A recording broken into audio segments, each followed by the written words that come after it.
Happy 18th to my favorite pop culture queen.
Up before the dawn,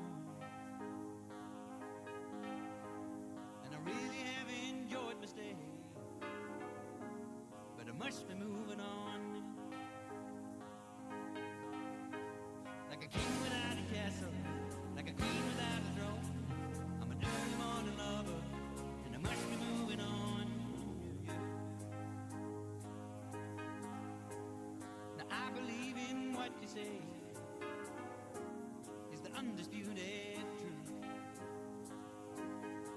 I feel I've been on this stream before, full of tech issues Quinn classic.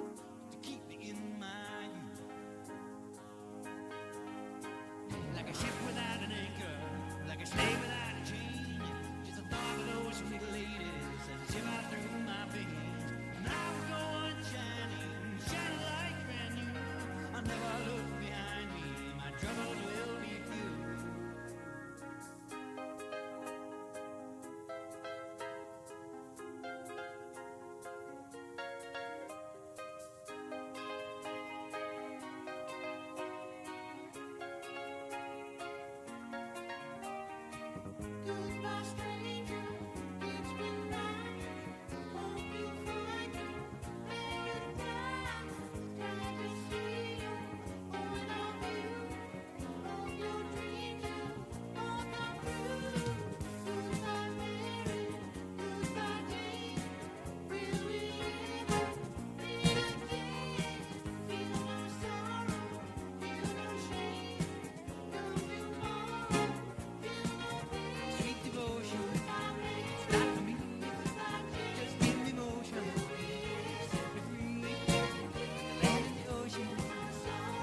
some they don't.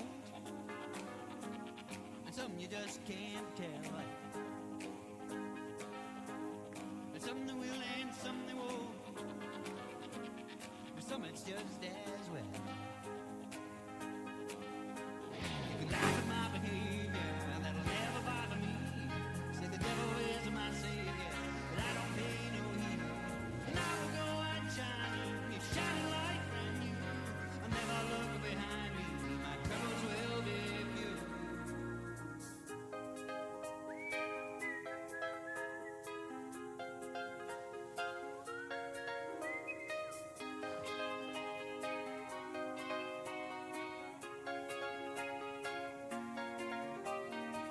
Goodbye, stranger, it's midnight. Hope you find paradise. Try to see your point of view. Hope your dreams will all come true. Goodbye, Mary. Goodbye, Jane. Will we ever meet again? Feel no sorrow, feel no shame. Come tomorrow, feel no pain. Quinn Vibe. Not for me, just give me motion. You set me free. The ocean, far away. The life I've chosen every day. Now I'm leaving, got to go. Hit the road. I'm saying once again, yes I'm leaving. Got to go, got to go. I'm sorry, I must tell you goodbye, Mary. Goodbye, Jane. Will we ever meet again?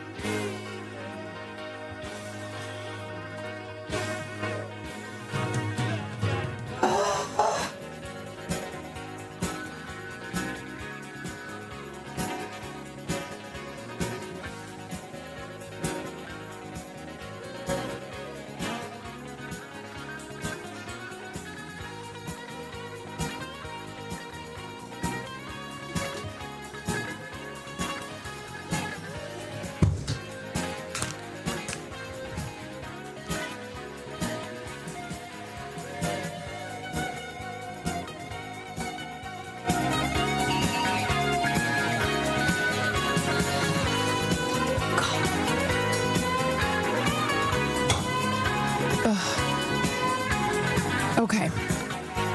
Okay. Okay. Alrighty.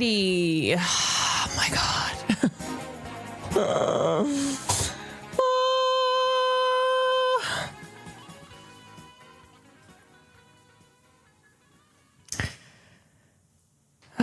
Okay. All right. Alrighty. I am not Alrighty. going to keep having a mental breakdown. I am not going to keep having a mental breakdown. I am not going to keep having a mental breakdown. Okay, hi everybody. How are we? How we doing? You sound not bad. The problem is, okay, here's the problem. So everything is running through it's running through my mic. So I can't, I'm so particular how it sounds. It doesn't sound great in my ear. And I can't control any of the volume levels because it's all running through my mic. And I spent 5 hours today, and God love Will Neff for dealing with my mental breakdown and trying to help.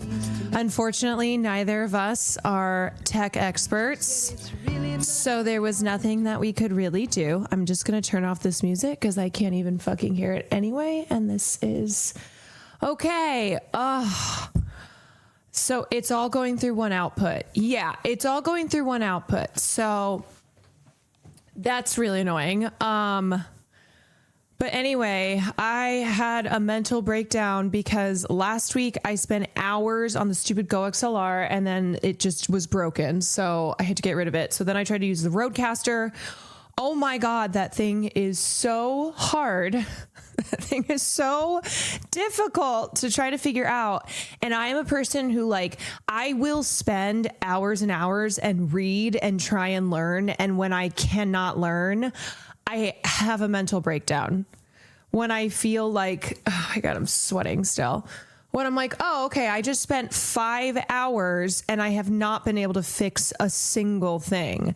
And then I start collapsing.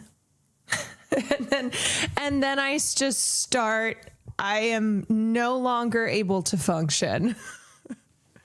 And I know it might sound silly. But when I tell you how frustrating it is to not be able to fix a single thing, and then it affects my work, because if I'm live and things are not how they're supposed to be, I literally cannot concentrate on what I'm trying to talk about. And also today, like, then I didn't have time to prep stuff for stream because I was spending hours, and like, unfortunately, Nico was busy. I think he had wine about it. Marsh was like flying somewhere. I called. So all of my tech people who are really, they're like other people's tech people that I will have help me when they're available, were not available. So it was truly like me trying to figure things out. And then I finally texted him and I said, I'm not going to stream tonight. I'm having a mental breakdown.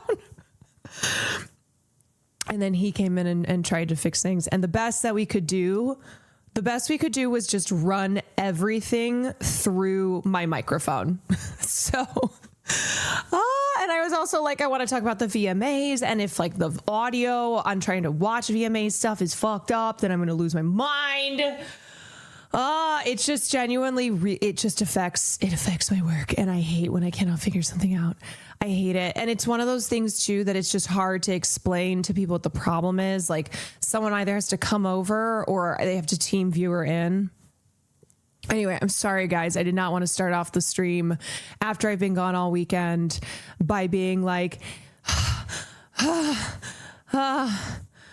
I can't. I'm so sorry. Whoever's asking me about Nepal right now, I can't. I can't even breathe. I'm sorry. I can't do anything right now. I can't even fucking hear myself.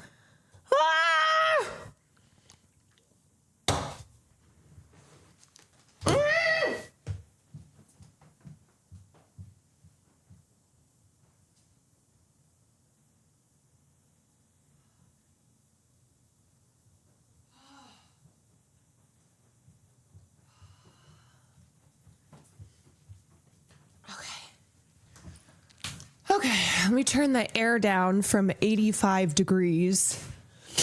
Oh my God. Okay. Please, I have to ask everyone, please don't ask me for anything. Please don't tell me that things don't sound right. Like, I cannot function. I cannot function. And this week is so busy. We have next tomorrow, Wednesday, and Thursday from 8 to 5. So I'm like, okay. All right. I crash out every two. Oh, and then I woke up this morning and there were 1,000 ants in my streaming room. So first I spent hours cleaning. It's like, you know what it is too? It's the same problems that I can't fix. So then I can't get to other stuff because it's recurring issues that are daily issues. And when I can't get one of them fixed, then I start losing my mind. I genuinely am like, I'm going insane. I got home from the airport late last night, I flew in late last night. Ants are everywhere. So I was up until like 5 a.m. cleaning ants. I wake up this morning, more ants everywhere. I have done everything. I've had exterminators come. I have laid traps. I have done the spray. I have done every fucking thing. And still, every time I come out, and it's just like a swarm of ants. Anything you can name, I have done. I have done every single thing. And I literally have them crawling on me. I will be sitting on the couch. I will be in bed and I feel them crawling on my skin everywhere. Did you ask them nicely to leave? Maybe I should have done that. So I'm sorry. This is Monday. This Monday, I am not starting off great. Let me just thank people who have subscribed. Okay, that will distract me. Luffy loves Lofi. Thank you for the 10 months. Totally not a bot. Thank you for the 13 months. Bandit D. Thank you for the 20 months. Thomas. Thank you for the 2 months. Dragon Army. Thank you for the 5 gifted subs. House of Phobia. Thank you for the gifted Immaculate. Thank you for the gifted Hogan. Thank you for the gifted Micah. Thank you for 26 months. Seeds. Thank you for the 25 months. Creepier Leak. Thank you for the 22 months. Gen X. Thank you for the 15 months. Centaur. Thank you for the 24 months. Mandy. Thank you for the 18 months. Mocor. Thank you for the 8 months. Okay. Gun Eagle, thank you for the 24 months. Anyway, I am sorry. I am so sorry, you guys, that it's one of those things too, that it's not even like the biggest problems in the world. I mean, it is very frustrating when audio is an issue because my job is audio. But then I start being like, oh, and then these are stupid problems. Why am I losing my mind? Why am I losing my mind? You sound fine on our end for what it's worth. I think my issue is just that, like, I'm not like, okay, I am particular about things. I think is the case too. So how do I describe it? It's like if you go into work and all of the things that you normally use for your job and the way that you do it and the way that you're used to it, especially when it's stuff that you don't understand. Like, ultimately, I'll never understand tech. I don't understand this tech. I have spent hours trying to learn, and I just don't get it. And it makes me feel stupid that I can't fix things. I just simply cannot understand it. So anyway, it's like you go into work and already this shit you don't get. But at least you've learned how, like, you have things the way you have them. So at least you can figure it out. And then it's all not figured out. Crumpets, thank you for the 10 gifted. Appreciate you. Mending Logan, thank you for the 6 months. Hogan, thank you for the gifted. I want things to work exactly how they work every day. Yeah. I know, okay, I have the personality type of, I really do try to figure things out. And like some things it's fine. Okay. Some things it's silly, goofy, whatever. But like fundamentals, not being able to figure stuff out still, just, I think feeling as if I just have not gotten better. It also makes me feel very stupid. And then that's what causes a lot of frustration. Tech problems are so infuriating and have you yearning for the days of pen and paper. Yeah, I mean, technology is amazing and it can help you to do a lot of really cool things. But also, if you can't figure it out, it can really, really frustrate you. Really frustrate you. TBHU trying is very cool. And being honest about not knowing it is also cool. Thank you, Shelby. Thank you. Typic Panic, thank you for the 7 months. Tank Spacer, thank you for the 5. Gosh, goodness gracious. Ugh. So anyway,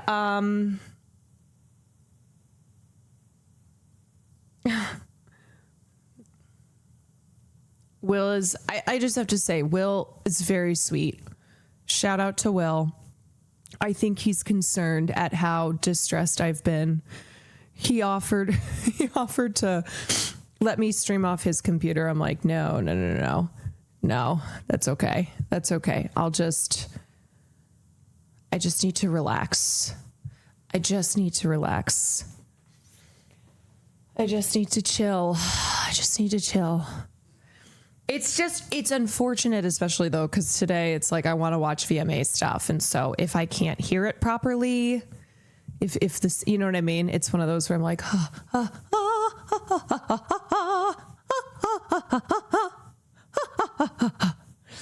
I hope the trip was a nice break. It was good. It really was, which is why I'm like, I wanted to come in and be like, hey, everybody, how was your weekend? How's everyone doing? I had a great weekend. I got to see my family. I gotta take 2 days off and I've been streaming a lot. And so that was good. And I have some funny stories. Should I just play the harmonica?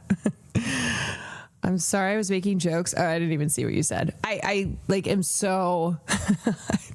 the only thing I saw was that person who sent, God love that chatter. God love you. Okay, I want you to know it's not you. It's not you. But coming in with a big paragraph about what's happening in Nepal, you know what? I'm hitting her with peace and love, with so much peace and love, with so much peace and love. Yeah, the timing on that. Yeah, I just need a second. I just need a second. You going to Murat's wedding? I am. So this week we have the finals for next Tuesday, Wednesday, and Thursday from 8 to 5. And Friday we are leaving for the wedding. So I'll probably be pulling some double shifts this week. Probably doing some doubles, which is also why I extra wanted to be able to stream tonight, because we have next the finale on 9/11. 9/11 finale. You're going to bust out your new harmonica skills? Yeah, I think I'm going to bring the harmonica to the wedding and tell Murat and Sammy that I have a surprise for them. And then I'm going to bust out the harmonica. And just play nothing. Just whatever comes out of the harmonica is what I'm going to play. Will we get a dinner and a movie this weekend? No, well, we might do, I might try and do film night another night this week, because I will be gone this weekend. And, well, it actually depends on when we come back on Sunday. It depends.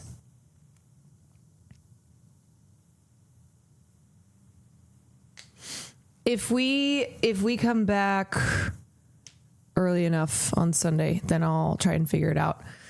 Are you gone the following weekend as well? Yes. September just ended up being, September is usually a really busy month, but yeah, pretty much every weekend in September. Also, don't forget Farley's birthday, 9/11. Okay. Mark your calendars. Never forget. It's the Farlito's birthday on 9/11. If you want to hear something good, I do want to hear something good. I got accepted to a PhD in Germany, so I'm going to be moving there next year. I got to thank you a lot, since you are a company every late night. Oh my God. That's so exciting. Congratulations. That's actually really great news. And also, no, that's all you. that is all on you. I'm just here to help. Well, right now, probably not providing any type of soothing vibes, but Farley, come here, come to your mother. Farley, come to your mother, please.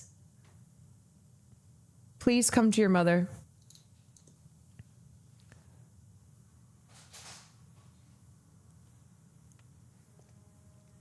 Hey Queen, is water park on the agenda for today? I have not started water park yet, as Cobblemon has still been going on. I was hoping to jump in. There he is. Oh, come to your mommy. Hi, Will. Hi, Carol. Hi. Come to your mommy. Yeah, okay. You have to be an emotional support child. I am always providing you emotional support. God of Ra, thank you for the 8 months. I am always providing emotional support, and I get none in return. Nothing. I get nothing. Nothing from you. And it's almost your birthday. And I gave birth to you, so I brought you into this world. I brought you into this world. And I would just like a little bit of appreciation, please. Please. Oh, Katia, thank you for the 3 months. All right, fine. You can go, since I know you hate it here. I know you hate it. Pablo, thank you for the prime. All right. Happy almost B-Day to my favorite streamer, Farley. Is Farley your biggest op? Yes, he is my biggest op. And yes, he did get a haircut. Happy almost birthday to my favorite streamer, Farley. UB, thank you so much for the 27 months. You always give cozy, entertaining vibes in any audio. I would like to say that hopefully, even if I'm having a little bit of a mental breakdown, a little bit of just losing my mind, there's still, like, it's still in a chill way. I'm like, it could be worse. It could be worse. And I felt so stupid when I was crying. And I got to that point, I was just sitting here. I was like crying, feeling just so...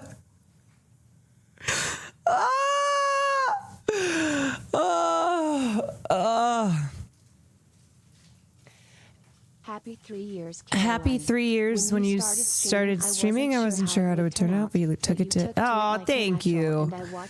Thank you, Gingerbread Fetus. Thank you for the 36 months.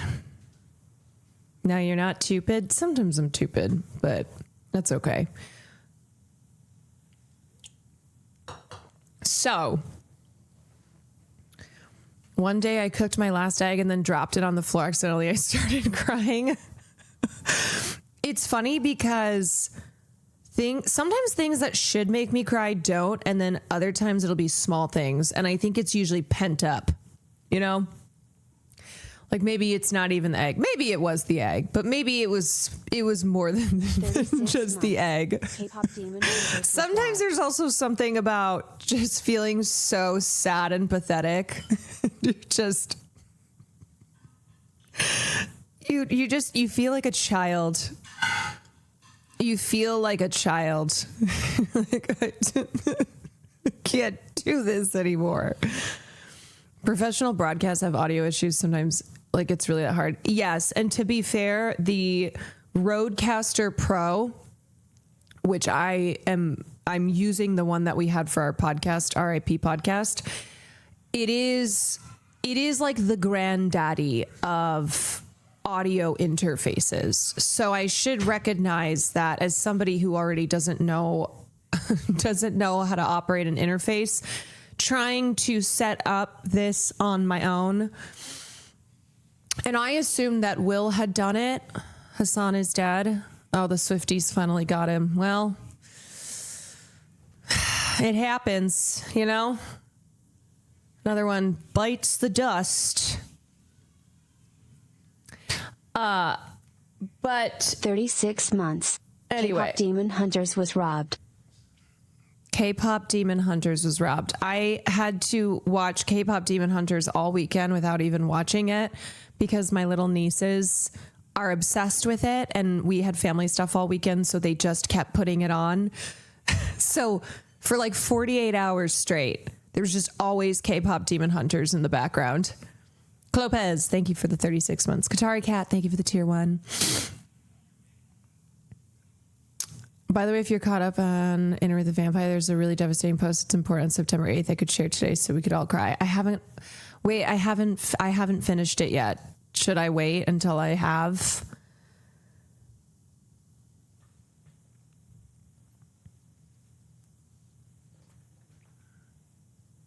I was crying like a baby the other week because my bathroom door wouldn't close properly. Okay, honestly, that makes me feel better. That makes me feel better. Andy Mayan, thank you for the 2 months. I'm watching Hacks and it's amazing. Thanks. Girl who's gonna be okay. Girl who's gonna be okay. That's all of us. Nap Peaches, thank you for the prime. We're going to talk about my goat, Sabrina. Okay, so we will talk about the VMAs. I will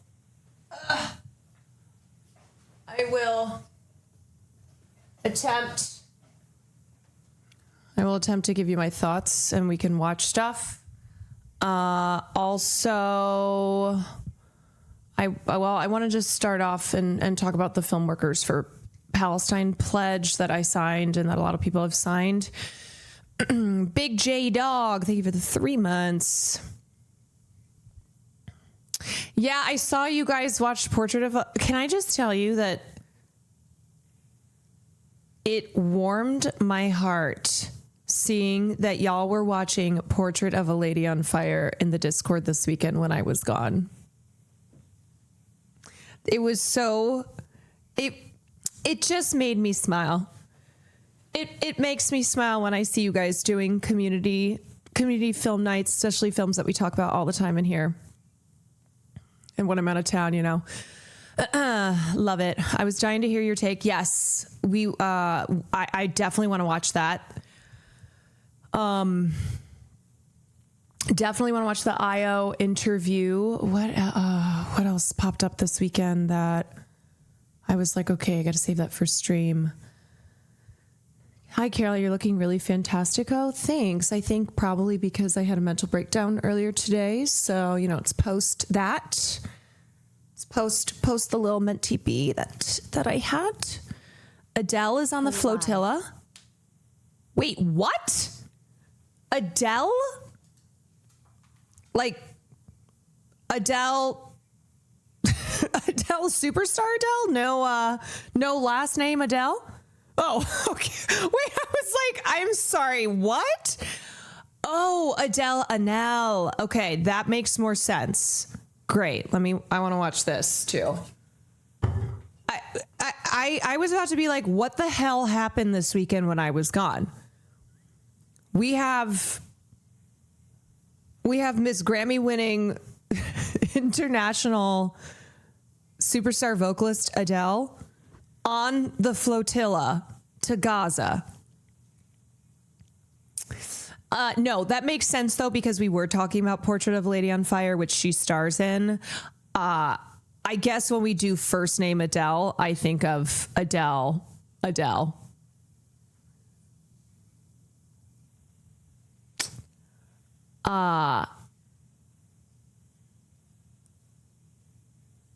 Sam, I know Sam's been losing her mind in Kabelman. She was texting me like, when are you coming back? Where are you? Because usually we talk all the time, but because of Kabelman, we haven't been talking that much outside of like being in Kabelman. So she didn't even know that I was going to be gone this weekend. So she's like, where are you? When are you coming back? When are you returning? We were yelling, Caroline, come home. And meanwhile, I was playing the harmonica with 25 of my family members. And by playing the harmonica, we were all just... Nobody knew how to play it, obviously. And we were all given harmonicas to play Happy Birthday to my uncle for his 80th birthday.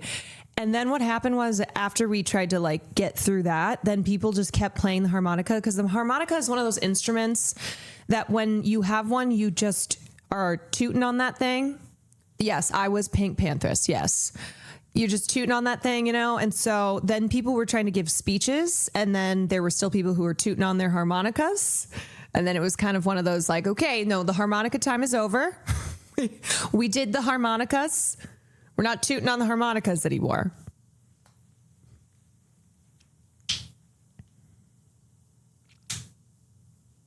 Tooting on that thing. Were you one of them? No, I was not tooting on it during the speeches, but I was tooting on it a lot. I was. It did not sound good. Okay. I have the Adele thing pulled up. We'll look at that as soon as I jump into stuff. Oh God, I keep going to reach to adjust things. I'm like, I can't touch anything. It is how it is. Okay, great. Yes. All right. So anyway, let me just recap me just recap some funny stories from the weekend. So I went because it was my uncle's 80th birthday, and we also then did a family reunion on Sunday, yesterday. And because I'm going to China in November with the gang, I was asking my family members for lore and like, hey, here's where we're going. Do we have family, do we have any family things that I should go see? Do we have any family members who did stuff that we should go check out? Because one of it's my dad's grandfather was a very famous architect in China. So I was like, okay, did he build stuff that I should go take a look at? So I was just sitting down with all the aunties and the uncles, the oldsters, and trying to get the family lore. I was asking for side quests. So that was cool, just connecting, trying to connect with the Kwan family members. And then, what was the other thing I was going to say? Oh, I tweeted this out because I was dying laughing. Check Maya's stream. Maya was swatted. I'm not going to go do that. As someone who's had that happen, I don't want to give reaction to it. Y'all. So if they're getting swatted, that's something that like you don't want to give attention to. Okay, so like just FYI, if you're chat hopping to say that somebody is being swatted, don't do that. Please, as someone who's been through that, please do not do that. It's fake? Okay, all right. You know what? Something that I cannot deal right now. A fake swatting. Okay, let's not. Let's move on. Talk about something else. Yeah. Okay. So anyway, one of the funniest things that happened this weekend is one of my old family members who I met at the family reunion. My sister Liz and I were talking to her, and she goes, "Oh, so are you guys in college yet?" And Liz and we're in our 30s. I know I don't seem like I'm in my 30s, but I am. And we just looked at each other. We're like, "Oh, no." We graduated like 10, 13 years ago, but we were in college at one point. And then she was like, "Oh, I can't tell how old anyone is anymore." And it was like us, and then my little nephew who's 2 years old, and then my uncle who's 80. And I went, "So do we all look the same age?" The 2-year-old, the 80-year-old, and the 30-year-old. I just love that she's like, "Oh, I can't tell how old anyone is anymore." I think it's kind of a funny thing with old people where sometimes you get to an age and then anybody younger than you, it's just all the same. It's like, "Oh, you young people." Like I love when an old person will call someone in their 50s like young man. Young man. Love it. I'll be doing that shit too. It's like young people can't tell 25 to 40. Who knows anymore? You could be 2, you could be 80. Yeah, it all evens out at some point along the way. It all averages. Partying Panda, thank you for the 6 months. Emerson, thank you for the gifted sub. Estral Maj, thank you for the 6 months. Big J, thank you for the 3. My sister told me that when she was on the plane when she was flying from Chicago to San Francisco, she was reading a really embarrassing, smutty book. And the person next to her was reading the Book of Mormon. Like literally the literal Book of Mormon. I don't mean the screenplay. I don't mean the play. the actual Book of Mormon. And I went, well, was he dressed as a Mormon? She goes, no, he wasn't dressed as a Mormon, but he was annotating it. And so of course she was looking over to see what he was annotating it. And it's like he was writing in the columns. He was writing in the columns and I guess would like be comparing passages. So I don't know. I said, well, okay, do you think it's because he's looking to take down the church or because he's looking to join the church and has some questions? Did the person reading it look like Hugh Grant? It's a good question. I should ask that one. Dressed as a Mormon? No, you know what I'm talking about. You know what the Mormon dress is. It's the white collared short sleeves with the black tie and the name plate. That's the Mormon look, the missionary outfit, like someone who would be in public with the Book of Mormon. You know the missionary fit and the pants. Yeah, I was like, Cece, you should have swapped books. You should have given him your smut and been like, hey, do you want to trade? Can I have a try? I think you might like this one too. There's a lot of fiction in it as well. Was she reading ACOTAR? No, she was reading something else. And then she also told me the funniest fucking story that I never knew. Okay, so Cece was a huge One Direction stan when she was a little girl, and I knew that. She had this dream of marrying Louis Tomlinson, that she had it all worked out that she was going to go to Australia when she turned 18 and go to a bar, and then he would be at the bar and then she would be like, hey, and then he would be like, hey, and then they'd get married. That was the vision, I guess. But I didn't know just how big of a stan she was. Is anybody familiar with the the One Direction fanfic called After? Anybody read that?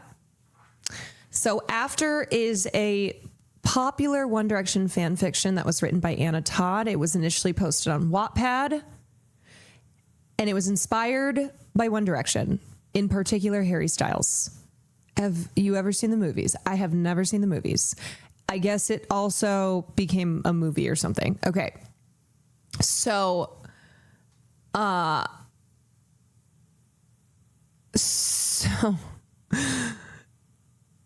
do not give Ayo through the last jeans to serve to Wattpad. I am unfamiliar with all of this, but I guess when Cece was 12, so my parents had an iPad and she would use that iPad and she would read this One Direction smut on my parents' iPad. And one day she goes, it was a particularly steamy part, and she left it open on the iPad and went and did something else. And so my mother, who again was an Irish Catholic lady, okay, so very prone to like clutching her pearls, she went to go use the iPad and it was open to the part of the fanfic that Cece had been reading. And my mom freaked out. And she went and found Cece and she goes, do you have something to tell me? Can you explain yourself? And Cece went, what? And then my mom whips out the iPad and goes, what is this? What are you reading? And Cece said she was so embarrassed. She tried to make up excuses. And my mom was like, this is so inappropriate. I cannot believe she could not. She simply could not. And I asked my sister, I was like, yeah, but did you finish reading it? She's like, duh. She's like, I told mom that it was an accident. I was like, I don't know. I just found it. Then she just went back to reading it on the iPad. Amateur mistake for keeping the tab open. I know, but you learn your lesson, you know? You learn your lesson. OMG, my old boss gave me your old phone for work, and it had searches of submissive role play smut in the Libby app. Wait, do you mean your old boss gave them their phone? And it had searches of submissive role play smut in the Libby app. What is the Libby app? Libby app. Oh, it's just it's like an ebook, audiobook app. Oh, okay. Well, we know what they were doing on company time. We know what your boss was doing on company time, just gooning out. You know what? Fuck it. Well, no pun intended. Goon out on company time. Whatever. Did your sister read Dan and Phil fanfic? I don't know. I don't know what I don't even know what that is to ask. One of my core memories is my childhood best friend reading Severus Snape smut on my fucking Wii, like scrolling with the Wiimote and all. Isn't it illegal to goon at work? Actually, yeah, never mind. Don't listen to me. I mean, like, reading smut while you're at work, you know, that's the limits of it, okay? Well, anyway, I'm going to get everybody in a lot of trouble. They'll be like, she told me to. Be like, well, hold on a second. Well, that's not exactly what I meant.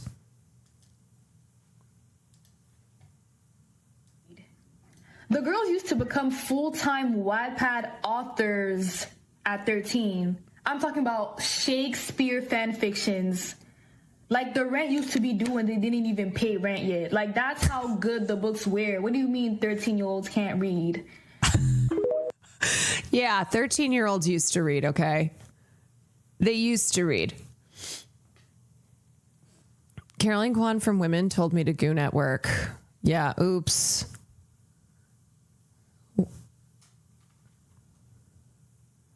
My dad once gave me a computer that used to belong to his boss. It did have porn on it, but I was too brainwashed in religion at the time to open it or even tell my dad. When I used to work in the clubs, there was a small office that we had. I don't even want to call it. It was worse than like the closet that Harry Potter lived in. And there was mold everywhere and buckets to capture the the dripping water. And there was one computer. And there was like stains and gross shit in this room.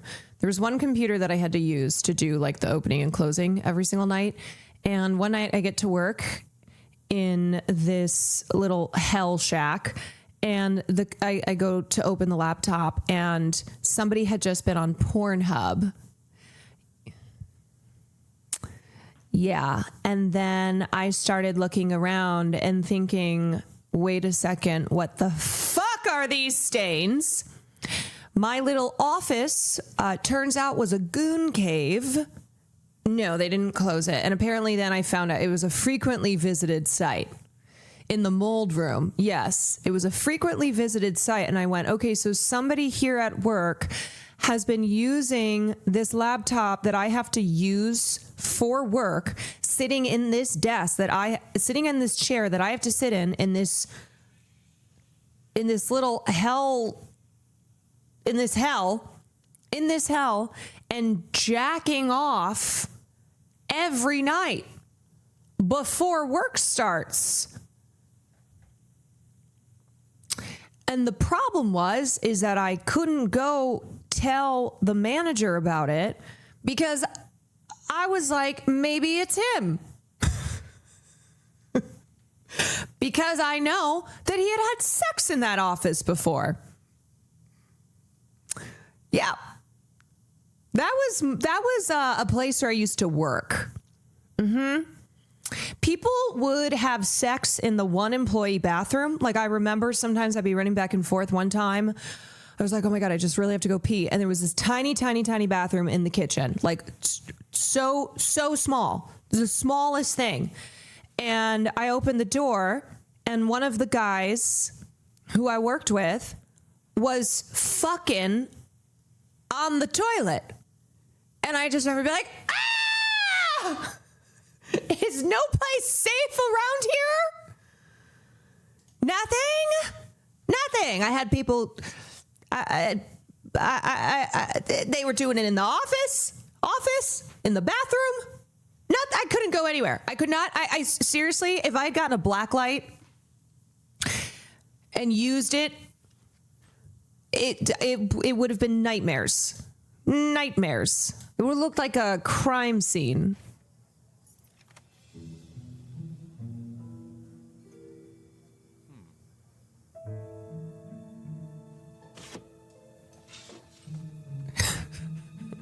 Yes. Finally, I'm online again. Yes. Japanese girls puke in each other's mouths. I didn't even look to see what kind of porn it was.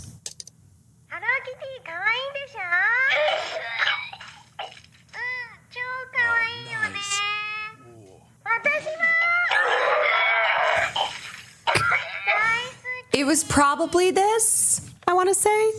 Melody.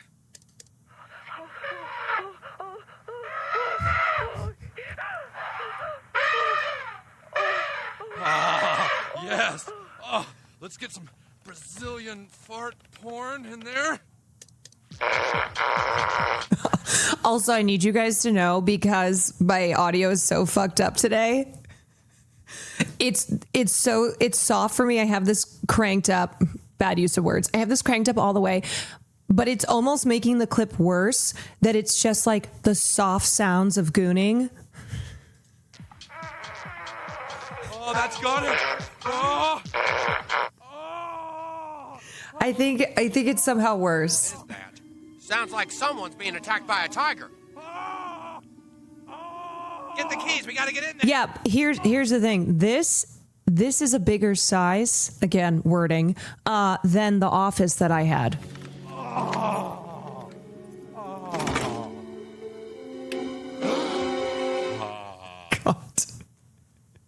What the? Oh, Jesus. Randy! Oh, criminy. Ghost. Criminy. There's ectoplasm. Did you see the ghost? It ran through here. It slimed me. You son of a bitch! Oh, that wasn't me. That was a spooky ghost. Yeah, so I'll never find out. I'll never know. I will never know who the gooner was that I worked with. Anyway. Okay. Yeah, this is going to be a problem trying to watch VMA stuff if I can't even hear anything, but it's okay. It's all right. That's okay. That's all right. Okay, I want to just start off by sharing this, because this was really big news today that I really wanted to talk about. Sagar, aka Sugar, thank you for the 2 months.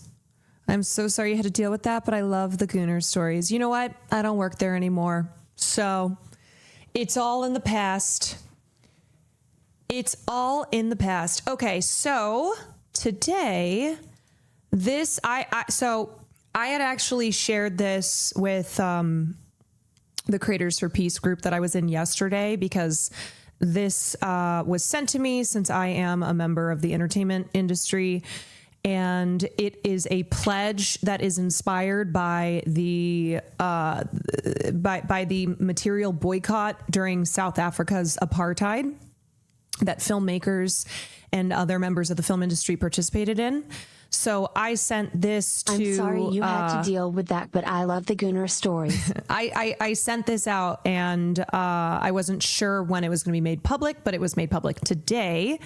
And this is different than just the other letters that have been signed, because this is an actual boycott. This is an actual pledge for no longer materially supporting Israeli film companies, filmmakers, cultural institutions, anything and anyone associated with the with Israel's apartheid and genocide. This is a pledge to no longer work with groups or individuals or institutions until this comes to an end. And this has been signed by over 1,200 people so far. Here, I will give you the link for that. If you are a member of the film industry, so if you are a filmmaker, if you are an actor, if you are a crew, if you work for a company, just in general, film industry workers, this is a pledge that you can sign. Did Gal Gadot sign it? The day that Gal Gadot signs something like this is the day that I truly believe it will all be over. Gal Gadot did not sign it, but a lot of other people did. Let's see some of the big names on here. Okay, we have Yorgo, Ava DuVernay, Adam McKay, Boots Riley, Emma Seligman, Joshua Oppenheimer, Mike Lee, Emma Stone, Olivia Colman, Ayo Edebiri, Lily Gladstone, Mark Ruffalo, Hannah Einbinder, Peter Skarsgård, Amy Lou Wood, Papa Esidu, Gail Garcia Bernal, Riz Ahmed, Melissa Barrera, Cynthia Nixon, Tilda Swinton, Javier Bardem, Joe Alwyn. Sorry, Swifties, you will never make me hate Joe Alwyn. And Josh O'Connor. So some really, really big names that are on this list. And also, yours truly, Caroline Kwan, right there. I cannot believe they didn't lead with my name in all the reporting on this. I can't believe they didn't say, Caroline Kwan, along with Yorgo Lanthimos, Olivia Colman, Ayo Edebiri. I mean, whatever. Okay. Obviously you want to market the biggest names to show what a big deal it is. So just saying. Caroline Kwan from Women. Okay, so let me read the pledge. As filmmakers, actors, film industry workers, and institutions, we recognize the power of cinema to shape perceptions. In this urgent moment of crisis, where many of our governments are enabling the carnage in Gaza, we must do everything we can to address complicity in that unrelenting horror. The world's highest court, the International Court of Justice, has ruled that there is plausible risk of genocide in Gaza and that Israel's occupation and apartheid against Palestinians are unlawful. Standing for equality, justice, and freedom for all people is a profound moral duty that none of us can ignore. So, too, we must speak out now against the harm done to the Palestinian people. We answer, it is happening. Just to clarify, they are citing the International Court of Justice as the world's highest court, which this is the ICJ's ruling. Obviously, there is a genocide occurring. We answer the call of Palestinian filmmakers who have urged the international film industry to refuse silence, racism, and dehumanization, as well as to do everything humanly possible to end complicity in their oppression. Inspired by Filmmakers United Against Apartheid, who refused to screen their films in apartheid South Africa, we pledge not to screen films, appear at, or otherwise work with Israeli film institutions, including festivals, cinemas, broadcasters, and production companies that are implicated in genocide and apartheid against the Palestinian people.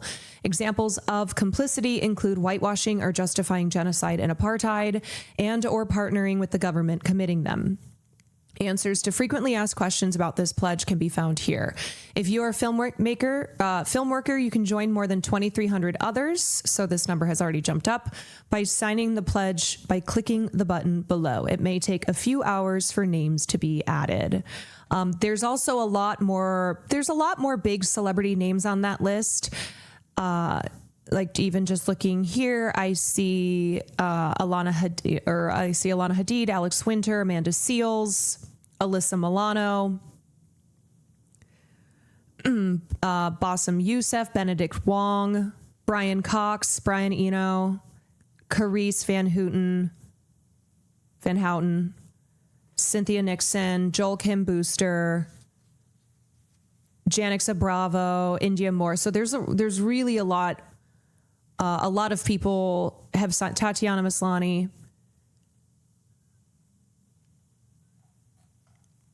Okay.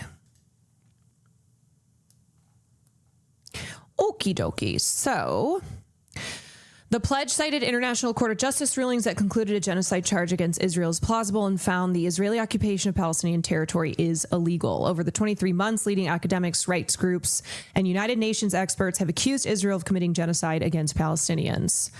Palestinian rights advocates have long called for celebrities to use their reach and status to bring awareness to the plight of Palestinians. Oscar-nominated filmmaker Mike Lerner, one of the signatories to the statement, said the pledge was a nonviolent tool to undermine the impunity that Israel enjoys for its conduct against Palestinians. It is the responsibility of every independently minded artist to use whatever powers of expression they possess to support the global resistance to overcome this horror, he said in a statement. Hollywood has been historically pro-Israel, producing movies like the 1960 film Exodus, which I have covered in detail, which valorized the founding of Israel and regularly inserting positive references to the country in blockbusters. But in recent years, many actors and directors have spoken out against Israel's policies, sometimes to the detriment of their own careers. For example, in 2023, actor Susan Sarandon, who signed Monday's pledge, was dropped by her talent agency after attending a Palestine solidarity rally. After the outbreak of war in Gaza, Melissa Barrera, who also joined the boycott call, lost her role in the horror franchise Scream over social media posts critical of Israel. And may I remind you that she posted about Israel committing genocide, and she posted a statement by Roz Segal, who is an Israeli historian and an associate professor of Holocaust and genocide studies. Like, this is a person who's not only a genocide scholar, is also Israeli, and she was fired over that. Still, voices sympathetic to Palestinians continue to grow louder in the film industry. In March, No Other Land, an Israeli-Palestinian film focused on the ongoing destruction of the Palestinian community of Masr Yatta in the occupied West Bank, won the Oscar for Best Documentary Feature. Most recently, The Voice of Hind Rajab, which tells the story of a 5-year-old Palestinian girl who was trapped in a car with slain family members before Israeli soldiers also killed her, received a 23-minute standing ovation at the Venice Film Festival. And I have to say, too, and if you want to watch me talking more in detail, in depth about Venice Film Festival and The Voice of Hind Rajab, I did so on a stream last week. Because this genocide is ongoing and because Palestinians, including Hind Rajab's surviving family members, are still greatly suffering, we've reached a point where awards in film, awards at major film festivals, and just other accolades that are being given to films that are about Israel's apartheid and genocide, it's not enough. And what needs to be happening is actual material support of Palestinians. It has to be something like this, which is a pledge to no longer work with filmmakers and groups and institutions that are, directly a part of this apartheid and this genocide. So it's about time that something like this has happened, more than just a letter, more than just an award being given to a film. And yet it is also hard when you think about the people whose careers suffered, who were threatened, who were, faced severe consequences over the last 2 years, but especially after October 7th. It's hard. It's hard thinking about how people who have been right, but were early to being right, have faced consequences for that, whether they have been imprisoned, whether they have been deported, whether they have lost their jobs, whether they have, whatever it is that they have had to suffer the consequences of. I can't think of a better reason for a film to be awarded something for visibility on this insanity. Yeah, I think my whole thing is like not letting liberal elites who are part of these institutions pat themselves on the back and think that they've done everything they can do and that they're absolved of doing anything more because they like gave a standing ovation or they gave, an award to a film. And right now, Hin Rajab's mother is in Gaza and Hin still has remaining family members and they need help. They're watching as a film about their beloved, precious daughter and sister and family member was so brutally murdered. And and yet, of course, like the coverage of Venice Film Festival and of the voice of Hin Rajab being well received at the festival is not focusing attention on her family and the people who still remain. And I think that's the disconnect there, that a lot of people are like, we need to do more. Here, I think it was Drop Site News that posted a video of Hin Rajab's mother. Let me see. Actually, I should probably take this off since... is it? Hold on. Trying to find... I know I had it somewhere. Okay, they posted their fundraiser. I was trying to look for it, but Twitter has I know, I'm trying to, if anyone can find it, please link that. Here is Melissa Barrera. I'm Melissa Barrera. I really wanted to be at the LA edition of Freedom to Write for Palestine on June 4th. Unfortunately, I'll be out of the city. But today, I'm going to read to you a poem by Haidar al-Ghazali, a 20-year-old poet trapped in Gaza, addressed to the Intifada of the free youth in the universities. Please check the link in the PalFest bio for crowdfunders to support him and other poets in Gaza right now.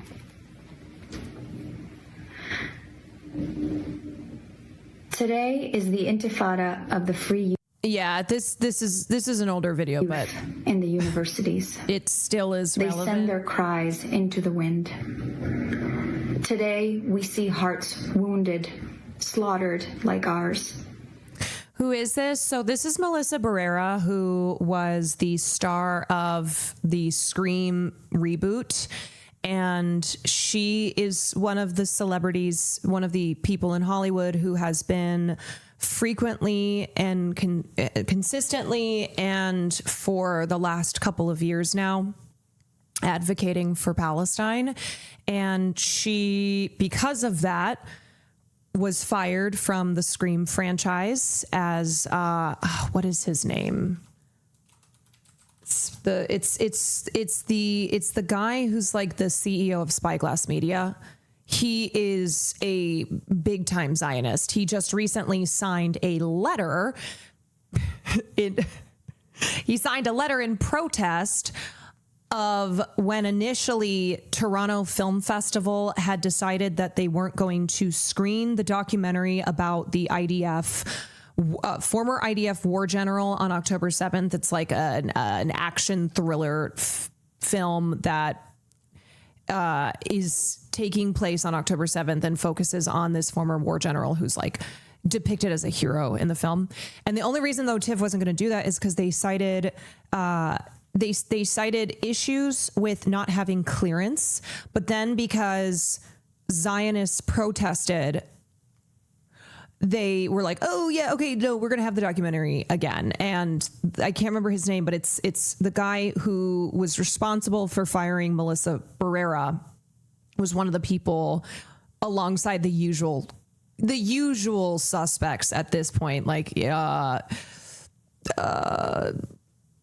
Amy Schumer, Gal Gadot, Michael Rappaport, what's her name? Will and Grace, Deborah Messing, It's like the same. It's a small group, but they are very vocal and very awful. The usual suspects. Here's the video from Hin's mom. Oh, okay, great. We can watch that afterwards. Weeping for mothers who had not time to weep. Today is the intifada of the free youth in the universities. No one will pass who fails the humanity test. Today, the world shows a kind of justice, a kind of humanity. It cries with my voice, bleeds with my blood, boils like the amputated hand of a child on the ground. We are a good world, ruled by the devils of whiteness. Why don't we become one world? Why don't we grow together? My voice, your voice. My blood, if it makes you angry, well, now it's yours. Teach your children that the earth is one body, that borders are an invention, that killing you will be easy if you don't refuse to kill. Stop killing us. Stop killing us so we can work our fields and feed you.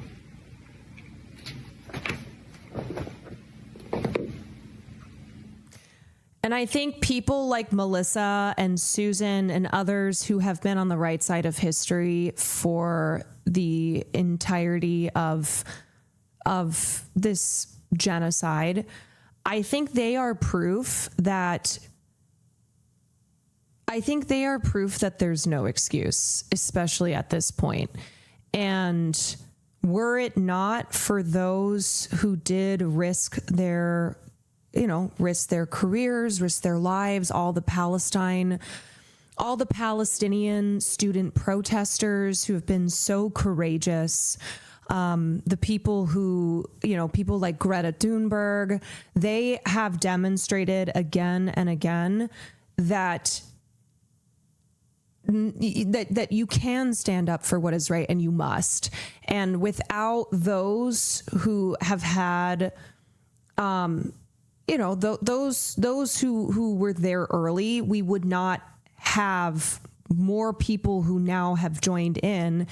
It's also an indication that this has been going on for so long and is just beyond, it's beyond belief at this point. Okay, wait, somebody linked me. The voice of Hin Rajab wins the Silver Lion in Venice as Hin's mother, surrounded by Israeli tanks in Gaza City, issues a last cry for help. Tunisian director Kather Ben Hania's docudrama on 5-year-old Hin Rajab, killed alongside her family after hours trapped in a car under Israeli fire, won the Grand Jury Prize, the Silver Lion, the festival's second highest honor, after premiering it to a 24-minute standing ovation. Meanwhile, her mother, Wissam Hamada, has issued an urgent plea from Gaza City, where Israeli tanks surround her neighborhood as the military moves to ethnically cleanse the city of its 1 million residents. Living there with her surviving 5-year-old son, she describes the siege as a living hell and says, "This could be my last cry for help. I am begging every influential person, every celebrity, every connection to save me. Tanks have surrounded our neighborhood. We must leave, but we have nowhere to go." Hamada has also appealed for financial support to survive. Her desperate plea and the ongoing Israeli assault on Gaza City have gone unmentioned in the glowing international coverage of the film's success. Hello, I am Wissam Hamada, Hin Rajab mother. I am still having this nightmare. We are living in a living hell. This is a distress call. Tanks have surrounded our neighborhood. We must leave, but we have nowhere to go. The bombing is so intense right now. It's shaking feeling the ground beneath us like an earthquake. This could be my last cry for help. I am begging every influential person, every celebrity, and every connection to save me.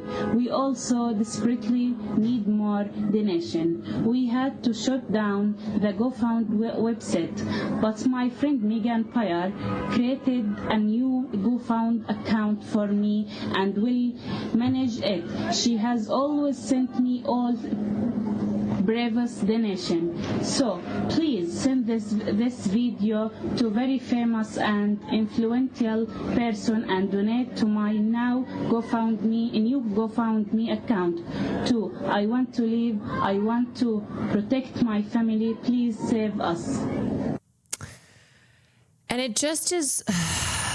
Hello, I am. I think the reason that it's so frustrating is for those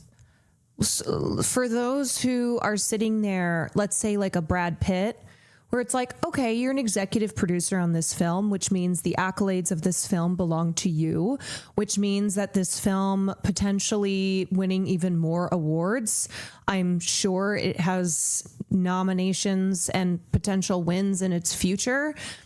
That you are benefiting from that. So what you need to do is you need to be sharing this. You need to be doing everything you can to materially support the people who are suffering here. Hind Rajab's mother and brother who are still alive and desperately need help. All of the people of Palestine who, the ones who survive, who have had to watch their family members killed. So it's not enough to just be, it's not enough to just be like getting awards because a film that you made about the suffering of Palestinians is being lauded. What has to also come from that is a way to materially support the people who you made a film about. Hind Rajab's story highlights the human cost behind headlines and awards. While the world applauds a film, Israeli tanks surround her mother and remaining child, threatening their very survival. This is not art, it's life under siege. I'm trying to find the link for the GoFundMe. I have it, but it was disabled without an explanation, is no longer accepting any donations. If anyone can find the link for this so that we can share it, please. Brad Pitt doing charity has been and always will be sus as fuck. While I was in New Orleans, a longtime resident who survived Katrina took us to see these decaying homes constructed by Brad Pitt's charity in the lower 9th Ward. At the time, Pitt said that they were a proof of concept for low-income green building nationally, maybe even worldwide. Soon after the homes began to rot, eventually Pitt and his foundation agreed to pay residents a $20.5 million. A huge part of the issue was following the lead of architects. Instead of being guided by local knowledge and using local building materials, specifically cypress wood, which is both water and rot resistant and able to withstand the New Orleans climate. My practice benefits greatly from not only being connected to academia and municipal clients, we're so grateful to be connected to this type of embodied community knowledge. Yeah, I mean, I'm going to keep it a buck. I have soured on that man for quite some time now.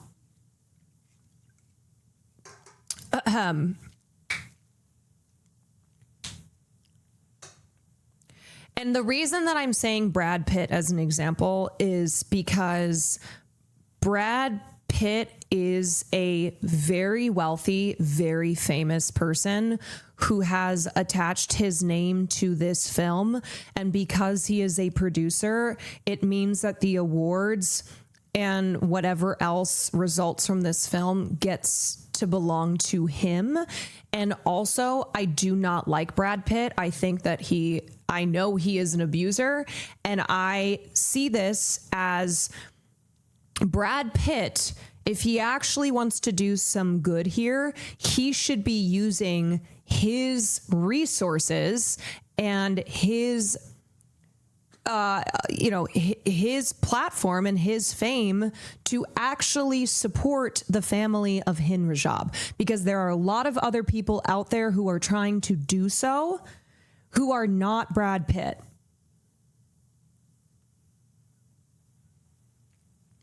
Love him as an actor, but yeah, unfortunately kind of seems like a piece of shit. Okay, so anyway, let me go back to talking about Filmworkers for Palestine. Oh, I think it was in here. Let's see.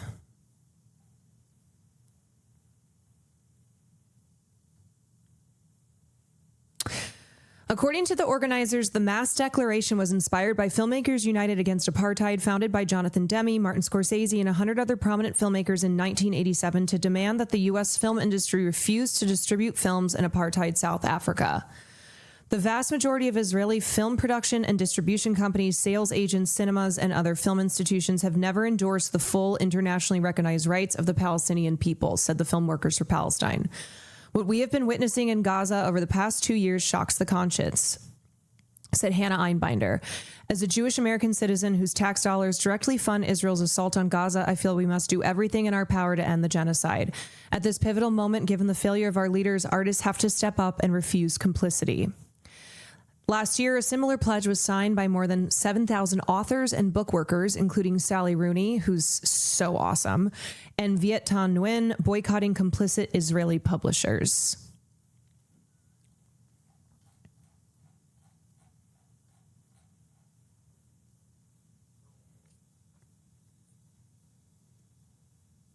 He's always used producing credits to wash his name. Brad Pitt is so good at PR.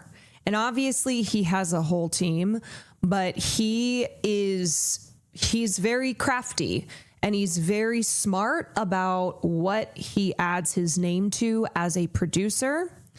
And he does enough he does optics well enough that he is able to kind of escape scrutiny, I would say. His studio Plan B often is attached to movies starring POC. And because of like what Brad Pitt has done in the past, it's what makes me cynical about someone like him who adds his name as a producer to films like this, or just what he does to kind of get his name out there and make it look like he's good guy Brad Pitt over here. Angel, thank you for the 30 months. Gardens, Chris, thank you for the 4 months. It was peak irony. His foundation was called Make It Right, and he has never made it right. He has never made it right. And compare that to, say, Angelina Jolie. Look, I'm not trying to get into the Brangelina here, but they obviously, I've covered this in the past, the abuse that Brad Pitt committed, and Angelina Jolie, who is she is a UN ambassador and does a lot of humanitarian work and has been advocating for Palestine for quite some time. And I just want to say that when it comes to Angelina Jolie versus Brad Pitt, I will always be team Angelina Jolie. Like how Leo constantly posts about climate stuff and then is at the wedding in Italy. Him and Brad are like BFFs. Yes, a lot of it is the optics of looking like a good guy. I'm one of the good celebrities here. So pay no attention when stories about me that paint me as not so good come to light. That's what PR is all about. So the reason that, so if I'm a big celebrity who has done some not so good things, what I do and what my team does is I will go, okay, let's donate to this charity. I'm going to be a producer on this film. I'm going to add my name to this thing. I'm going to do enough, like spread the optics out so that it will, when the general public thinks of me, they will associate me with being good, with good things. It's PR reputation laundering. Yes. Fell to my knees in Walmart when I seen LeBron at the Bezos party. Oshizomi, at the end of the day, LeBron James is a very rich person. LeBron James is going to be at Jeff Bezos's wedding because why wouldn't he? Why would he not? Cherish Teddy, thank you for the raid. Sam, thank you for the prime. Tekalote, thank you for the tier 1. Auroras, thank you for the 3 months.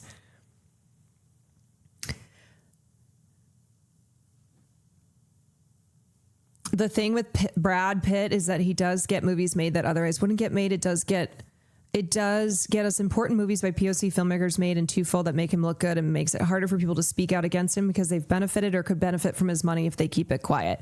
Yeah, and I guess what I'm trying to say is, like, at the end of the day, Brad Pitt does these things because it's good for his reputation, and it does make it more difficult then to difficult to speak critically of him and to call him out.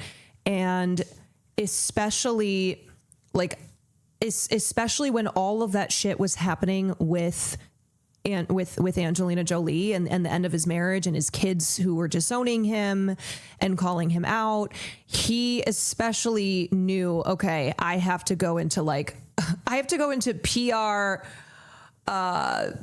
We've got to do triage here. I have to do some reputational triage.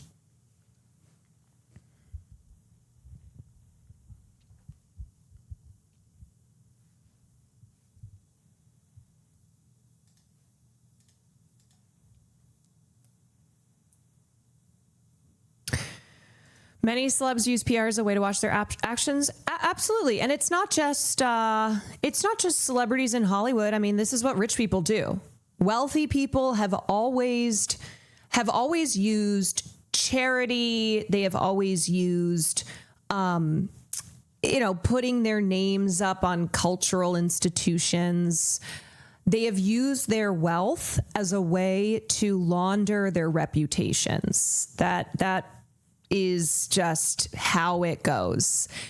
And the reason, though, that I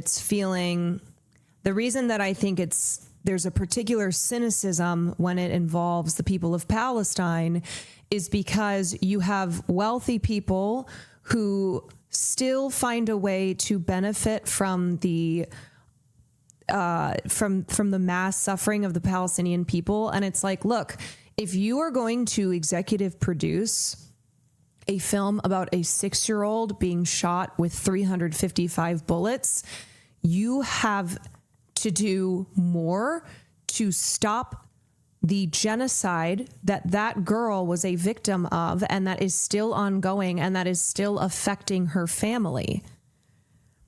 Because otherwise, then all you're doing is like good PR for yourself, and also benefiting materially yourself.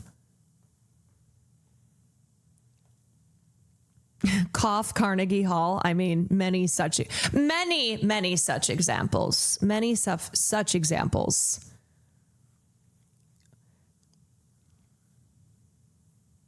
Imagining profiting off a film about the Holocaust while the Holocaust is still happening.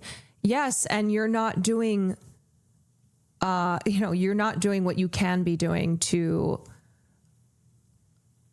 try and stop it. Oh, yeah, wait, I wanted to watch Adele. Here it is. French actress Adele Haenel has announced that she will sail with the Global Samud Flotilla, a coalition of activists from 44 countries aiming to deliver humanitarian aid to Gaza and challenge Israel's naval blockade. Haenel said she could not stand by and watch the genocide taking place in Gaza, describing the mission as a peaceful effort to open a humanitarian corridor and bring urgent aid to the besieged territory.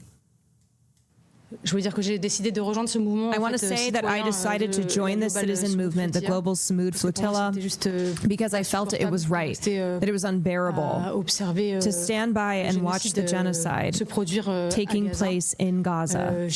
I joined this movement because it is a movement that has emerged from a coalition of citizens from more than 40 countries, 44 countries in fact, que c'est une mission qui est It is a fundamentally pacifist mission. That is to say, in fact, we come, we transport, we are just trying to open a humanitarian corridor to Gaza. We are just trying to break the illegal blockade imposed by Israel on the Gaza Strip. Just to bring emergency humanitarian aid, in fact.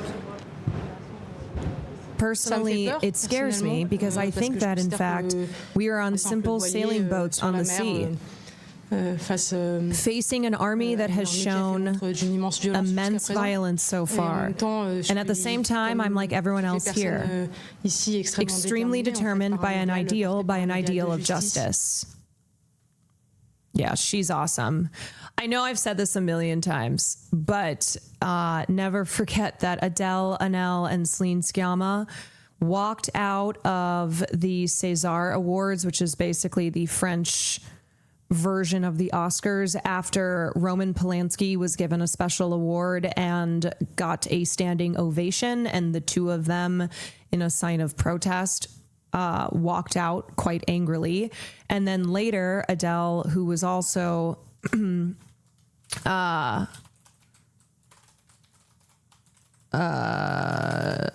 Anel, who testified, she had testified in the rape trial of famous French actor Gerard Depardieu, just with all of the issues in France and in the French film industry, that even though we feel like we've regressed here in America, France didn't even really get to the point that they could regress from it. She ended up announcing that she was leaving the industry because she just could no longer be a part of something that was so that enabled abusers and that refused to stop.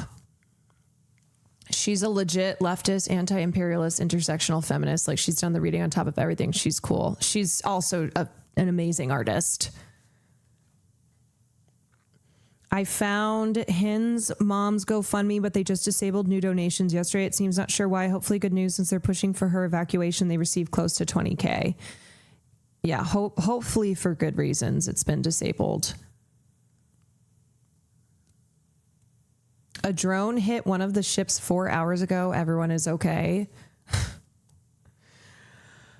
Oh, you know, the thing about Israel is that they just will not fucking stop. They will not stop. And one of the reasons why they keep putting like big names, public figures keep going, joining these flotillas, is because they know that it will force a spotlight on it, that it will require, international media will be paying attention, will be covering it.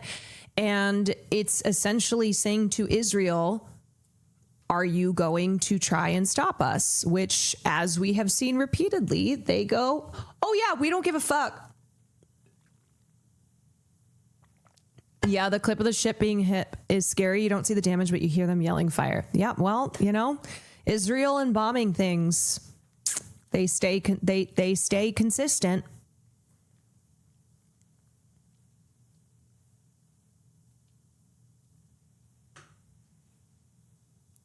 Okay, and then what was I going to look at? This is what I was going to look at next. Yeah. Another terrible interview question. Is it the Chris Evans one?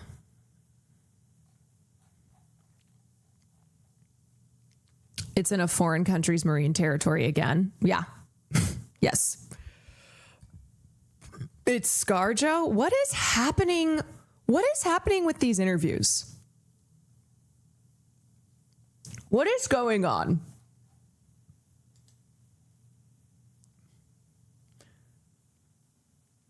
Another terrible... You famously stood up to Disney to get your contractual, what was yours on Black Widow. Did making Eleanor the Great feel like reclaiming some power from the studio system?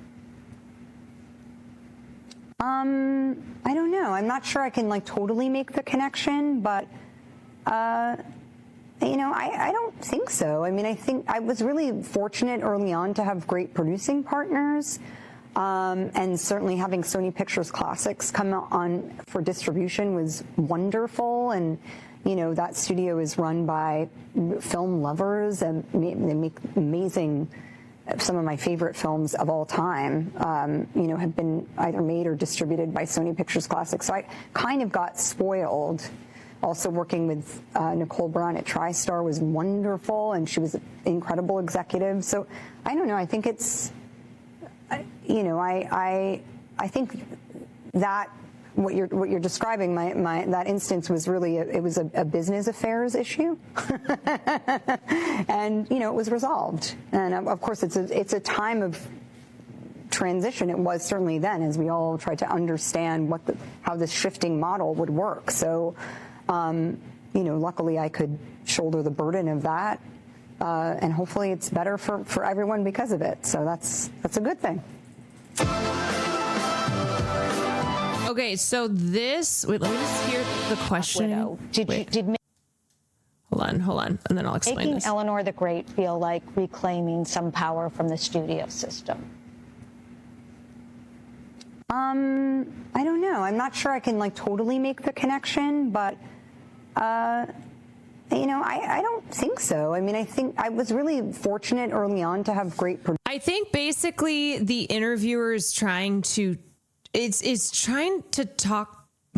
She wants to ask her about the Black Widow lawsuit. So Scarlett Johansson sued Disney because they screwed her on her contract when she was in Black Widow.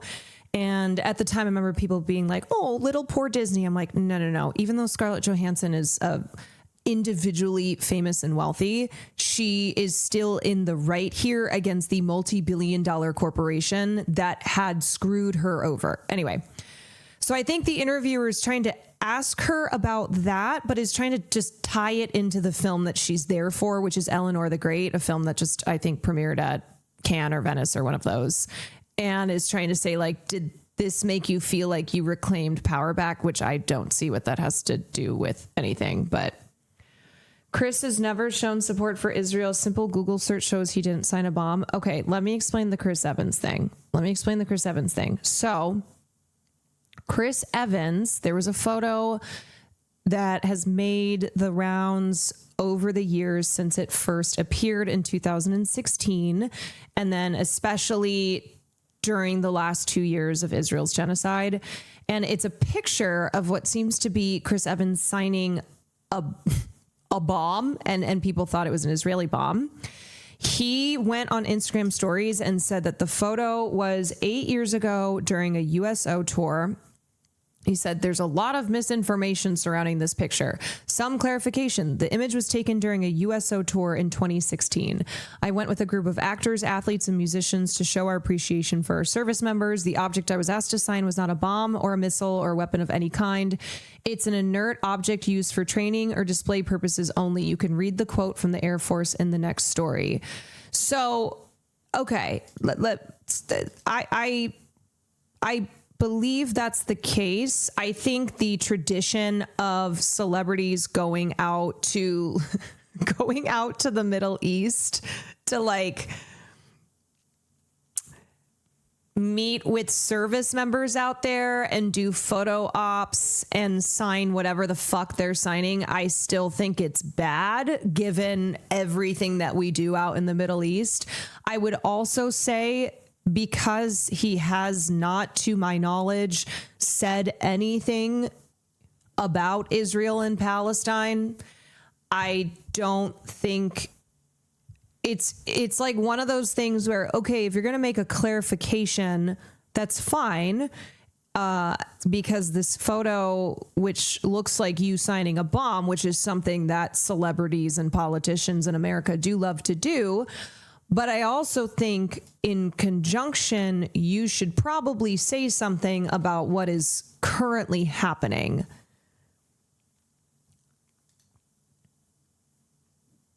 In a way, it makes sense. No, and listen, listen, I think that a lot of what was happening in the 2000s was so normalized. And I do think that like somebody going out now, visiting the IDF and American troops, so, you know, whatever, signing bombs right now, I think obviously that is, we should know by now how bad that is. In the 2000s, this was just something that was very normalized, and especially on like, especially with big Marvel films and the actors who are a part of them, they would go over and like do a whole thing with the troops. I'm not saying that that's ever been a great thing to do, but I think it's just an indication of how a lot of people have shifted their understanding and their opinions on the normalization and the, I think kind of whitewashing of what our military or our military allies do over in the Middle East. Isn't it crazy to see the 20-year difference of social politics? I can't believe some of the things that were so normal. Yeah. Yeah. Or like glorifying it. Yeah. Why not use the clarification to also express support for Palestine? Yeah, I mean, that's what I'm saying, where it's like, I'm not about to sit here and be like, no, Chris Evans is a great guy. And I've literally met Chris Evans. I served him alcohol at his friend's bachelor party. And he was nice when I met him in the club. But I think that that could have been an opportunity to be like, hey, there's misinformation surrounding this picture.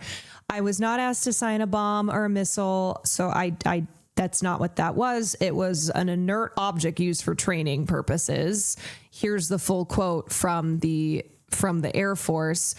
But then it's like, okay, maybe you come out and go, I would not do that because this is, you know, these are my thoughts now. He plays an Israeli Mossad agent in a Netflix film. That's why some people don't like him too. Pro-IDF film Israeli director. The Red Sea Diving Resort.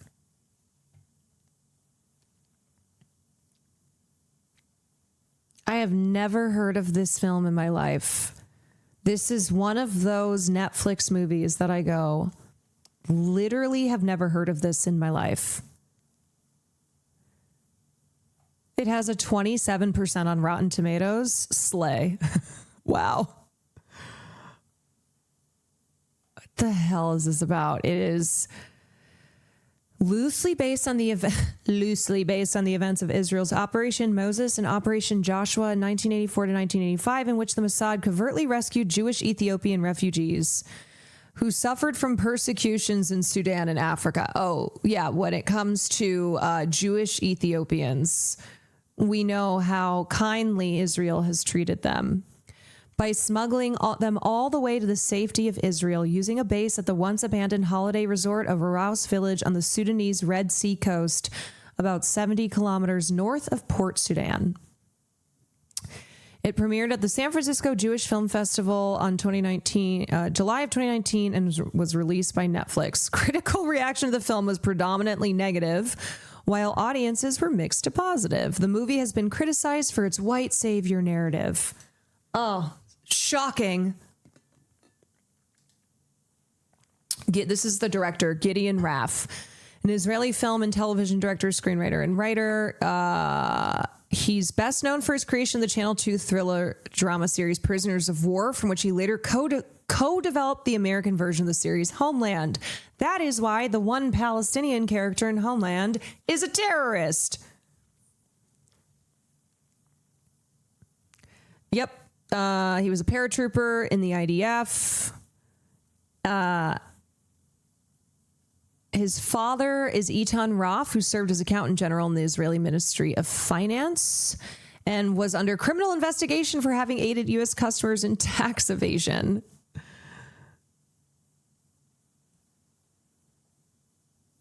Oh, fuck, I remember this. The guy Chris's character is based upon is Uruguayan. I'm ashamed we have so many people taking part in shit like this. Well, oh, it's okay. He's openly gay, so it's fine. It's fine. You guys, come on. Come on, we got to be allies here.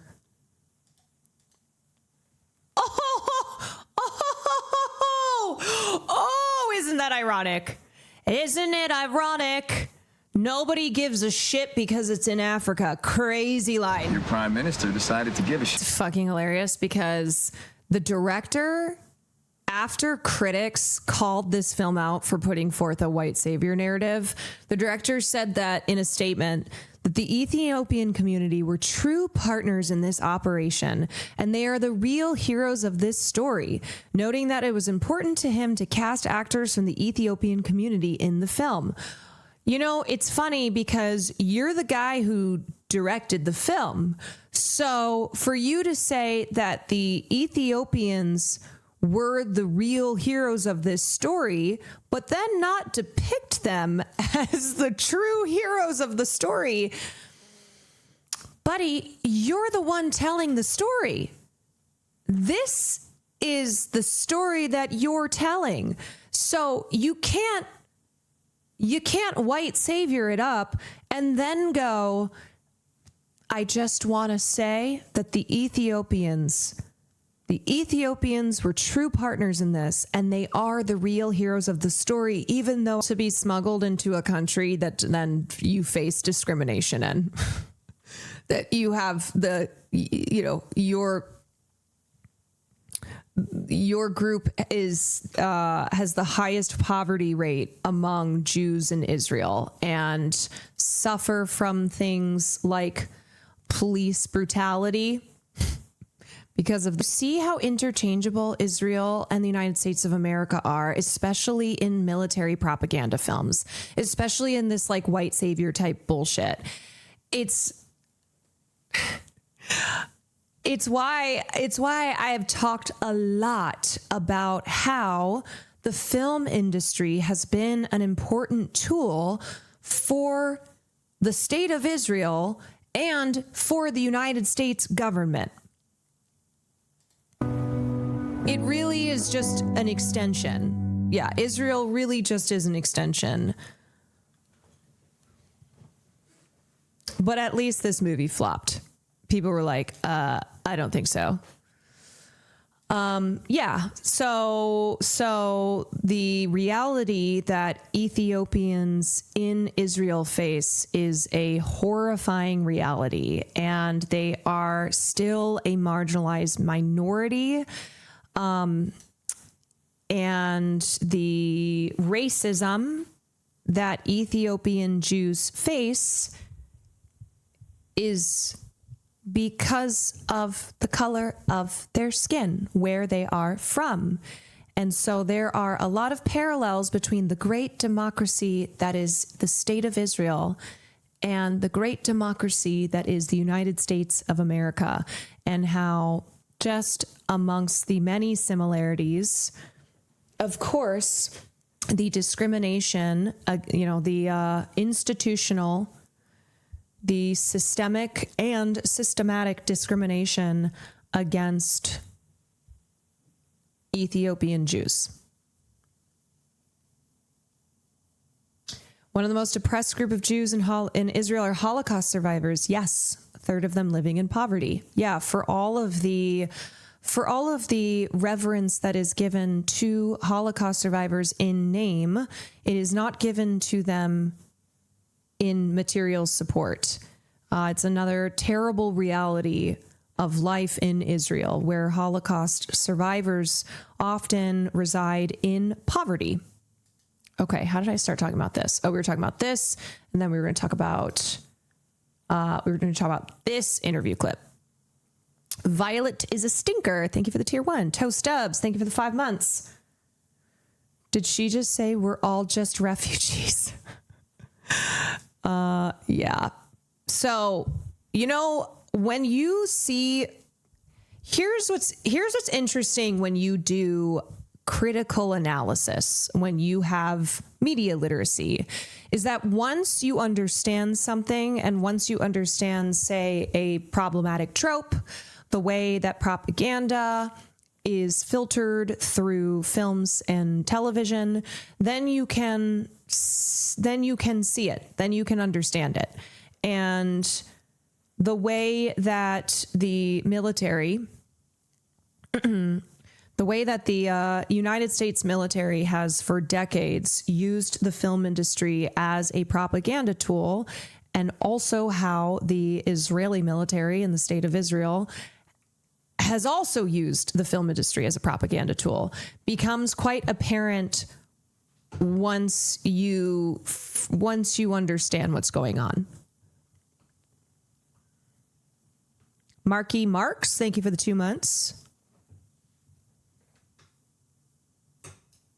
Okay, here we go. What we lost during the politically correct era, and what we have to expect in Hollywood after the Me Too movement and the Black Lives Matter are done. The two of you, Andrew and Julia. Well, okay.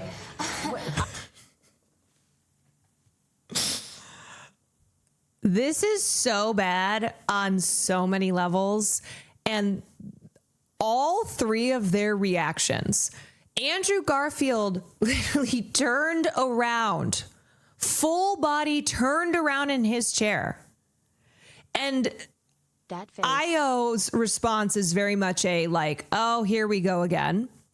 And Julia is like in disbelief, almost like she's like, no, that is not, it could not be what just happened here. That could not be. Every single one of them being extremely weirded out by this question, because it's an insane question to then go, the two of you. I'm going to ask a question pertaining to the Me Too movement and Black Lives Matter being over, and not ask the black woman. I don't care to hear from the black woman of this trio. Can you repeat that? And I can, with your sunglasses on, I can't tell which of us you're talking to. So the question was for Julia and Andrew. Mm-hmm. Yeah, and Julia Roberts even gives her an out. She's like, okay, let's do this again. I need you to ask the question again and specify who you're asking. I'm going to give you a chance to rephrase that and to address to the group. And no. Now that the Me Too era and the Black Lives Matter are done, what we have to expect in Hollywood, and what we lost, if we lost something with the politically correct era. Also, Ayo's face throughout this whole thing is just a masterclass. This is a performance in and of itself. Well, it's not done. Like, the breakdown. Every eye movement, head movement. Unless you're talking to, so the question was for Julia and Andrew. Mm-hmm. Now that the Me Too era and the Black Lives Matter are done, what we have to expect in Hollywood, and what we lost, if we lost something with the politically correct era. Well, it's not done. Sorry. I know that that's not for me, and I don't know if it's purposeful if it's not me, but I just am curious. I don't think it's done. It's not done. I don't think it's done at all. I think maybe hashtags might not be used as much, but I do think that there's work being done by activists, by people every day. That's beautiful, important work. That's not finished. That's really, really active for a reason, because this world is really charged. Yeah. And that work isn't finished at all. Maybe if there's not mainstream coverage in the way that there might have been daily headlines in the way that it might have been 8 or so years ago, but I don't think that it means that the work is done. That's what I would say. And that the movements have. Okay, she's so good. She's so good because she was right to answer that question and then point out how she was not asked to answer that question. Yeah, also, that reporter's not racist. She's just Italian. In the same way that Andrew Cuomo is not a sex pest, he's just Italian. Come on. People don't understand the way that Italians do stuff. Okay? They can't be racist. They can't be sexist. They can't be, they can't be causing problems. They're just Italian. Forget about it. Come on. Luigi is hard carrying Italians right now. Yeah, Italians, I have to say we need some good Italians stepping up. Bada bing, gabagool.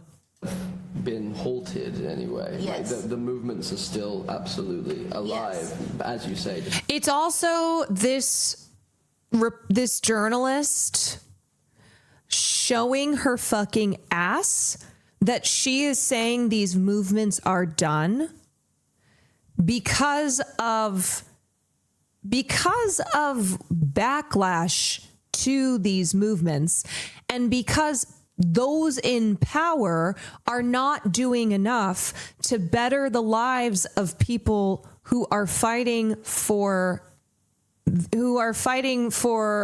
equality, who are fighting for fighting for fixing these systems. And it's always frustrating because the work of people who have been doing this work long before there were hashtags, long before Nancy Pelosi and members of Congress got on the, took a knee, long before they were doing just the aesthetics of progress, activists are out here doing this work, and they are always being devalued because they do not have the spotlight, because they are not the ones who unfortunately are get asked questions about, hey, what's going on with Me Too and Black Lives Matter? Seems like it's totally over. Then it's like the appearance of, oh, we're been there, done that. Oh yeah, that was just a phase. It's also so confusing because they're largely U.S. movements. Why is the Italian asking about it and making weird assumptions? I cannot get over this woman asking this question this way and to these two people. This might be one of the worst interview questions I have seen since in some time. Maybe not as labeled or covered, or witnessed as or kind of magnified as much in this present moment. I just think Ayo does such a beautiful job at handling this bullshit. She's so good. She's so good. She's really such a brilliant person, and I love her. I love her work. I just love everything about her, and the way she handled this was so good. Because, as I said, her jumping in immediately to obviously first express how strange it was, how very fucking weird it was that she was purposefully excluded from answering this question. But then also in her response, which was very graceful, highlighting the ridiculousness of how this question was, of this question and how it was asked. It's crazy to think she even thought this was an appropriate question for Julia Roberts. I mean, she looked at the three of them and went, okay, I'm going to ask a question about Black Lives Matter and Me Too movement to the white man and the white lady. And as I said, Ayo Edebiri, who's a black woman, being excluded on responding to this question is quintessential. I just want to hear from white people. And I'm sure the journalist was like, but I'm asking a question about the Me Too movement. So I'm asking Julia, who's a woman. So that's why I want to hear from Julia. A Reddit comment said she follows neo-Nazi accounts. Well, here's her response. If you have not seen this, somehow it gets worse. Okay. Are you ready for this? Because if you thought the interview question was bad, wait for Frederica Polidoro's response on Instagram. Following an interview, I have been subjected to personal insults and attacks because of a question that, for some reason, was not well received by some members of the public.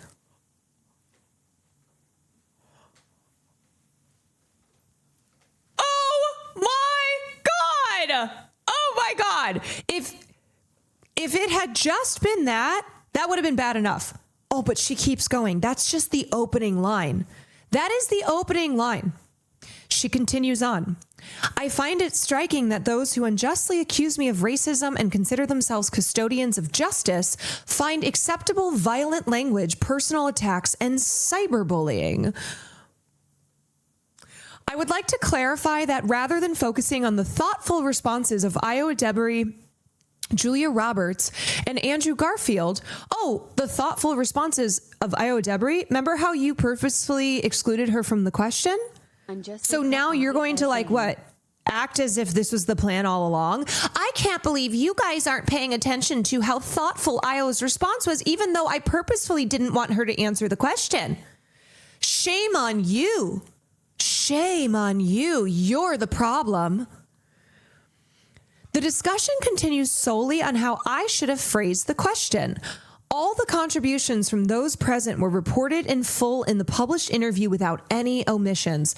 No, bitch. It's not just about how you should have phrased the question. It's the fact that you purposefully, explicitly excluded the black woman who was sitting there and who was the one that gave you the thoughtful response.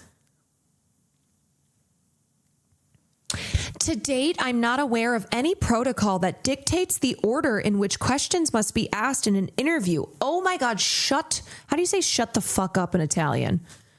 Shut the fuck up in Italian. Stai zitto, cazzo. And isn't this stai zitto, cazzo?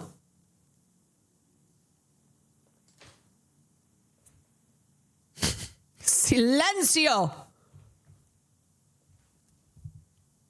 Shut the fuck up. I'm going to hit that one more time. Stai zitto, cazzo.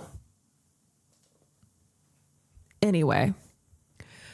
Censoring or delegitimizing questions considered uncomfortable does not fall within the practice of democracy. Only the Journalists Association is authorized to evaluate the work of professionals in the field, not social media tribunals. Okay, so we're 3 paragraphs in. We are 3 paragraphs in, and she has not acknowledged the major problem, which was that she asked the question only to Andrew Garfield and Julia Roberts. What is not comprehendo? What io no comprehendo? The Italian fascists would know about tribunals. Yeah, and just I know where she's going here with the trying to talk about like woke gangs on the internet. Woke gangs on the internet. This is not about a question that's uncomfortable. You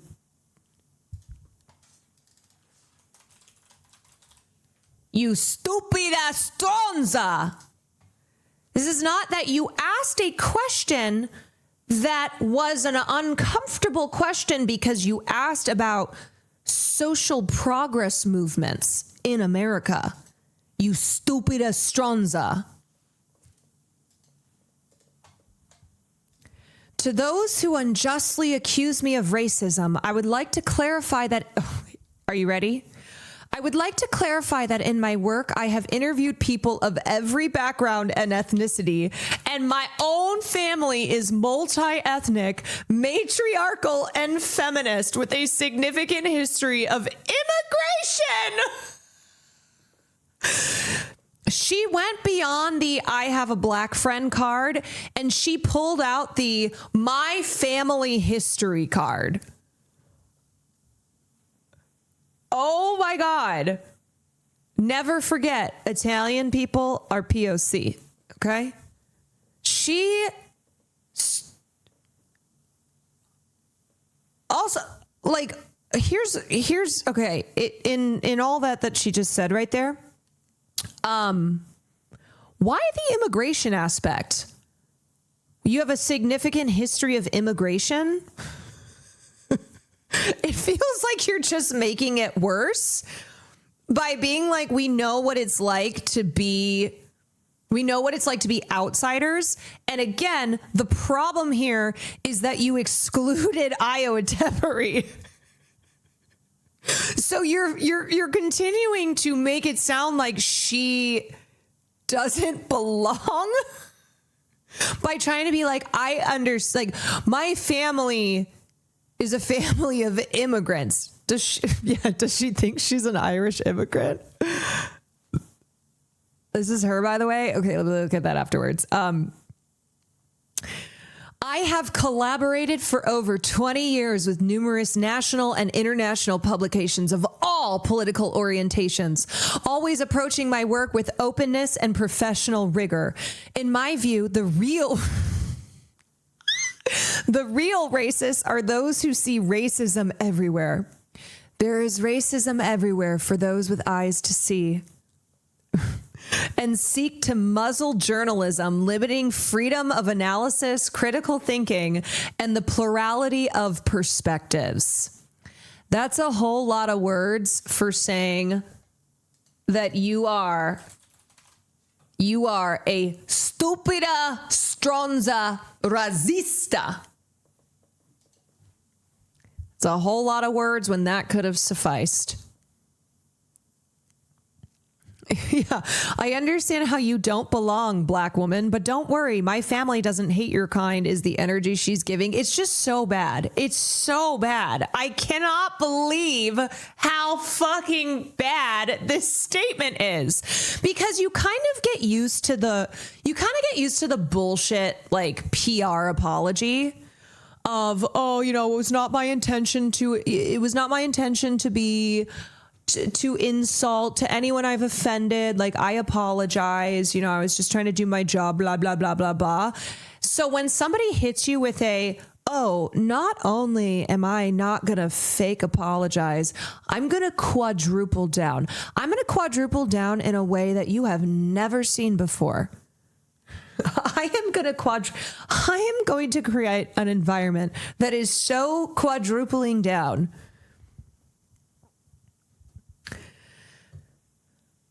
Journalism's role is to ask questions, even on delicate topics, with respect and responsibility.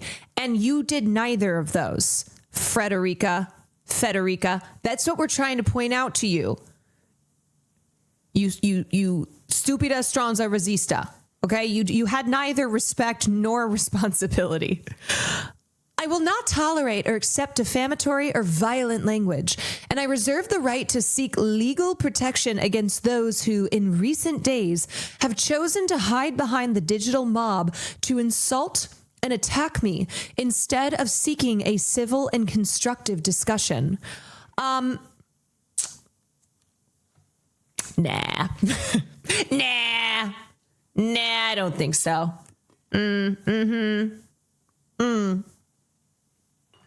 I don't think so.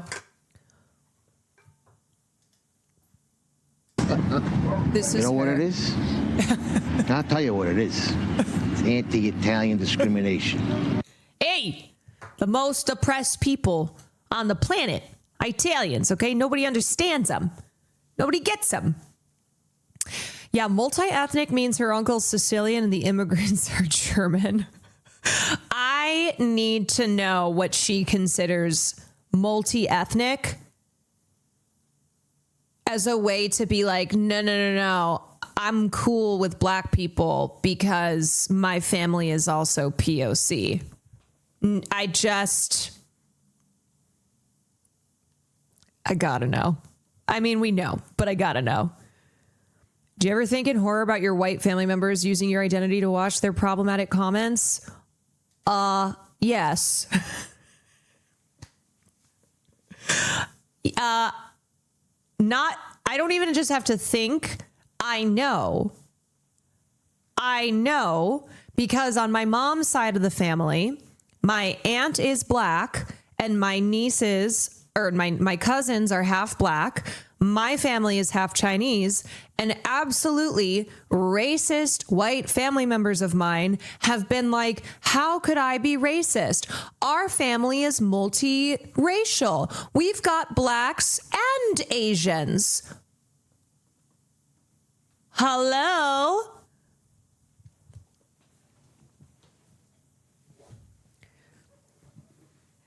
The funniest was when one of my racist aunts who just was getting her brain cooked on Facebook.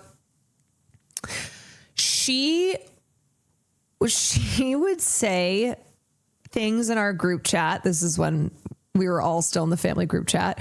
She would say things like, she was so fucking ignorant to the fact that she would say these things to my aunt who is black. And then when my aunt would push in like you get it, you understand, right? Like the black youth in Chicago are out of control. And my aunt, who's also a teacher, was like, yeah, the way that you're saying things and what you're saying, it's like giving problematic.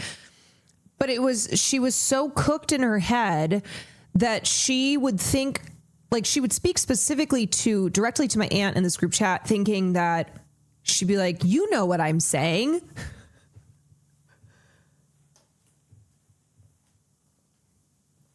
You know what I'm saying? The one black woman in our family. Back me up here. This is kind of giving Italian Barry Weiss. I agree. I do. Yeah. And okay. So what's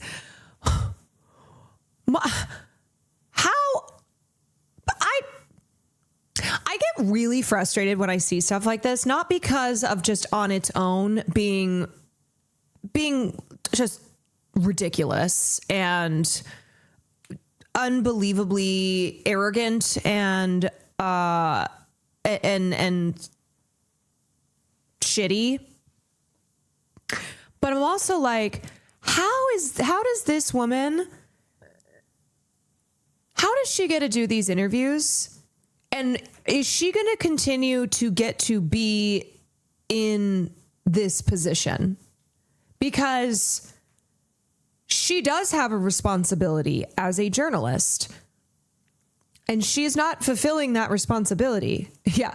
And why not me? Look, I know I'm not Italian, so I'm not a real POC. But all I have to say is, like, I think there's a lot of people out there who could do a much better job than whatever the fuck this was. You know, like, who approved this interview from the actor's movie? She follows neo-Nazi and racist accounts on Instagram.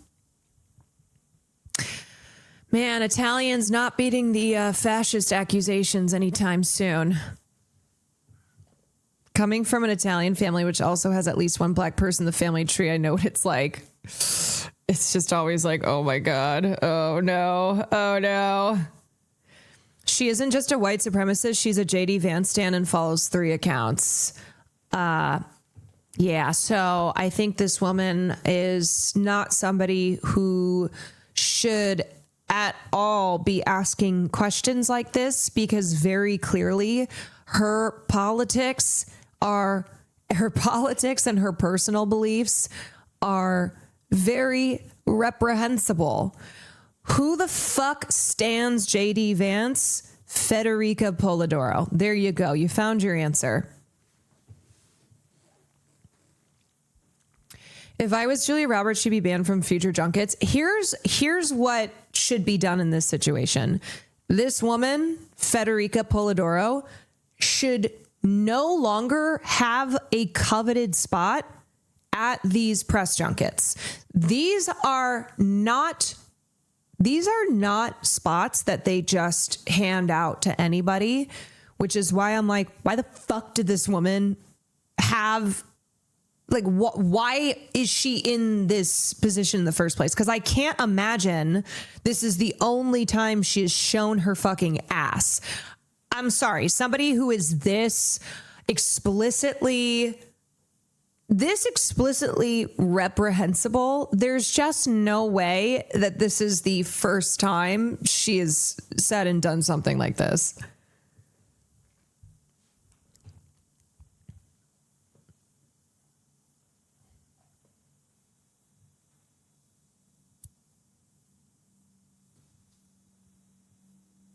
Most Americans don't like JD Vance. Why does this random Italian lady stan him? Like, even a lot of MAGA people, I don't think stan JD Vance. So it really says a lot if you are an Italian journalist who is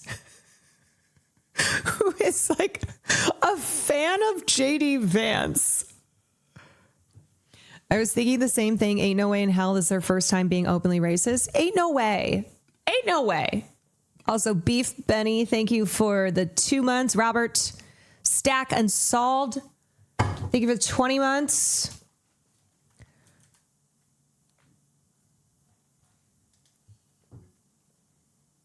I will say there probably isn't a ton of oversight beyond the Italian PR team booking those slots. Like if an American PR team runs the junket, they're not going in to vet the journalists that each regional team selects. That's true. Yeah, I would agree.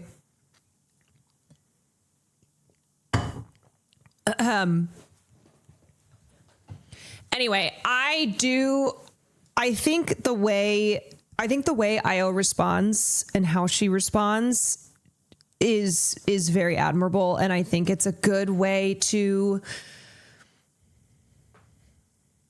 I think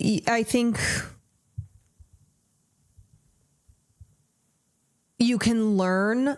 I feel like she's a person that I always learn from. She is really great when it comes to press, and just when she gets asked the stupidest questions or questions she's been asked a million times. Like, here's the thing, okay? I know the debate over The Bear being a comedy or drama has been going on for 4 fucking years. I get it. I know. But journalists are still continuing to ask. And here's what I've learned from just doing a couple of red carpets. Okay, just a couple events for film premieres. You get like maybe 2 questions, especially if it's really busy, if the stars are running late, if they're being physically manhandled by their publicists. So why are you choosing to ask the question of, what do you think about The Bear being in the comedy, in the comedy genre for the Emmys, which is a question that has been asked repeatedly to people like Ayo Edebiri for literally years.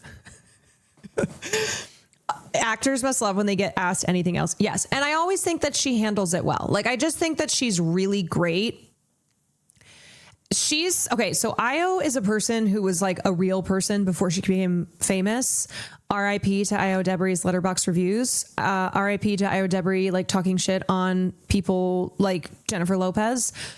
But I think she finds a way to still feel authentic and be funny, but also very thoughtful. And she's just really great in an interview setting. They don't pick how their shows get submitted. I know.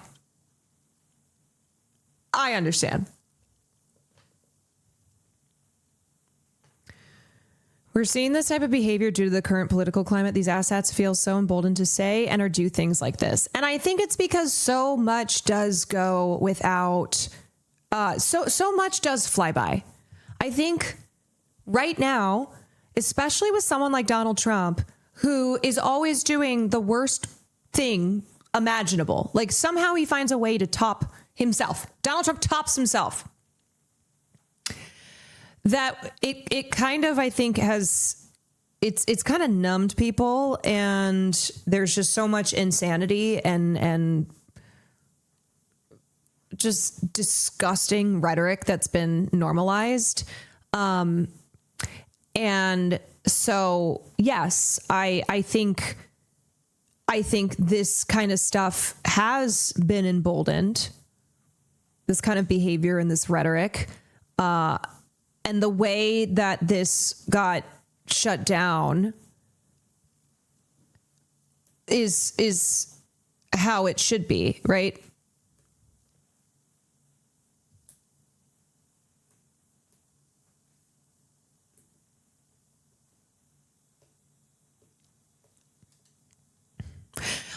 But she, and like the thing is she wasn't even being mean. She could have been mean, but she was not even being mean. I'll play it back.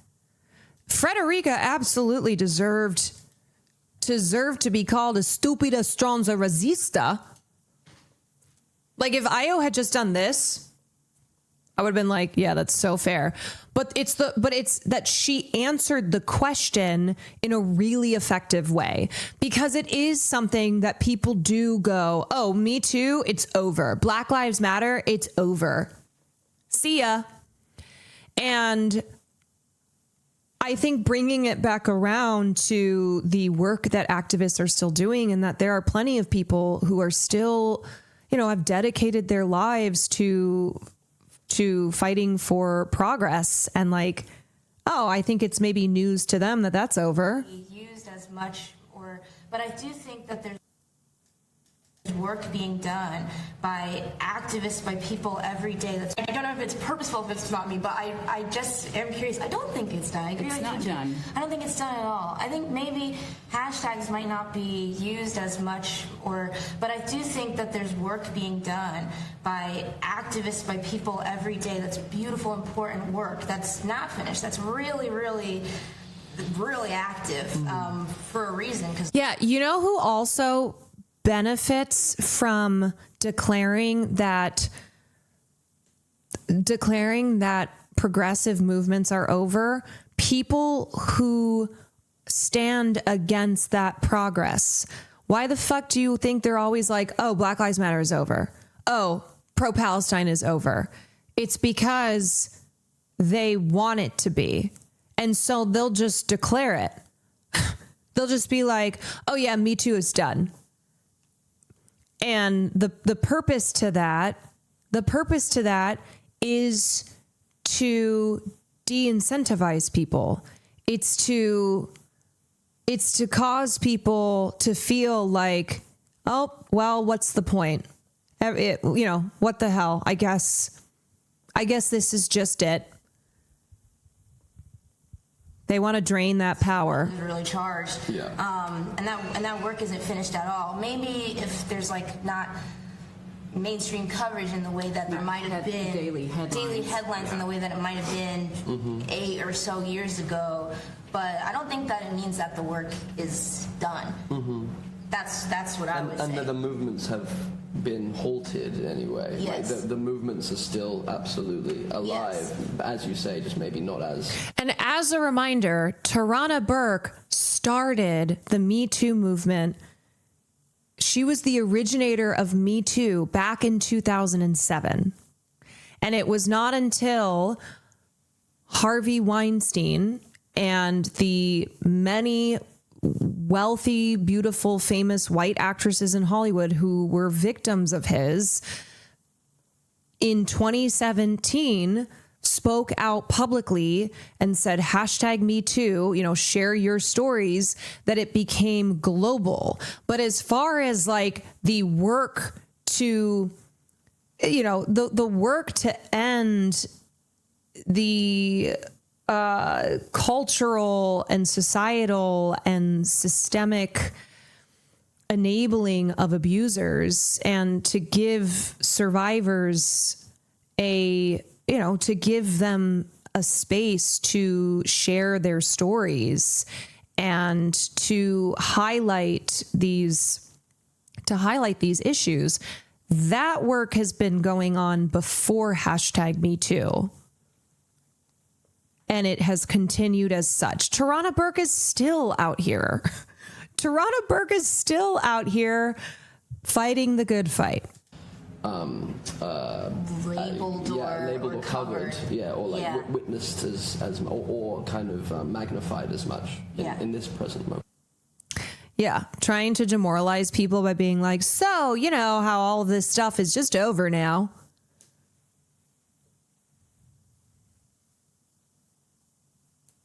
Yeah, also, Twitter is a fucking hell site, okay? Twitter is run by Nazi bots. So the way that Twitter was utilized in, say, 2017 for something like the #MeToo movement, it is not the same Twitter now. Like, who the fuck even uses hashtags anymore? It's just the kind of tools of the social media platform and the way that we use the platform is very different from 8 years ago. So if you're basing your understanding of like activism and social progress movements off of what is happening on Twitter, well, I got bad news for you.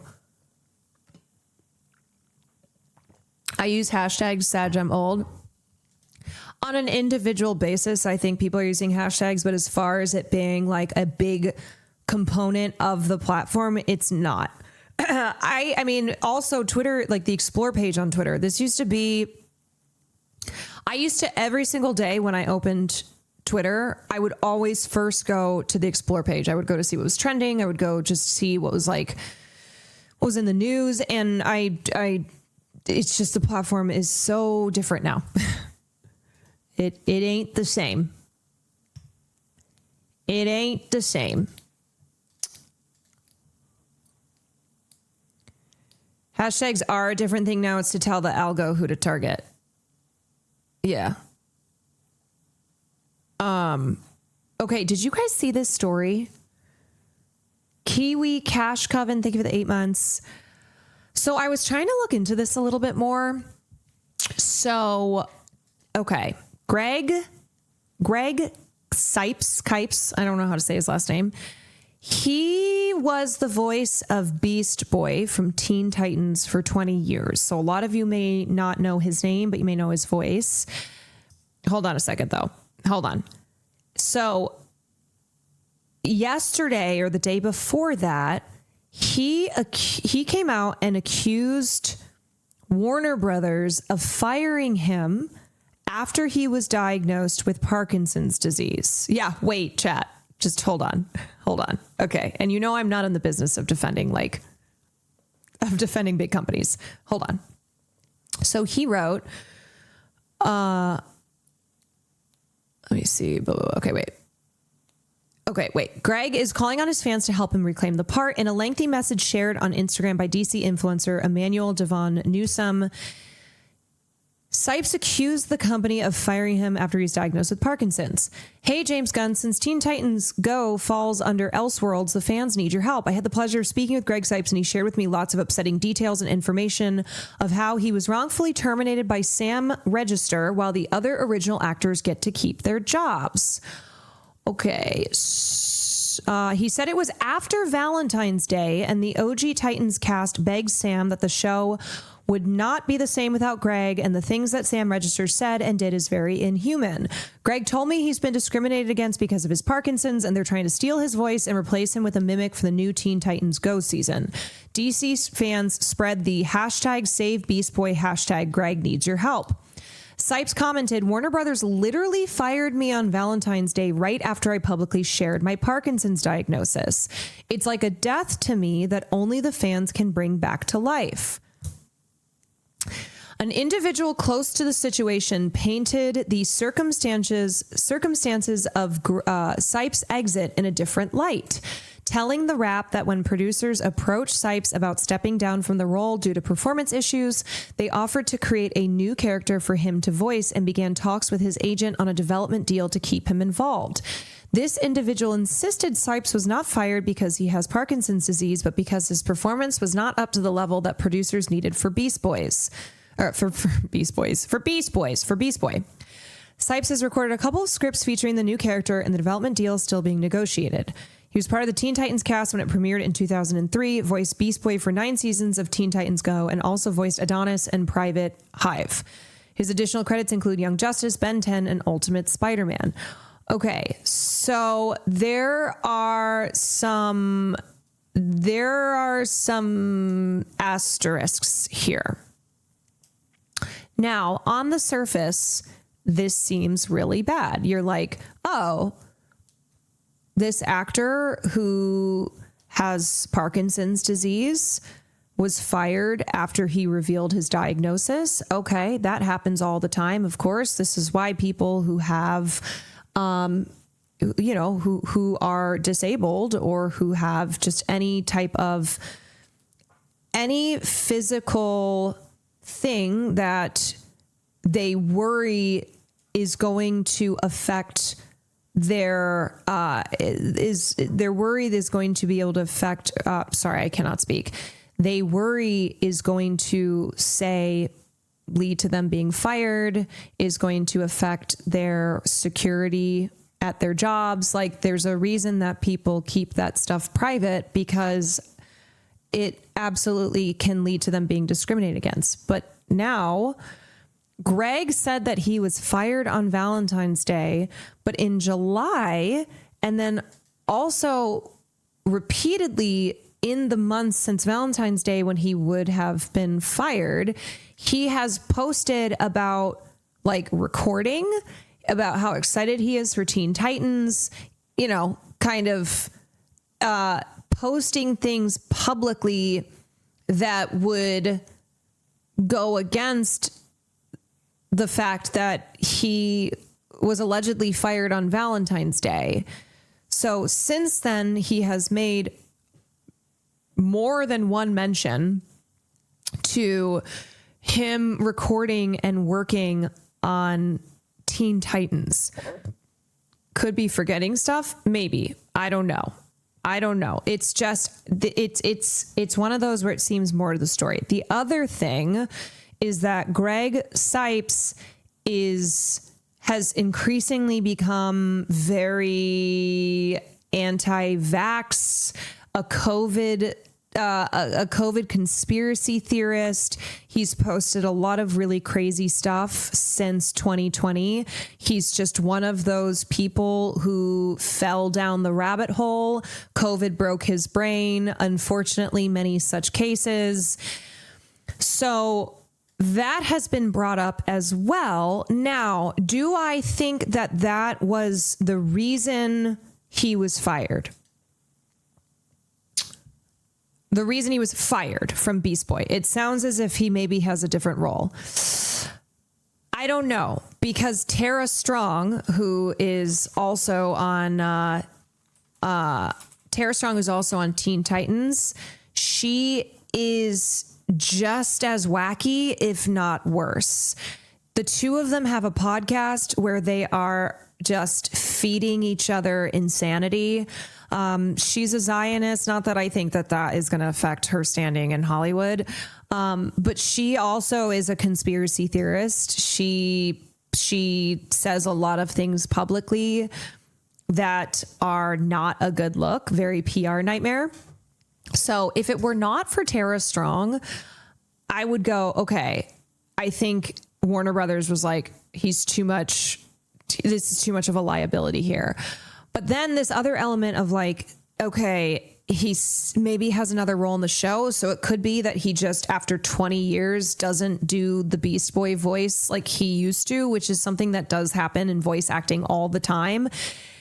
And look, I am not in the habit of defending big studios, right? Y'all know that's not my usual MO to go to bat for, say, Warner Brothers. but it just feels like there could potentially be something else going on here aside from Greg no longer getting to voice Beast Boy because he's being discriminated against due to his Parkinson's.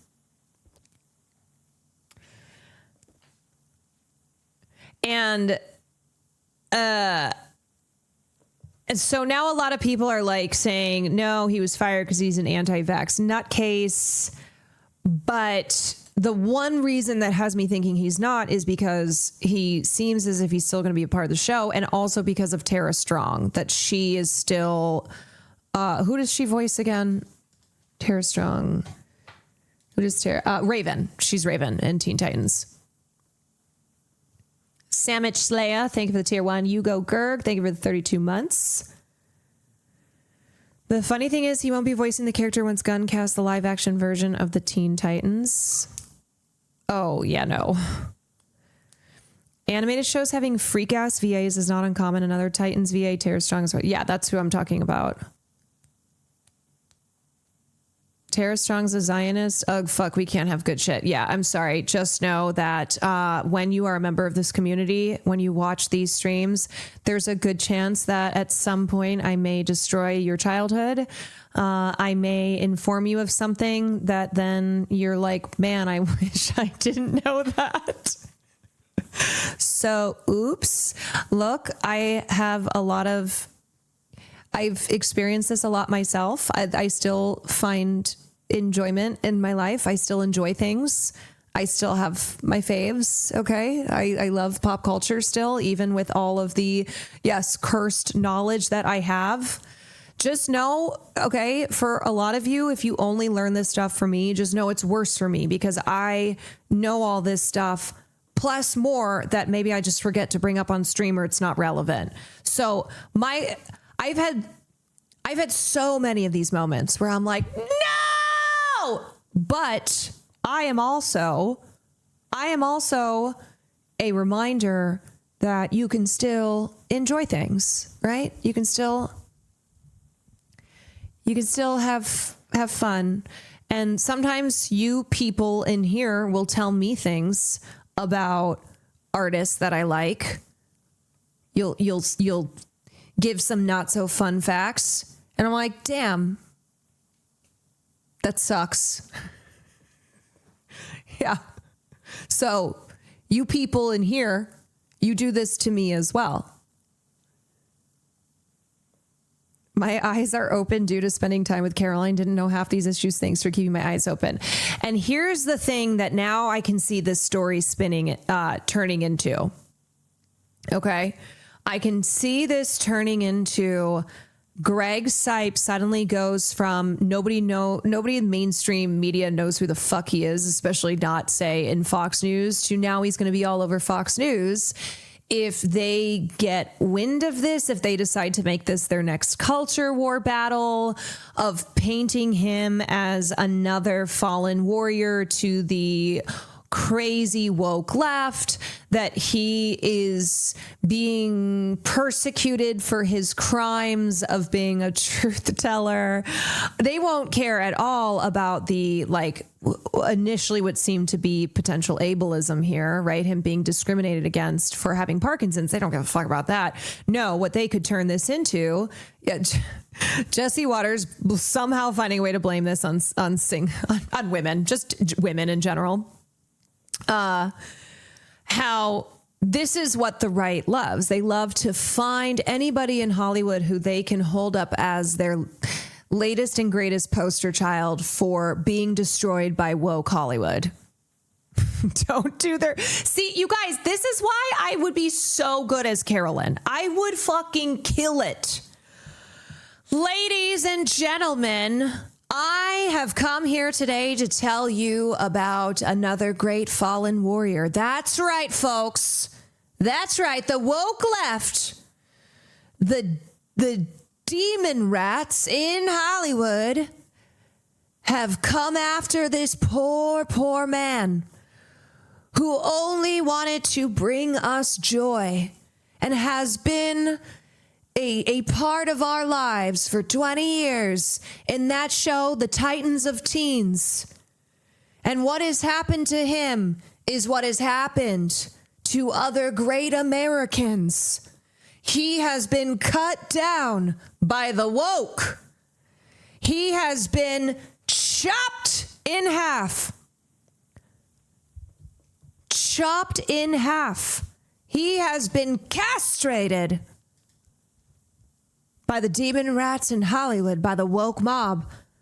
And if you think they're not coming for you, oh, well, I'm sure Greg, whatever his last name is, thought the same thing as well. And what was this man's crime? What was this man's crime? Well, his crime was speaking the truth. Just know, folks, America has fallen so deep into the pits of hell that now speaking the truth will kill you.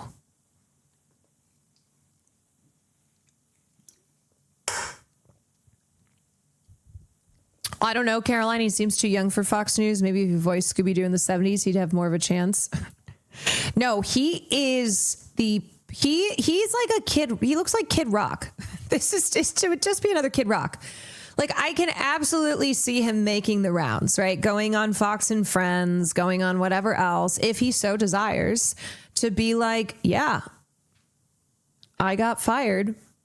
I mean, he's saying he got fired because of having Parkinson's, which the anti-woke warriors out here don't give two fucks about. They want to make this about him getting fired for his beliefs. For telling the truth. Random internet users just trying to be comedic. Apollo, the gift of prophecy. I know. Unfortunately, many such cases of this, to the point that now it's so predictable. Fired for being white and being the worst crime that you can be in this country, a white man. That's right. Greg is a white man.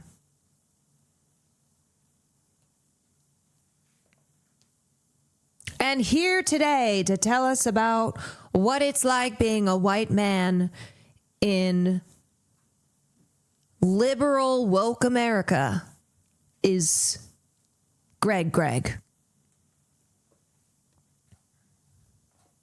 And now a word from our sponsors. Yeah. And now a word from our sponsors.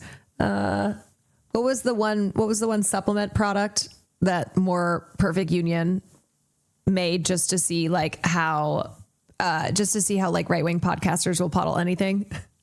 Or will peddle Deep State. And now a word from our sponsors, Deep State Detox. That's right, folks.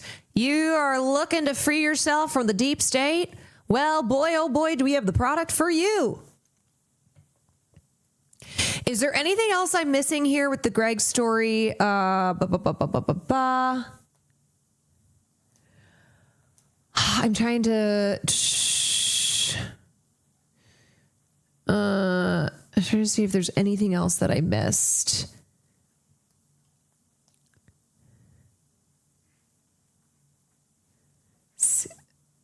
Let me see what this is. I hate to break it to you, but okay, yeah, see, here's some examples of him posting recently, even though he said that he was fired in February.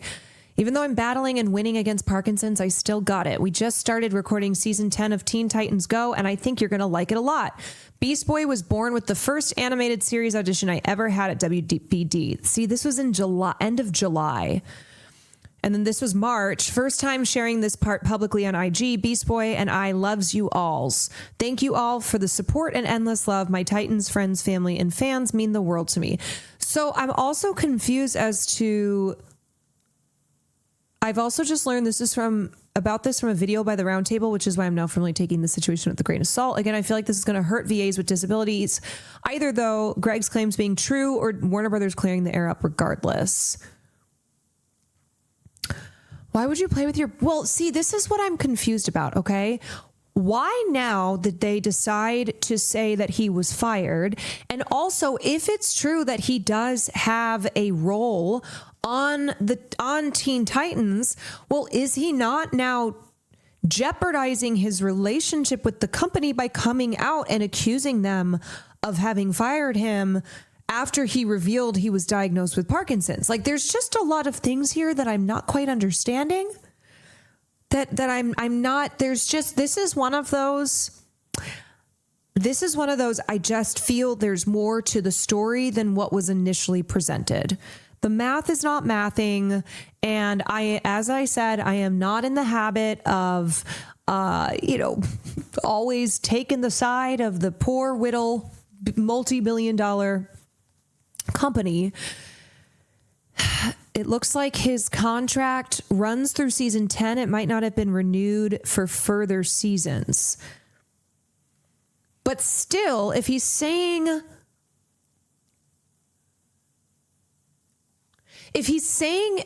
he got, okay, well, but it's still strange though. Is it normal to assign a longstanding voice actor to a different role? No, I think what would be more normal is that a longstanding voice actor would be replaced in the role if they weren't delivering on, if they weren't able to like do the job. I think the problem is you're trying to make sense of it. Yeah, I think that might be the problem. To me, it feels like if they assigned him another role, if they cast him in another role on the show, it's because they still wanted him to be a part of Teen Titans.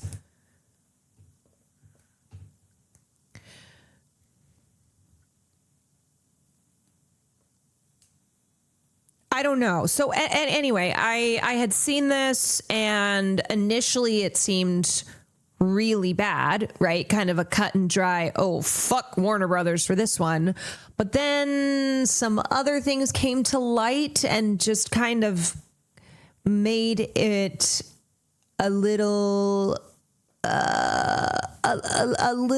more confusing and maybe not as clear cut.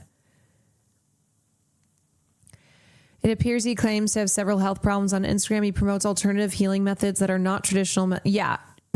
He is a person who really went down the conspiracy theorist, anti-science rabbit hole because of COVID. Like, I think he called COVID. He's one of the people who thinks that COVID was intentionally released to like kill a bunch of people. So he's not a COVID denialist and saying COVID wasn't real. He's of the COVID was intentionally released on the public as a way to call numbers, which is, I think, a part of like the pandemic, kind of like the pandemic conspiracy theorist group. And he also thinks though that COVID, he's like fixed his, like I think he thinks too that he doesn't need,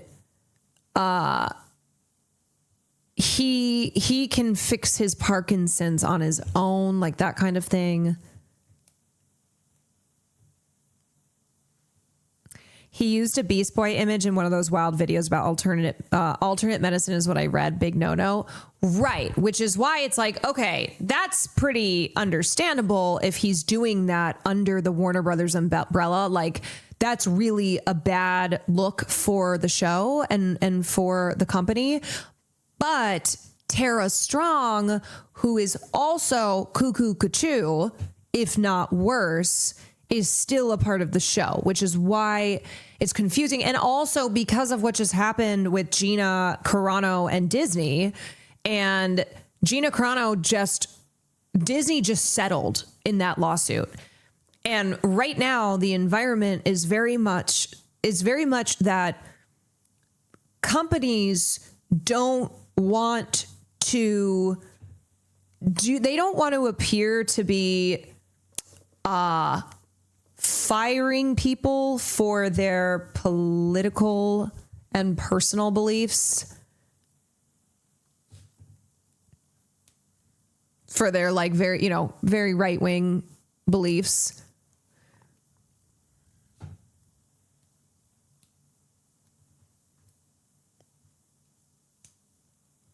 My grandpa bought books on Amazon called How to Cure Your Own Cancer. He has stage 4 lymphoma and his daughter is a doctor. Oh, not like this. Oh, no. Maybe it's because Tara Strong would be too difficult in that show to replace. I don't know.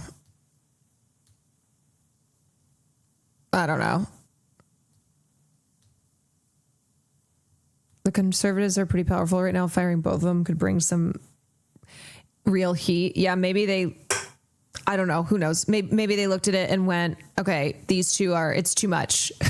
It's too much. We have to get rid of, we have to get rid of one of them. And it would be harder to get rid of Tara Strong. I don't know. But I also don't see Warner Brothers. I don't know. I can't. Maybe they weren't even making the calculation that these insane beliefs being associated with their show was going to do anything. Who knows? Who knows? Okay. So. Oh no.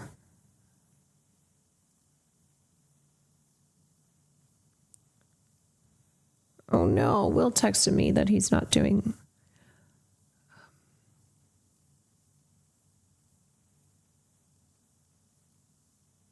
Hold on, Nico. Nico has gotten back to me. That would be so helpful. I ended up going live, and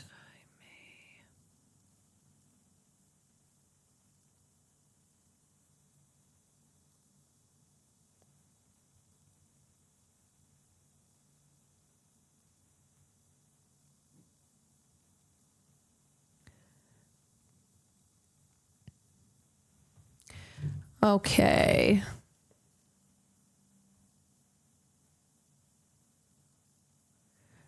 Hold on, I'm just trying to decide.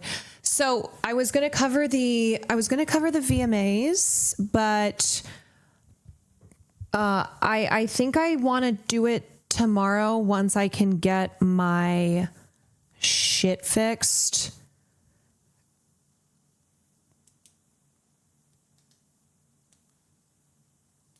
Because Nico was busy today, but he said that he can help me later tonight. Let me think.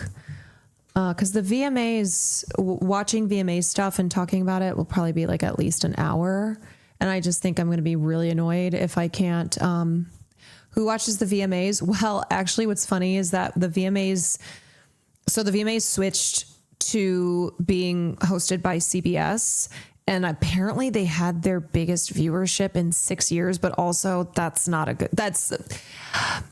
viewership was way down, but they've had their highest, or was it highest ratings? Was it viewership or ratings? I thought it was viewership. Nighthawk, thank you for the 8 months.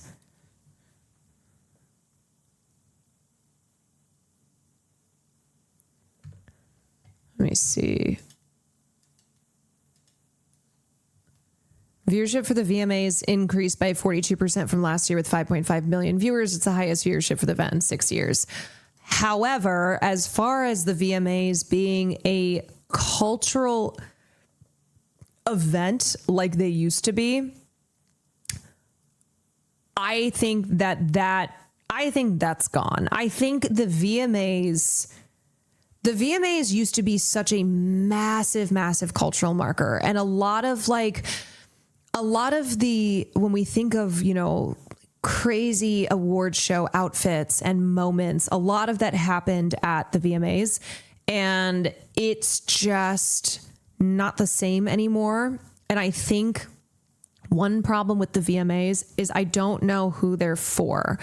I don't know if they are trying to appeal more to like nostalgic millennials and Gen X, or if they're trying to appeal to the younger generations, because the way that they're structuring the VMAs, especially the show this year, it felt like they were really heavy-handed on the nostalgic medleys, but I just don't think that even people who watched the VMAs back in the heyday, like, I don't think they care to watch the VMAs to just get a dose of nostalgia. I think we would like to see artists of today who are creating new moments, who are not just reminding us of like, oh, remember how great the 2004 VMAs was? Like, oh, remember Lady Gaga's paparazzi performance? Remember Britney Spears? We want the current artists, whether they are old heads or they are of like the, you know, the new breed of superstars, we want them creating new moments. So not every single thing. So that pop culture stops being about, oh, remember this past era. Remember how fucking great that was. Otherwise we're like not making new pop culture moments, and we're just trying to recapture and remember the past. Kind of feels like award shows in general have lost a lot of their relevance in culture, but I don't know. I have no data for that. No, it's absolutely true, which is one reason I and my team have tried to, one appeal that we've tried to make to award shows is like, look, young people are watching clips. They are watching moments on Twitter, on YouTube, on TikTok. They're not tuning in and watching the show. They also don't really give a shit. These shows don't hold the same importance and the same like attention that they used to. And so someone like me coming in and live streaming a red carpet, like talking about the shows and getting people interested and like tuning in and being in conversation about it. Anyway, I think that this is something I just have noticed across pop culture, and especially like in the music industry, is that a lot of this feels like it's just trying to capture that nostalgia. And it's trying to remind us of how like awesome this used to be. And like, for example, why the fuck do you have Sabrina Carpenter, who is one of the 4 main horses of the pop culture girlies? Why do you have her performing after a commercial break and like without the fanfare and kind of just the placement that you should put her at, especially because she was performing songs off of, or she did Tears, which is from her new album, and it was the first time she was doing that. Like, that's a huge thing. It doesn't matter if you don't really like the album or not. Just as far as like, okay, here's one of the biggest pop girlies right now who is performing a song off of her new album for the first time, and you're sticking her after the commercial break. You're putting the three legacy medleys in the first 90 minutes. Gaga left after winning Artist of the Year in 20 minutes to perform. And I know. Gaga, who is one of the, you know, by this point, like, she is one of the OG OG Pop Queens, was only there for the first 20 minutes. So they gave her an award and then she left, and then it was a pre-recorded performance. But then also it's like, why the fuck did Jelly Roll and Post Malone, did you really need Post Malone so badly that you also had them pre-record their performance? Why? Gaga, understandable. All right. She actually won an award. She is Lady Gaga. But why are we doing another pre-recorded performance with Post Malone and Jelly Roll? Nighthawks, thank you for the 8 months. Yeah, I wondered why they stacked all the most replicant performers in the first hour. Yeah, I just am confused.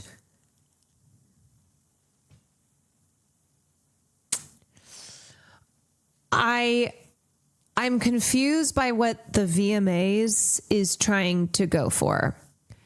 And here's one major problem.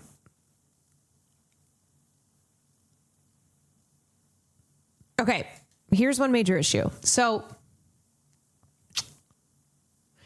music videos no longer move culture like they used to. Music videos are still being made and people still enjoy them, but it is not it's not this like massive cultural phenomenon like it used to be. And MTV was what made music videos a thing. And for a lot of artists, MTV promoting them by showcasing their music videos was what catapulted them into, into the stratosphere of fame. Artists basically make them because they want to. It doesn't benefit them that much anymore. Yeah, like Sabrina Carpenter, I so appreciate how much she loves making music videos, and she makes really fun, really great music videos. But she doesn't have to do that. I think it helps because no one else is really doing it. So it also makes her stand out more, that it's like, okay, thank God at least one of these girlies has given us a fun music video. But it does not service artists in the way that it used to, which is why MTV also has been on the decline and why the VMAs moved over to CBS. So it's a tricky thing to try and it's a tricky thing to try and do, as far as how do we promote and celebrate this form of media and artistry that no longer has the culture and the cultural importance that it used to, and no longer is important to individual artists. And so it's even surprising that many big artists showed up at the VMAs. The VMAs used to be like the show, right? Everybody went, everybody wore iconic outfits. You had like some of the best performances all year being done at the VMAs. It was the show to go to. And so it was even a surprise that as many big names went to the VMAs this year. But anyway, so the concern and the problem that the VMAs have is, how do we put on a show that no longer revolves around that revolves around something that's no longer as massive as it used to be? And also, who are we doing this show for? And I think they still don't know. It's like, are you doing this show for the people who have been fueling the viewership for the VMAs for the last 30 plus years? Or do you do this for,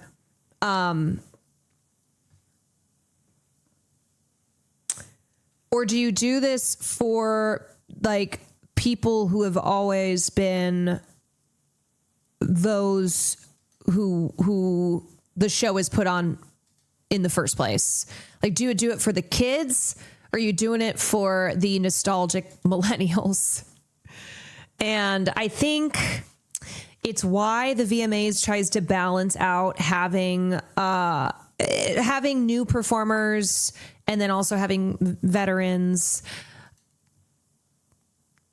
And a lot of times they place emphasis on like special anniversaries. Ooh, it's the 20th anniversary. It's the 25th, 25th anniversary, whatever it is. But I think the show should focus more on like creating new moments. And that doesn't just have to be like, that doesn't have to be just having new performers or newer performers. You can still have veterans be a part of the show, but it should not be a fucking like 12 song medley. Oh, here's all my old great songs, and we're going to have 4 of these different medleys, and it's going to be in the first hour and 20 minutes of the show. Lady Gaga's a veteran now. I mean, I would put her in of like the big names who were there last night. Yeah.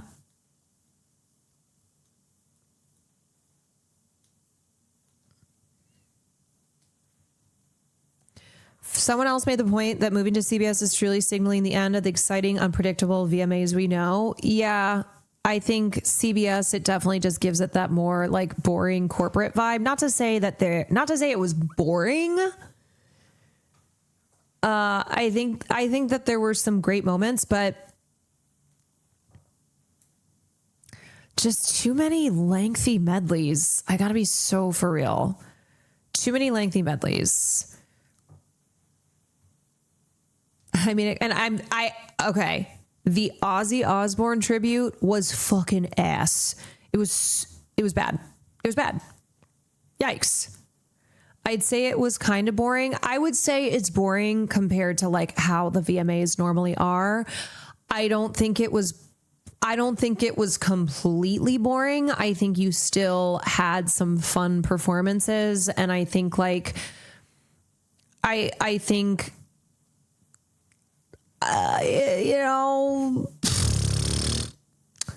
as far as award shows go, the VMAs are still kind of built in a way that they're not going to be as boring as your average award show, but it's boring for the VMAs.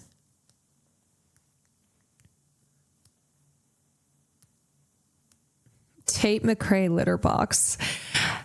Tate McRae, I go so back and forth on her because she very clearly is trying to kind of be this generation's Christina, but she doesn't feel like dangerous in a way that Christina Aguilera, especially on a stage like at the VMAs, where it felt like dirty and dangerous in ways that Tate McRae doesn't feel like. Yeah, people will call her a mix of like Britney and Christina. I think as far as I would say she feels like she's leaning towards trying to be more Christina.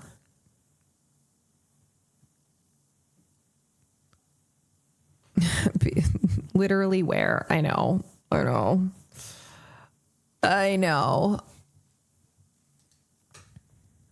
Okay, maybe we just try to watch a little bit of the VMAs and I'll see if I don't lose my mind.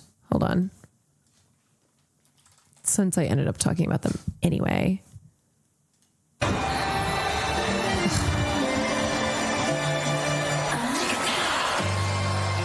No, I can't.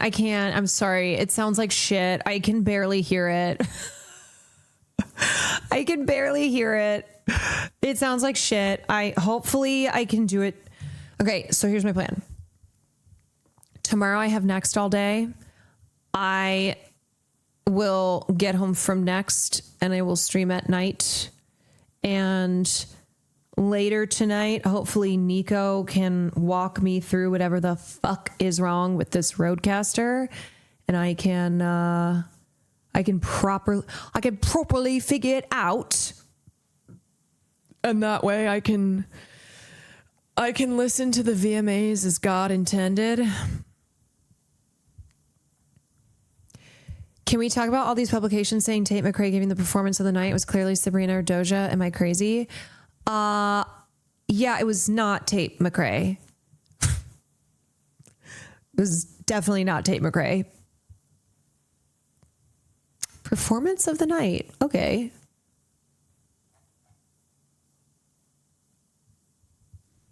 Amazing stream as always. You're amazing. Oh, thank you, doll.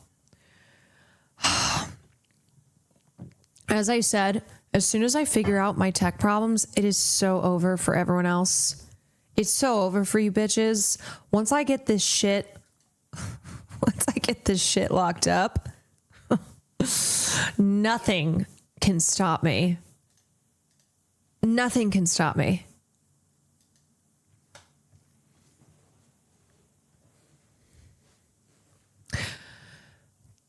I've been a ballet dancer for over 17 years, and Tate just does movements that highlight her flexibility, which I found boring. No real technique, which she has but doesn't use.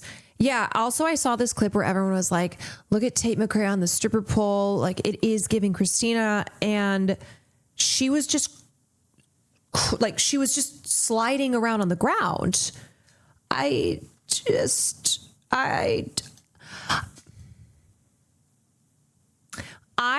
what I fear. Okay. Here's what I fear. I fear that for today's pop girlies like Tate McRae, who are kind of a blender, they're taking like Y2K / early 2000s vibes, that the people who are like, no, she's really that girl. No one's doing it like her. I fear that they actually don't know the artist that she is trying to mimic. I feel bad for anyone being compared to Christina or Britney. Yeah. Yes, I do as well. I figured it out. She's this generation's Ashley Simpson. Just get her some black eyeliner and an emo song, and the pieces of me. I could see Tate McRae lip syncing on SNL. I could. Tate McRae, Madison Beer, and Addison Rae all feel the same to me.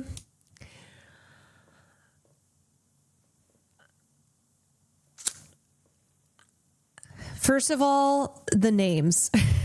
Tate McRae, Addison Rae, Madison Beer. Addison Rae, Madison Beer. Okay, here's my thoughts on Madison Beer. I actually think she's very talented. I think the girl can sing. I think her brand is to nothing. It's to nothing. One reason that Addison Rae actually started to be taken seriously as a pop girl is because she put so much into the branding. She did a great job. She did, because she was like a joke. People looked at her and went, oh, this TikTok girl who wants to be a pop star. She wants to be one of the pop girls. And we covered this on stream one day. She rebranded and she hit it hard. And honestly, it was very impressive. Now, as far as her being like, I can't believe I haven't gotten all these awards yet. Okay, girl, let's chill for a sec. Madison Beer is very pretty and a very good singer. And I think she does not have a bigger career and is not considered one of the pop girlies because she doesn't have that branding down. Like, when you think of Madison Beer, you just go, oh, she's pretty. What is her identity? Madison Beer, low-key, the only vocalist out of the three of them, no shade. I would agree. I would agree that she is actually, of the three, she is actually a really great vocalist. But of the three of them, she has struggled to kind of, which is crazy considering like Addison Rae did it. But she has been struggling, and I think it's because she just does not have a strong identity. She doesn't have a strong brand. but also all of them make me miss Whitney Houston so much I could cry. I mean, yeah, if we're going to talk about vocalists, baby. If we're going to talk about vocalists.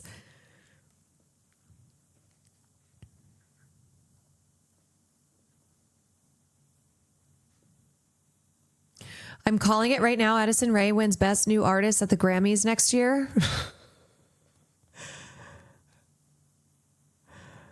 What a world. It's wild because Madison Beer has had 2 K-pop hits with the whole League of Legends stuff and still not well known. Yeah. You know, the other thing too is that Madison Beer, and I hate to say this, Madison Beer, when it comes to the guys she's dated, not picked well. She needs to have her... I think she needs to have a relationship that is appealing to people outside of like internet brained folks. You know what I mean? Where when she dated like Zach Bia. Zach Bia is an internet guy. He's an influencer. She needs a PR relationship ASAP. And now she's dating a football player. Right. But I mean, she needs like, okay, Olivia dated Zach Bia. Wait, which one did Madison dated one of those. I don't know. All these girls date these shitty, not cute influencers. She also did that. Why are all these girls dating Zach Bia? Why? Girls. There are so many more men. There are so many more men that are not Zach Bia.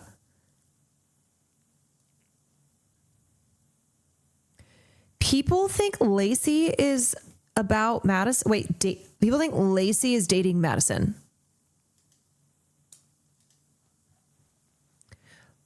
Girls, there are so many more men out there.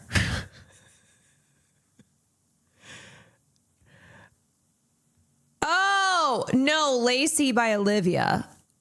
Okay. I'm not keeping up. Now I understand. People think Lacey is about Madison. Lacey, the song by Olivia Rodrigo on her album Guts, is about Madison Beer because they both dated Zach Bia. I see. Madison is bi, so she's going to date the worst dudes. There is something about bi girlies in the celebrity world who date the worst men. I don't know why. And I'm not doing the whole like, oh yeah, you're bi, but you only date men. But it's something of like dating the worst guys.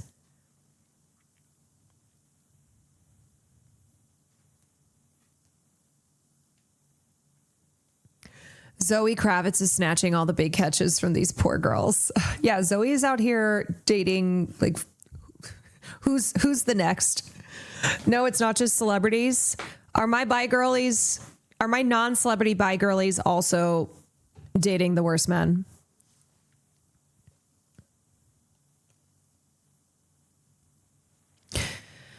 Madison reminds me of Megan Fox a little. She's almost too pretty, like intimidatingly so.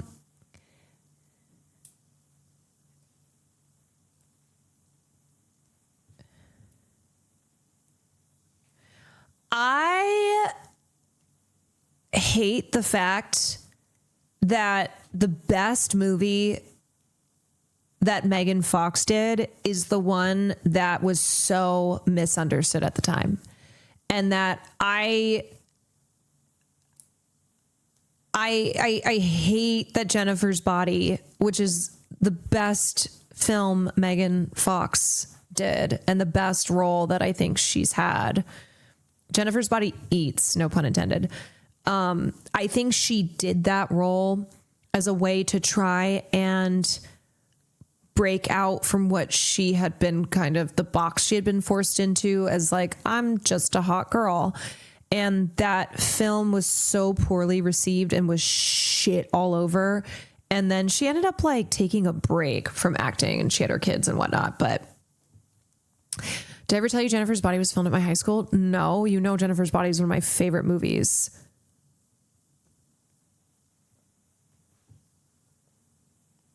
That's a fun fact. It was filmed at your high school. This is straight woman propaganda. I've never met a straight woman in my life with a boyfriend worth dating. Twink Batowski. Do you feel like that about me? Twink Batowski. Are you revealing how you feel about Will Neff? I have never met a straight woman in my life with a boyfriend worth dating.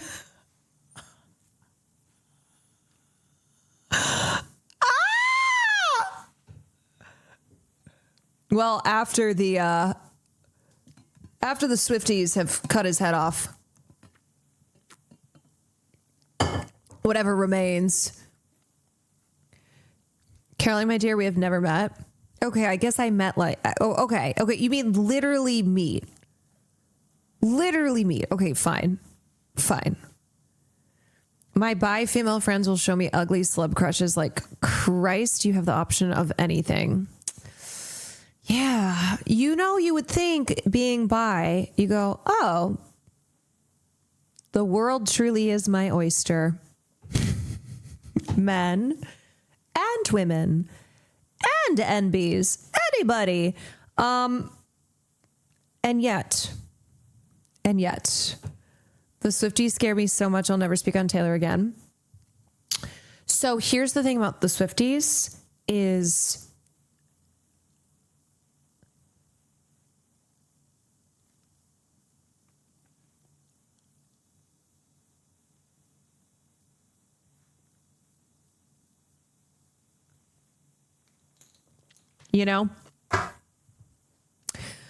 okay, but it is funny that, do you know what I want to know? I want to know which Swifties were part of the Cutie Cinderella hate campaign that then were also part of the we need to free Cutie Cinderella. There's got to be crossover. There has to be crossover. Swifties who came for Cutie when the Swifties tried to cancel her. And now Swifties who are like, I don't know who this woman is, but free her. Free her. I've been dying to know. There's got to be a Venn diagram. They came for Cutie. Yeah, this is what, last year? I think it was at least a year ago. A circle.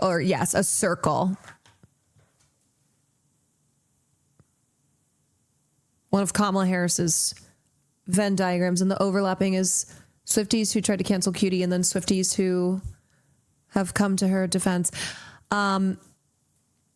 It was Gaylor related, I think. It was Gaylor related. Or she said the relationship was a PR. I can't even remember the details of it, but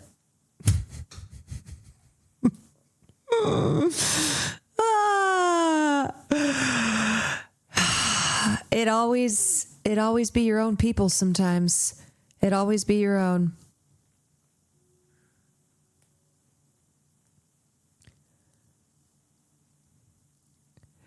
I love the yearly event of Swifties versus the Beehive. And it doesn't matter that like Beyonce and Taylor Swift will take photos with each other. Their two fan bases will still be like, it's our annual war. It's time to go to war.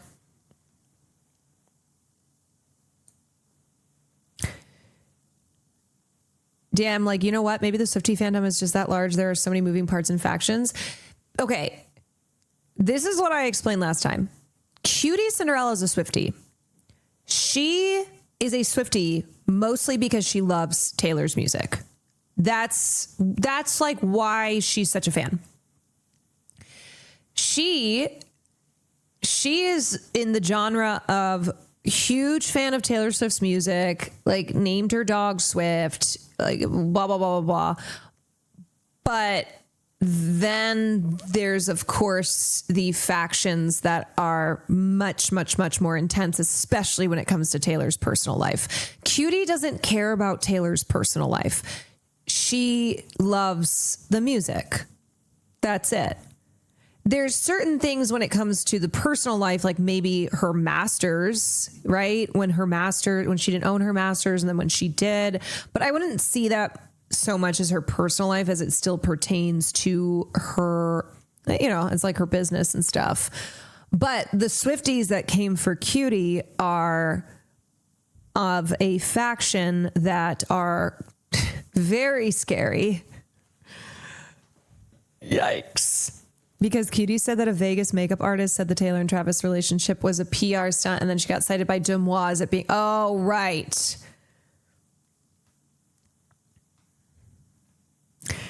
Like I said the other night, Cutie is not Club Chalamet. Right. Yes. So there are the parasocial stan Swifties, and they will come for other Swifties. Even if you're a Swiftie, if you're not one of the parasocial stan Swifties, you still have to watch out. They can and will still come for you. It's like Avatar: The Last Airbender. The Gaylor Taylor stands are the Fire Nation. Hoo-wee.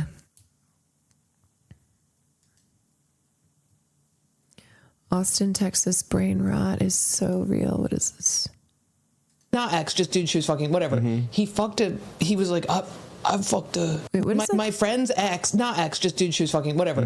He fucked a, he was like, I fucked a tranny, right? Okay, which is crazy. Yeah, he said that. You're quoting He said him. that. He's like the Southern guy, which tranny to me is drag, in my opinion. No. Transvestite. It's a slur for Yeah, but it's not trans person. transgender. Yes, it is.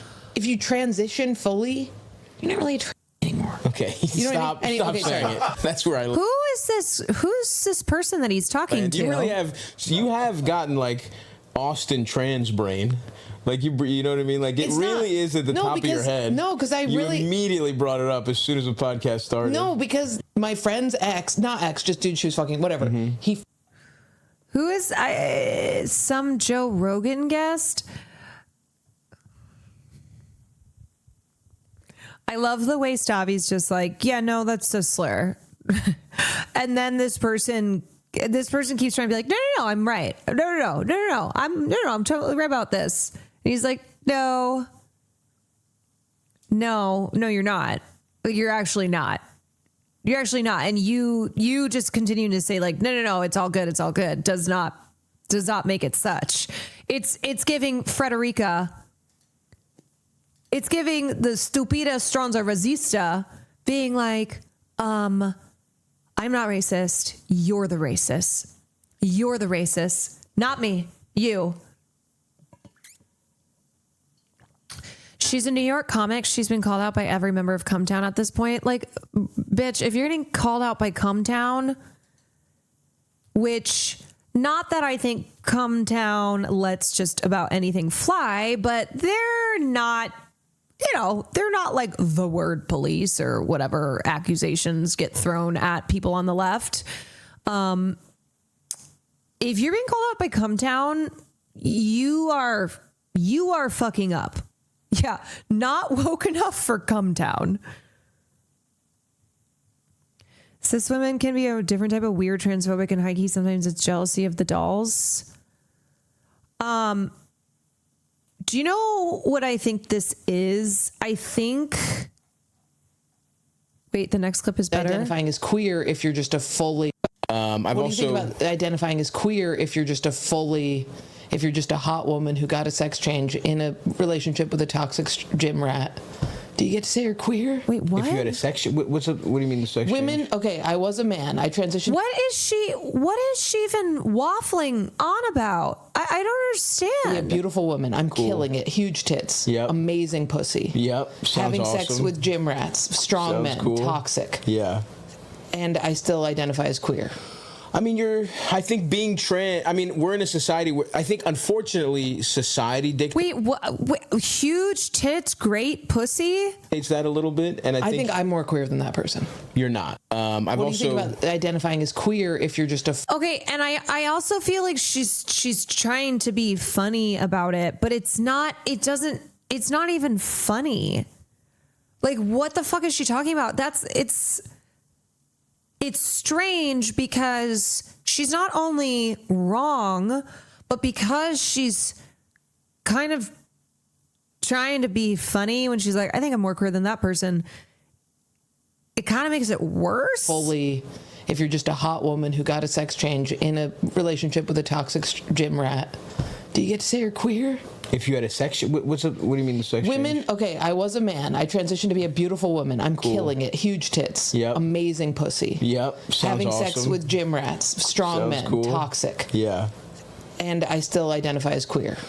I mean, I think being trans, I mean, we're in a society where I think... Okay, here's the other thing too. My understanding is that not all trans people and not all LGBTQ plus will identify as queer. Queer can be an umbrella term, but it's like okay, I think what she's trying to do here is be like Hunter Schafer, for instance, a trans woman who is Hunter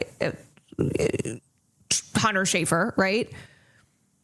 That she's trying to make a joke. Hunter Schafer is not queer because she's got great because she's great tits, like really hot, and I'm more queer than she is. And basically saying that if you are a hot woman who's trans, that like I'm still even trying to I'm struggling trying to kind of put this into terms still because it's just strange. Like it's just very strange. What the fuck is she on about? Once you fully transition, you're no longer trans and not queer. Right, but also, and this is where I said my understanding is that not every trans person would identify as queer anyway. Liv Agar tweet, I'm more cis than she is.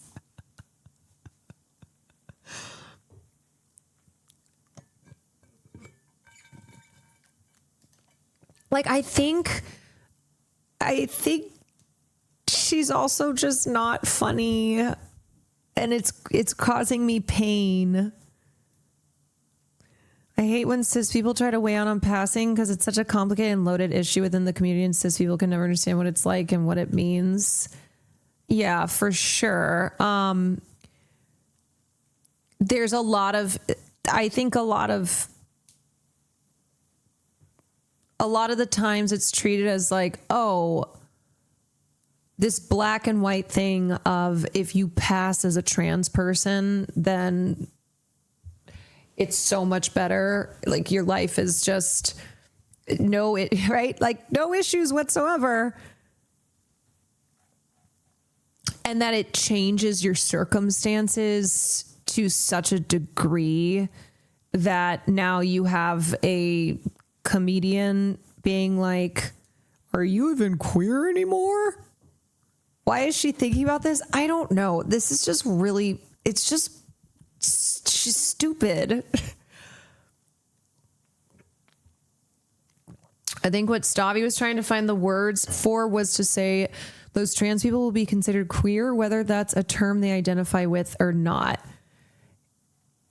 Yeah, I'm just confused too, like what's her point? I even in knowing what she's trying to say, but like what is the point here? This is the first 4 minutes of the podcast. Oh. Unfortunately, society dictates that a little bit. And I think I'm more queer than that person. You're not. You're not. I love that he just goes, you're not. It's also like you're safe if no one knows about your identity. What, like you're Clark Kent? What? Like it's Clark Kent and Superman? If you pass as a trans person, no one knows, and therefore you're totally safe. But But as soon as you take those glasses off,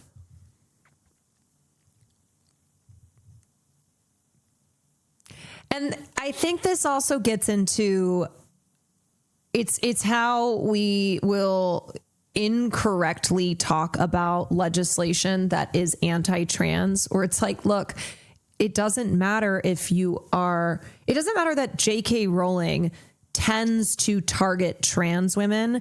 She is still anti-trans in general, and the legislation she's working to pass targets all trans people, whether they pass, they don't pass, whether men, women,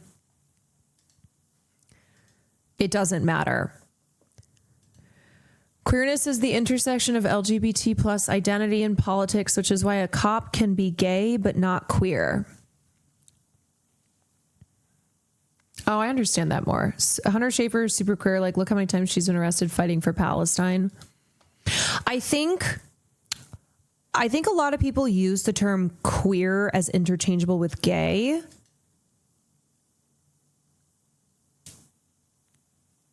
Sometimes it seems that it's used as an umbrella term for any non-straight, non-cis person. That queer is like, rather than saying LGBTQ plus, people will say like the queer community, or queer as in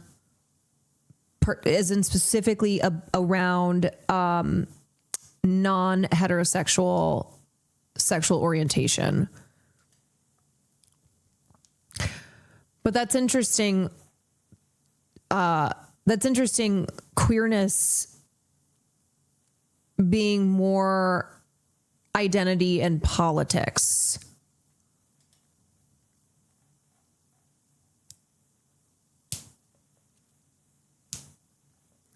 I think Stavi kind of nailed it. It's like she thinks she's going on the podcast tour in the Austin, Texas comedy area where being transphobic and ignorant is a part of what makes you appear funny to the bigger comedians there. Wait a sec.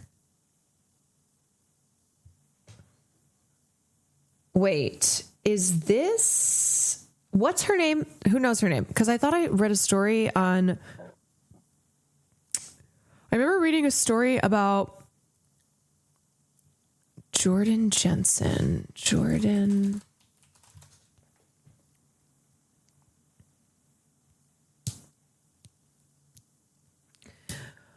I think I had been reading something about,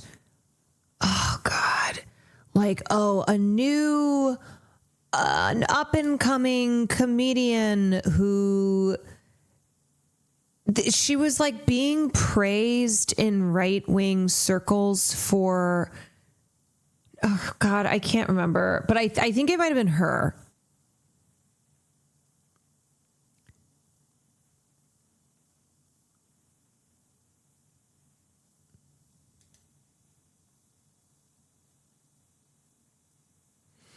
Funny to pop in at this time. I myself only identify myself as queer, as I don't align with the LGBTQ. Most of the time, people would rather use queer when they don't feel like going through the process of being wrapped in labels like the LGBTQ community is.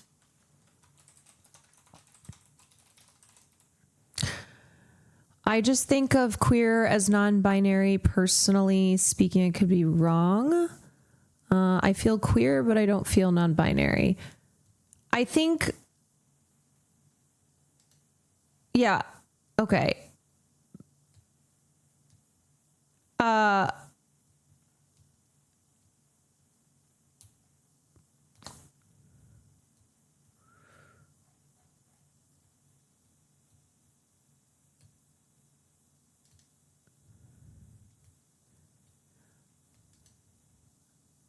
I'm ace, identify as queer versus non-binary.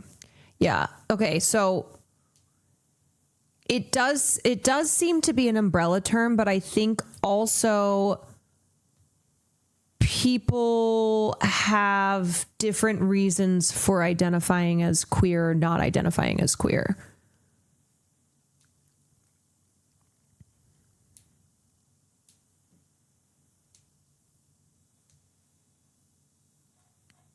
And then somebody asked,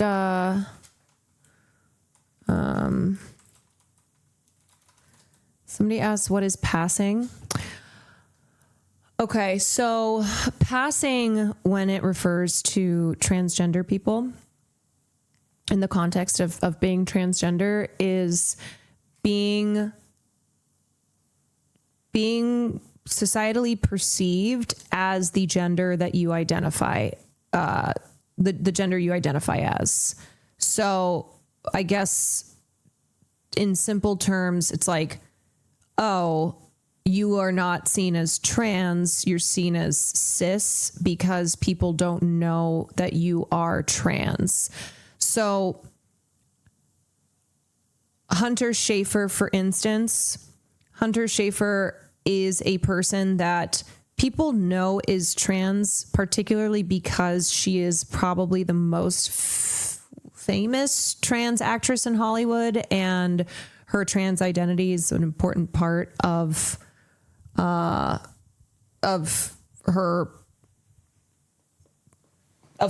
Like, she speaks on trans issues. She is public about being trans, but a lot of people don't know she's trans because they see her as, they think she's a cis woman in the way that she looks, her appearance.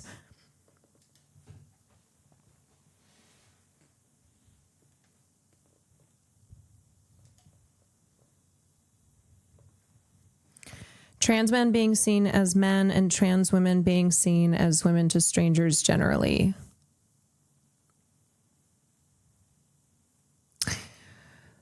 Also, chatters, don't tell trans people you could never tell, or wow, you're so much prettier, more handsome than cis women men. It's not the compliment you think it is. It's rather backhanded. It's like when, sometimes I feel like I can relate to that a little bit. When I was in college, I was always labeled as like the hot Asian friend, where first of all, gross, but the hot Asian friend was supposed to be a compliment in that I wasn't like the nerdy Asian. It's not problematic because I could be the nerdy Asian friend, right? Like the compliment being in that my tokenizing was, my being tokenized was in me being hot, which was never something that made me feel good, I will say. So it is otherizing. And I think that I think even people who mean well, when they say something like, oh, you could never tell, it's still insulting, and it still dehumanizes trans people, because it's like the idea being, oh, looking trans is bad, looking cis is good. You're actually pretty attractive for blank. Yes. Like, oh, wow. Thanks so much.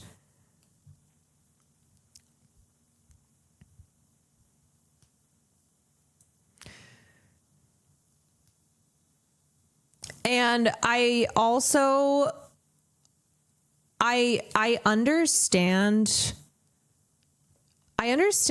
the idea, that the thinking that for trans people who do not pass,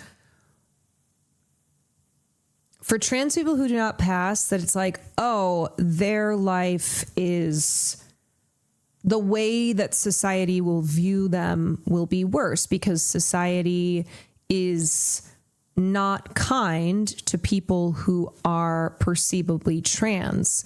But I think what happens is then this kind of separation in believing that trans people who pass are no longer members of an oppressed group, are no longer like also suffering the effects of, say, anti-trans legislation.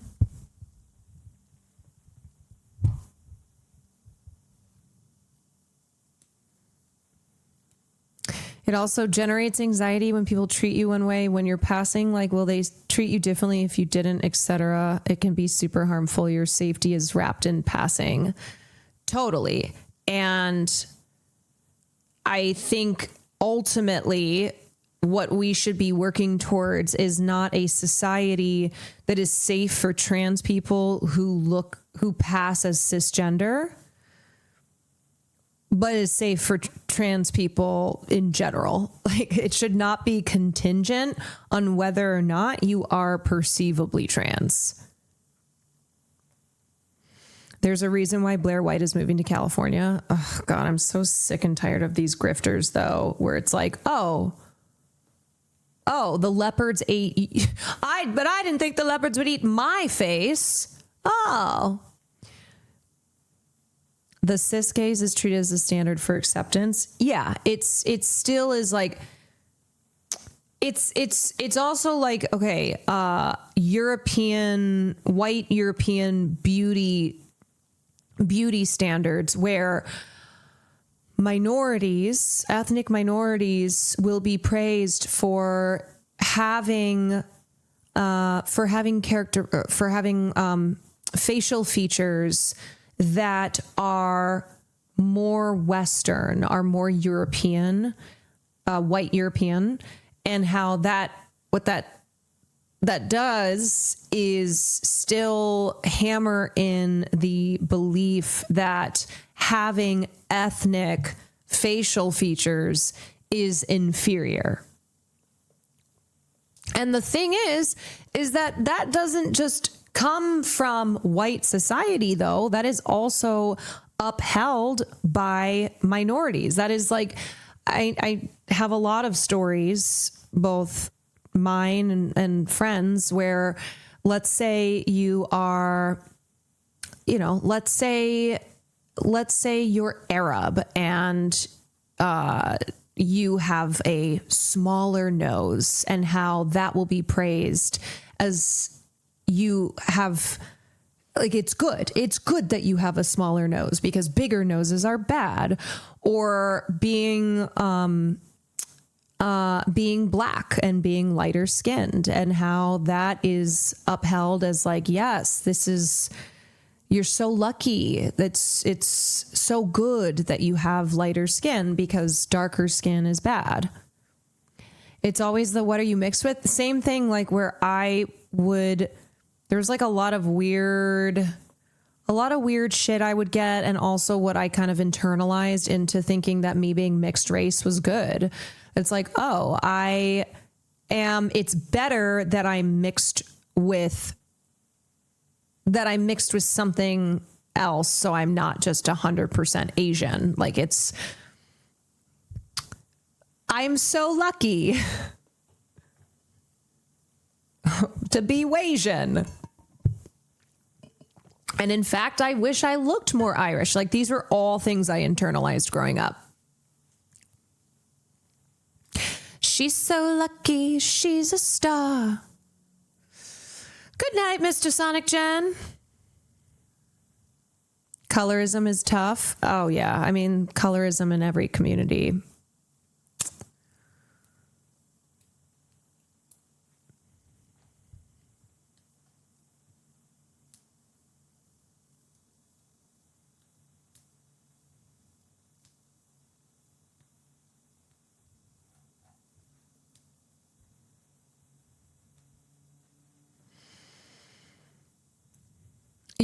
My sisters and I were actually talking about this when I was in San Francisco this weekend, because when my dad was doing his residency, we were living in Baltimore, and he applied for jobs, and he got hired. He had two options. One was to take a position in the Quad Cities in Iowa, and the other was in Santa Barbara, 2 very different places.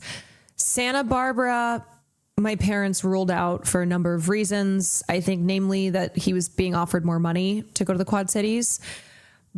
But I think about like how different my life would have been if I grew up in Santa Barbara, California, instead of the Midwest. And my sister was like, well, I think I probably would have internalized less anti-Asian hatred, because growing up in the Midwest, where we were the only Asian family around, and usually the only non-white family for that matter. And so, of course, what happens then, because you are so otherized and you are treated like it's bad to look different, then you wish you didn't look different. You wish you did look like everybody else around you. And the standard for beauty and for popularity was whiteness. You could have been racist against Latinos instead. What an opportunity missed. And so just kind of thinking about like, had I lived in California, in an area where there was a lot more diversity, where my family was not the only Asian family, where I didn't feel different in a bad way for being Asian, how that may have affected my upbringing. But then who knows, maybe I would have been like an elitist brat being in Santa Barbara. Like, we only drink smart water. I don't know. What would I say as an elitist brat? I don't know.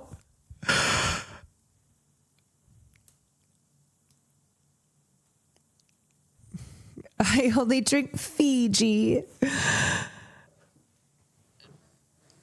There are pockets of California where a non-white person, yeah, I'm not saying California is not perfect. And there is, I mean, even my grandparents were discriminated against when they were first trying to buy a house in Culver City. And that was a whole thing, just because of anti-Japanese sentiments in this country, which my family's not Japanese, but also there's anti-Chinese sentiments, but just anti-Asian. I think I kind of just instead think about it from a being around diversity versus not being around diversity. And that absolutely can influence your personal worldview and your just what you internalize. My aunties who came to visit us when I was a kid openly mourned when they saw that my skin darkened since the last they saw me. They tried to recommend skin whitening creams. No, I like my skin and I'm still in awe how beautiful my skin is. So glad I didn't grow up to be a bitch-made colorist. Bro, sometimes it really be your family. It really be your family who makes you feel worse than anyone else can. Remember that video we watched of the girl who was crashing out because she's Indian, and she said growing up, it was always like smaller noses were praised, and her family would always like make fun of her nose. And then finally she got a nose job, and then everyone was like, what? Why would you do that? And she's like, why?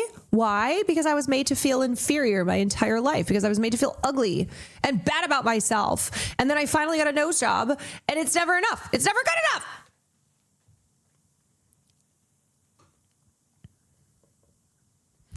I grew up in a diverse area, like under 50% white. It's weird as hell being in very white places now. I'm not kidding. Sometimes I was the token white friend. To have grown up in an area where white people were the token white friends, where white people were the minority. As a Blasian with lighter brown skin, I heard that shit so much about being well-spoken and not dark. Even in family events, my skin tone being mentioned as looking nice always left me with, what am I supposed to do with that? You're like a child. You go, okay, so I'm good because my skin is lighter. Okay.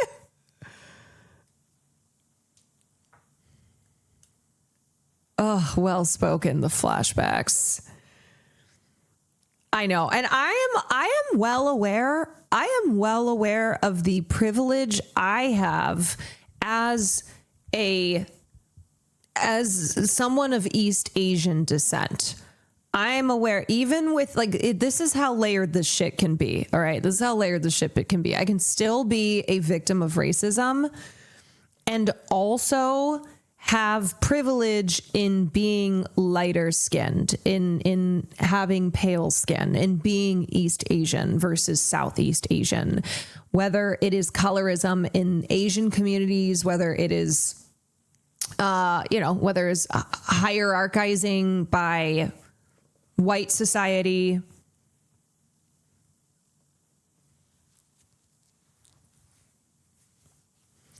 I mean, there's a lot of colorism in the Asian communities.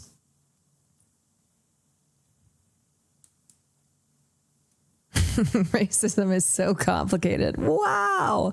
Yeah. You also look at you look at how the greatest economic difference is actually in the Asian community, because East Asians in America, like Japanese and Chinese, are in a higher economic class than Southeast Asians. So when people say like, oh, well, Asians in America are really successful, they're rich, they're probably upper class plus. And it's like, okay, not all Asians though, not all Asians. And it's important to not monolith all Asians in the United States of America, because there are a lot of differences. And the biggest economic gap is in, is in the Asian community, because East Asians versus Southeast Asians, there's a huge, huge gap.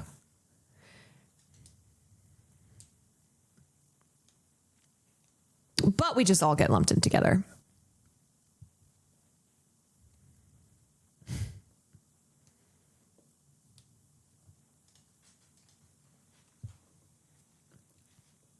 My family's Middle Eastern. My grandmother always loves when I highlight my hair. The closer to blonde, the better.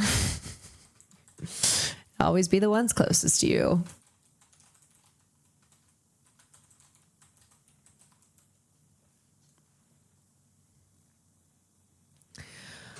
What is the difference between East Asians and West Asians? No. So, yeah, we can watch this.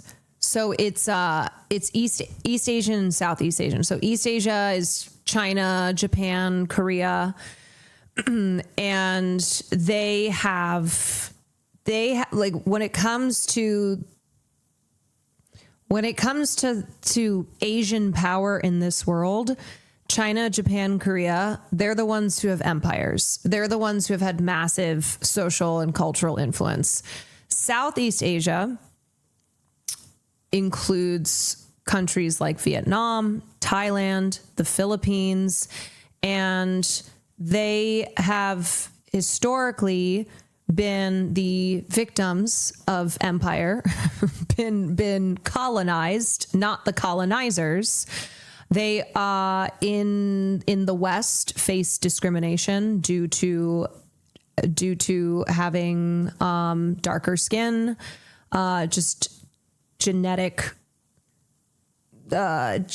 differences from East Asians, which has played into their treatment globally.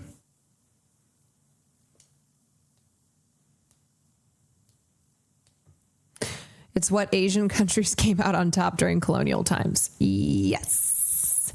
And there are more,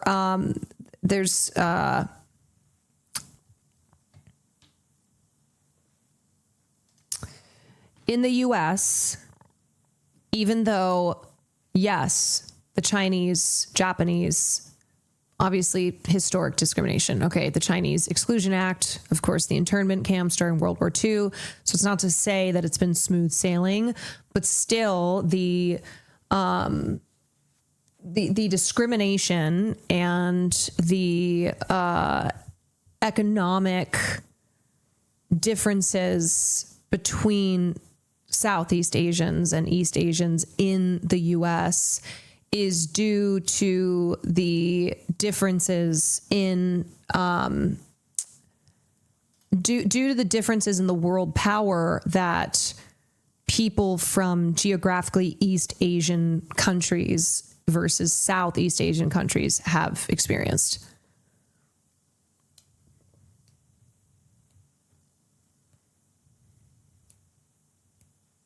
CarolineKwan, more like Kuo Wine Mom.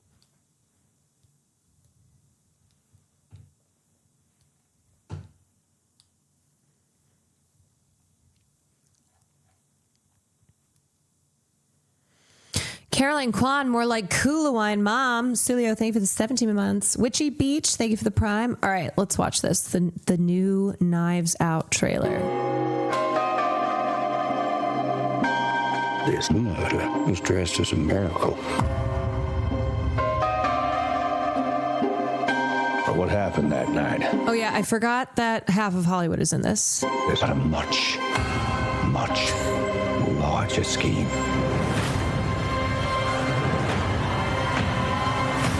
Is this the film for which Glenn Close finally wins her Oscar, do we think?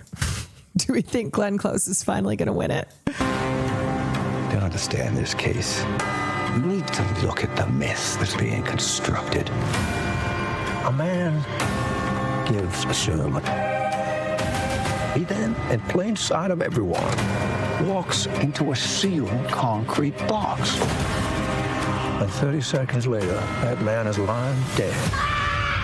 A classic, impossible crime. Okay, you're freaking me out now. Oh my God, is it going to be like... Yes. Wait, is it going to be like the murder mystery that we thought Conclave was going to be? It's a holy mystery. Unsolvable. Holy shit. Sorry. What the hell happened? Oh my God, everyone is in this movie. We do not know. What is truth? We don't know that. We don't. What exists? Does any of this exist? So, what is even happening right now? It is time to discover what this flock of wicked wolves is hiding. Confess. All right, stop.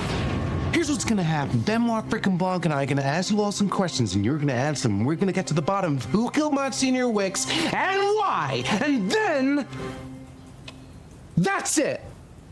Now, who wants to go first?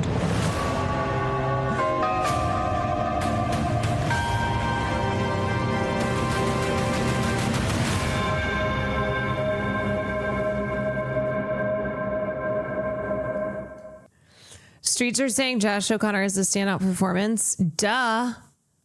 The least surprising thing that I've ever heard. So one of my friends at TIFF told me that someone on the TIFF subreddit called in fake bedbug scares so he'd have an easier time rushing the Frankenstein showing. Someone on the TIFF subreddit called it a fake. What?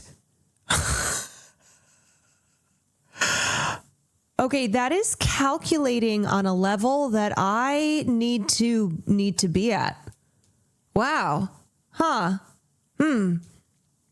Okay, I thought Knives Out, the first one, was fun. I thought Glass Onion was not very good. I feel like I could like this one.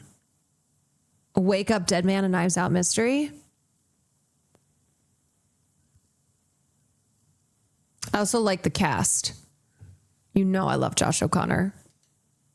Wait, was it Ryan Johnson who recently said something about how like it's a shame that like he advocates for the theater going experience and it's a shame that films are not being in theaters. Films are like don't have theatrical runs for as long as they should, or they're not going to the theaters. But it's confusing. Okay. I remember I saw that. I went, brother, you are Mr. Netflix, though, you are one of, to be fair, if he's like had beef with Ted Sarandos over this, fighting him on this, but that is Netflix's model. And I do appreciate if Rian Johnson is like, look, I'm trying to change Netflix's model. But I guess it's like, my initial kind of scratching my head was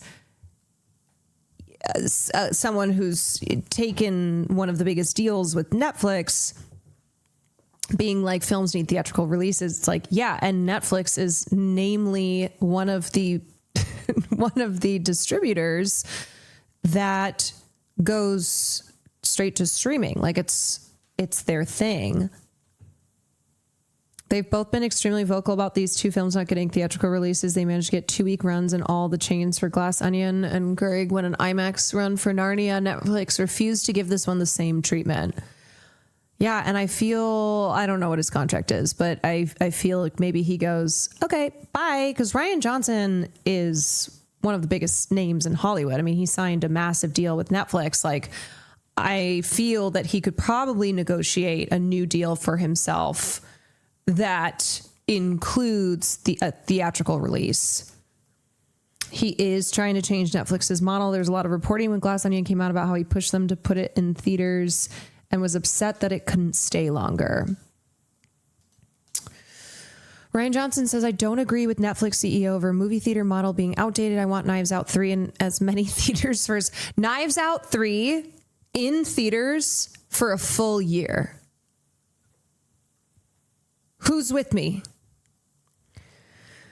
Ryan recently told Business Insiders while promoting Poker Face Season 2 that he wants the next Knives Out movie, Wake Up Dead Man, to be released in as many movie theaters as possible. Whether Netflix delivers on this wish later this year remains to be seen. Johnson's interview came in the wake of Netflix CEO Ted Sarandos stirring up controversy online by calling the movie theater model outdated. Oh my God, he's such a fucking asshole. Ted Sarandos is such an asshole. Obviously, I don't agree, Johnson said when asked to respond to Sarandos' comment. I love movies. I love going to see movies, but also I have a feeling talking to Ted, it would be a different thing than one quote taken and kind of tossed at me in this context.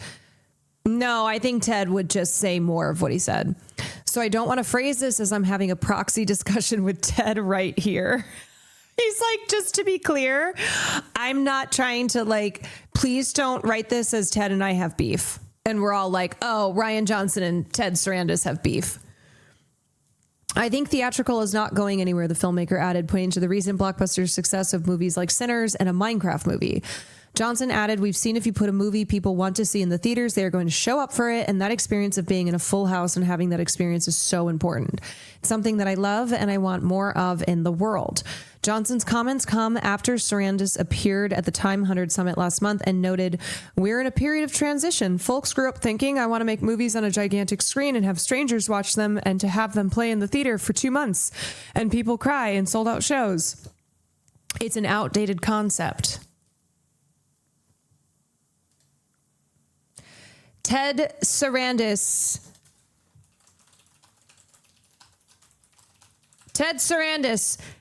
is a stupida stronza del caso.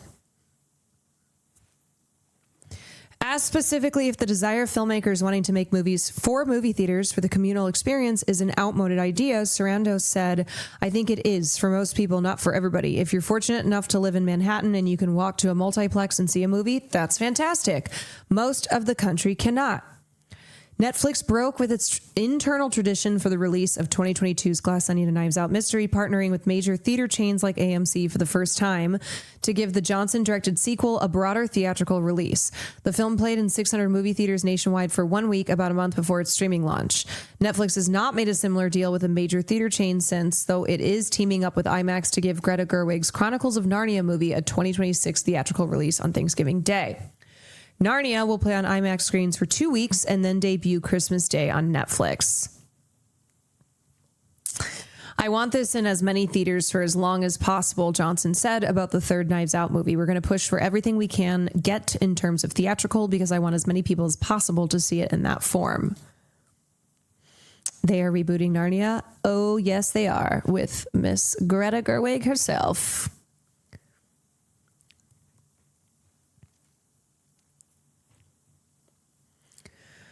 Oh, Oh, Netflix, the damage that Netflix has done overall to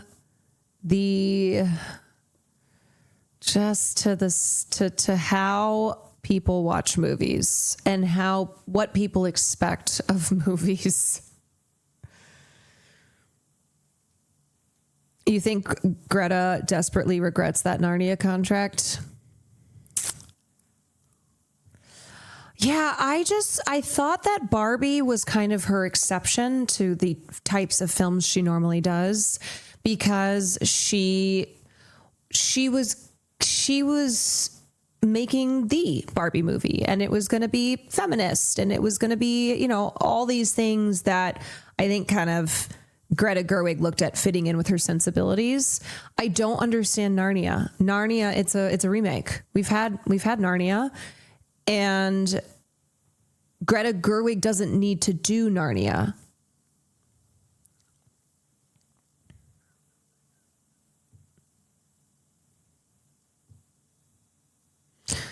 I think the IMAX movie was her calling Netflix's bluff to get out of the deal, down to production being pushed back 4 to 5 months, and they folded.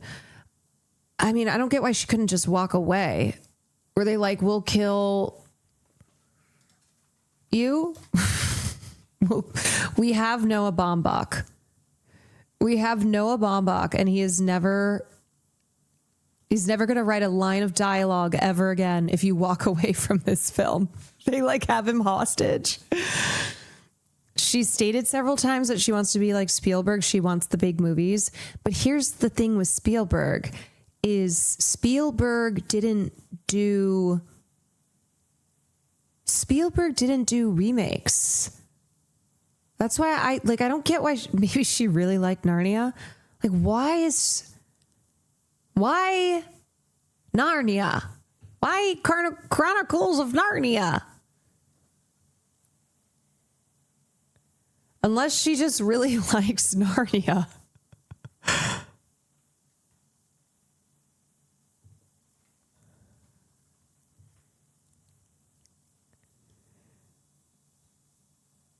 Spielberg did do War of the Worlds. Yeah, I guess, but War of the World, there was like a 50-year difference though between War of the Worlds.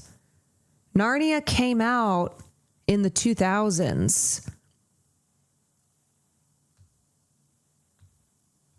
And there were like a lot of Narnias. And there's a distinct difference between readaptation and modernizing a book and Narnia. Yeah.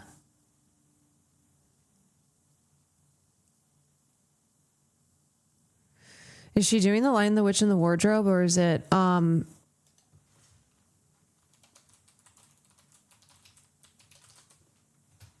she's doing The Magician's Nephew. Oh, okay. So I guess she's doing the 6th book in the series.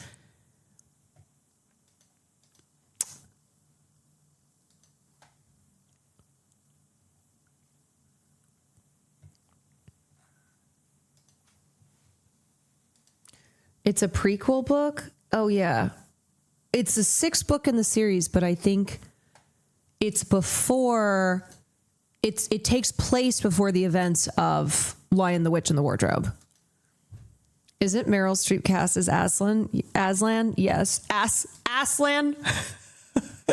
Meryl Streep is playing Aslan. Yes. Meryl Streep is playing Aslan.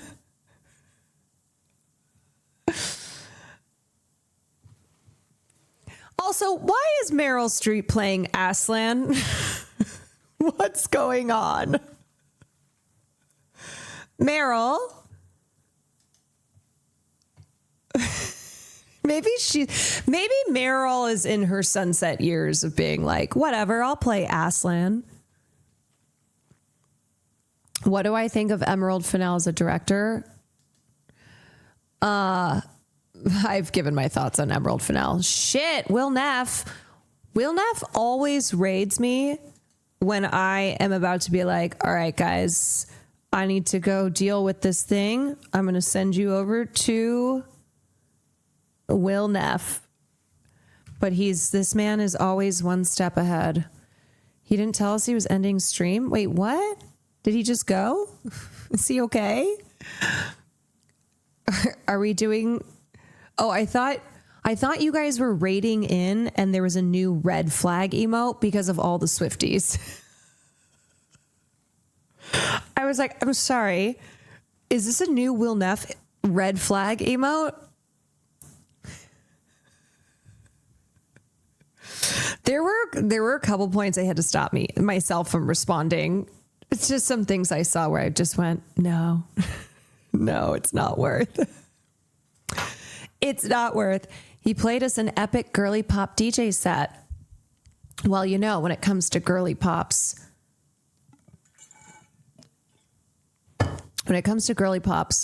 Will Neff is one of them. No, that is a Farley Neff raider. That's Farley holding a red flag. Imitation Brand, thank you for the 8 months. The DJ set was reparations. I understand. I get it.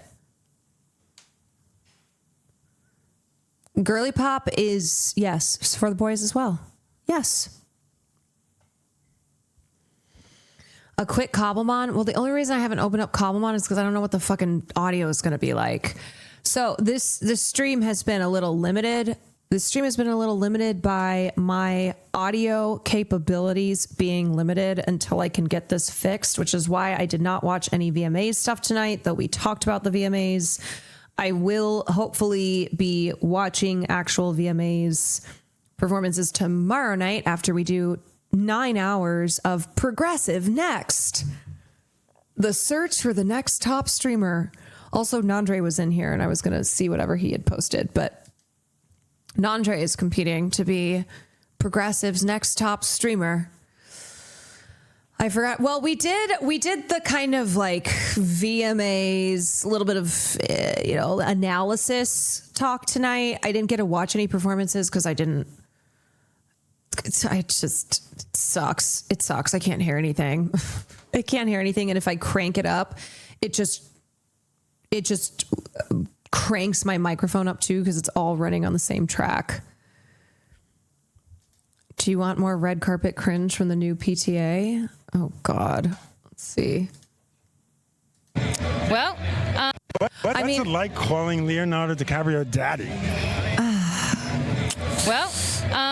Did not think that it would be something that I would do. What's it like calling Leonardo? Oh, no, not the bow tie, man. Oh, no. He is giving the energy of how do you do, fellow kids?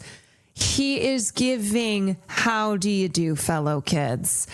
Man, you cannot. First of all, that question is stupid. I am so tired of the asking young actresses about their older male co-stars being daddy. I'm tired of it. Okay, like Pedro Pascal has been asked this a million times. People who have worked with Pedro have been asked this a million times. Everyone is over it. But also, like this guy asking that, it's bad. She also literally plays oh my God, she literally plays his daughter. Oh, okay, hold on. With that added context What's it like calling Leonardo DiCaprio daddy? That's weird, man. That's fucking weird because you're doing it as like a daddy. Like, oh, he's daddy versus like her father in the film. There is father, there's dad, and then there's daddy. He's so daddy. Ew. That's not. No. Good video on the influx of influencers. Is this guy an influencer? I'm sorry. He doesn't exactly fit the mold for influencers who do red carpets now. Are we sure, or is he trying to keep up with influencers? Is he like, this is what a young TikTok. This is what a young TikToker would ask. Like, I I don't think he's of the new guard of influencers who are getting opportunities to be on red carpets.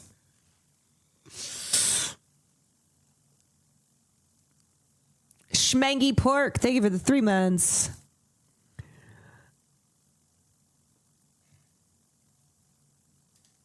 Please, I'm begging you. Stop. What? We're saying the same things. For the last time, when I pray, forgive me, Father, for I have sinned, it is not the same as you saying, I'm sorry, Daddy, I've been naughty, to your patron. Please, I'm begging. I'm so sorry, Daddy. I've been so naughty.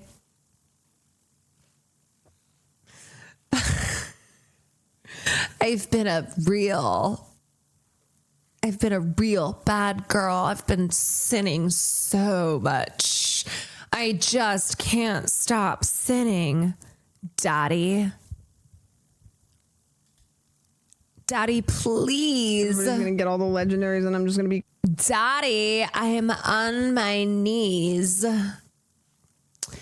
I'm on my knees praying, obviously, Daddy. Reminds me of when you went to drag brunch that one day. When I sacrilegiously dressed as a nun. Crap, I tell you. Oh, Sam. I died from the warden. The warden's gonna kill me.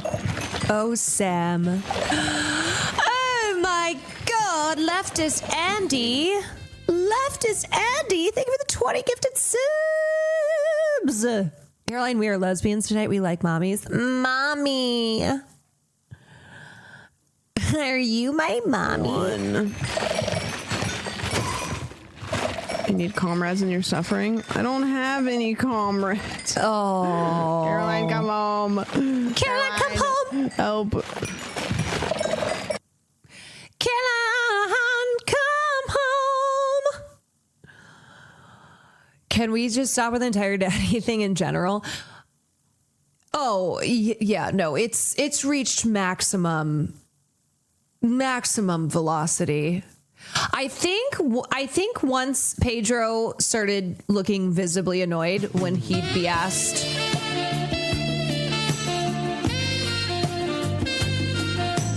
when he kept getting asked, how do you feel about the internet calling you daddy? So Pedro, what makes you daddy?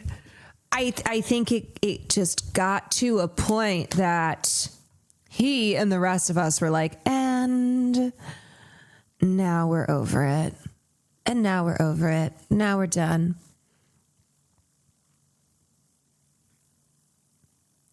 How does it feel to be mommy to the masses? I hate the term mommy. I hate it. Mother. It's mother. Mother is fine. Mommy, that feels like something else. If someone were like, Caroline is my mommy, I'd go, what is your search history? What are you into? What are you consuming in your free time, perhaps? Mother is regal. Mother is mother, right? I'm sorry, but you are mommy. Oh, God, no. Oh, please. Please. Did you guys ever know about that? I don't know if it's still a thing on YouTube. I'm sure it is. But the content genre of women like breastfeeding their children while doing household activities and making YouTube videos of it, but it being very clearly for gooner purposes. I remember Will told me about this, which now in hindsight, I'm like, how did you discover this? Anyway, yeah, it was very much a thing. I don't know if it's still a thing, but it was like women who they got, I think they would get around kind of YouTube's like parameters. I think it was a way of getting around by, I'm just vacuuming and holding my baby, but breastfeeding it, and also giving the vibe that this is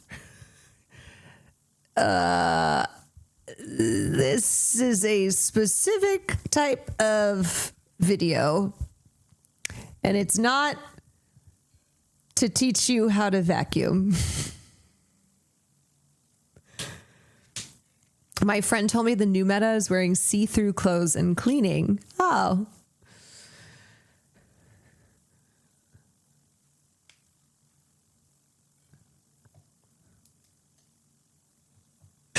I'm so sorry, Daddy. I've been so naughty.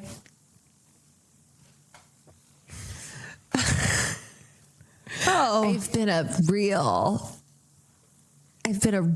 bad girl. I've been sick. See, this is the type of stuff that like 6 months from now, my editor might make a clip of, or like anonymous in a year from now, there will be the video compilation that he's put together, and I'll be like, what is wrong with me? When did I do this? I don't even remember this. What's the context? Why? Got a record after, I had an idea to make adult breastfeeding popular on Twitch, and it just didn't go well.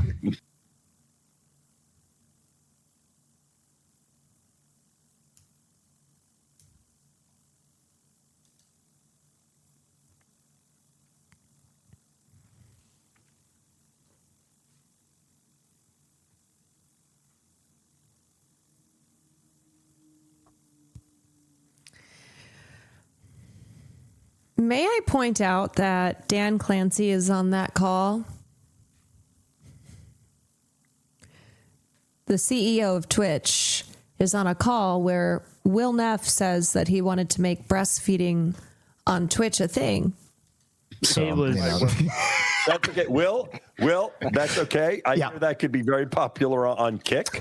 Oh, hey now. Yeah. Okay. Adult breastfeeding. What the heck? But this is starting to get into. I don't even want to hear. I don't want to hear Dan Clancy joke about breastfeeding on Twitch. Okay. You know what? Heck yeah, dude. Wild. You know what? I mean, to be fair, it would be popular. I mean, this is that wasn't even a joke. This is the closest thing I've seen to a scuffed podcast in a while. I'm calling the Swifties.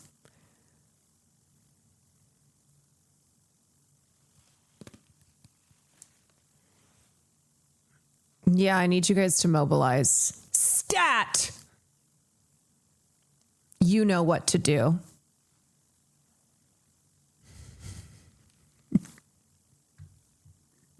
Send out the Swift signal. Send it out. He just played an hour of Girl Jam. Yeah, so when Will told me about the breastfeeding on YouTube, and I'm like, wait, how did he find that?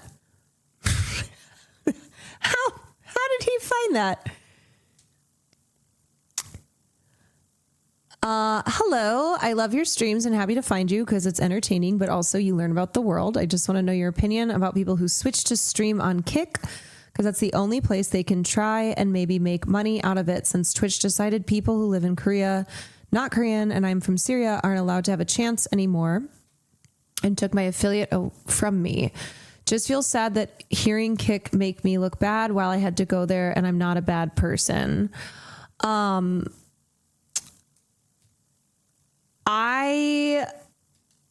First of all, I'm sorry that you're not able to stream on Twitch and you wish you could. Obviously, Kick has the reputation it has for legitimate reasons, and a lot of people who most people I would say who take Kick deals and start streaming on Kick, it's not because they have no other option. I don't know if YouTube streaming is available to you, or I have to be honest, I'm actually like not very familiar with alternate streaming sources that would be, say, specific to where you live. Not every single person who streams on Kick is a piece of shit. It's just unfortunately the Kick business model and the fact that it is essentially to funnel young people into crypto gambling is not great.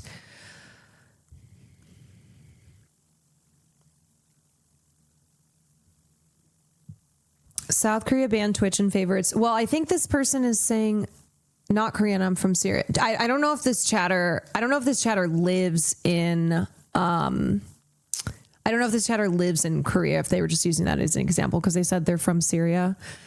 I can multi-stream on YouTube, but as you know, it's not really a good place for small streamers. And I do multi-stream. I just feel bad.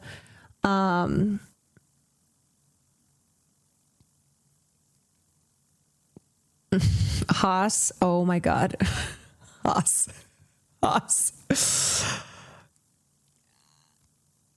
I don't know. I mean, look, you have to do, if ultimately Kick is the only platform you can stream on, like whatever's available to you, or like you just can't make money anywhere else, then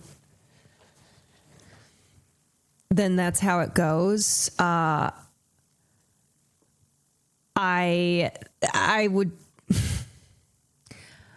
would say the reputation Kick has is fair and is of their own doing. I think you got to do what you got to do, you know? You got to support yourself, and obviously like obviously I think streaming on Kick, a lot of people, individual streamers on Kick are not bags of shit, but there unfortunately are, and the platform itself is run by bags of shit and is funded by bags of shit. Also, Twitch takes 30 to 50% off the top, while Kick only takes 5%. That's why it's kind of attractive for people who want to make a living from streaming earlier than they'd be able to make from Twitch. Oh yeah, no, I know Kick is offering things to incentivize people streaming their platform because they know that they have a bad reputation. They know that they know that the purpose of Kick is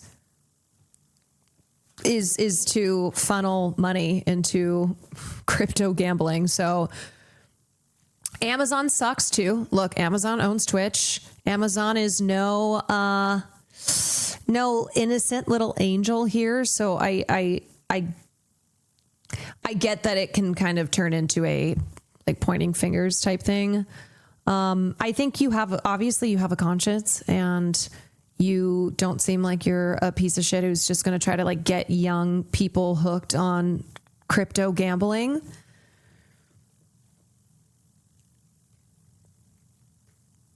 I'm sorry for asking. Please don't take bad idea about me. No, we wouldn't do that.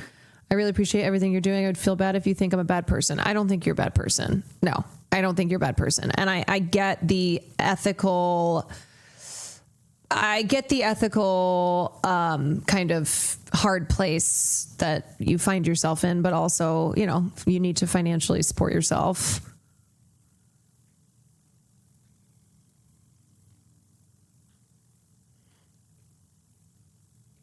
Irate Cat, thank you for the Prime.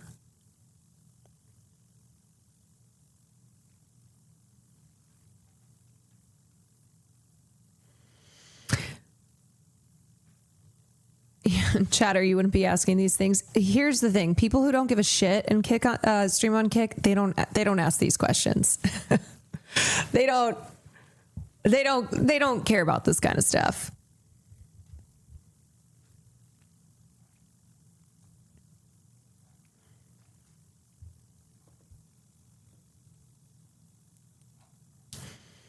Since we're getting to spooky season, here's a rec with a lot of Dario Argento influences. Oh. We're so lucky to live in a mansion like this. Right, Jennifer?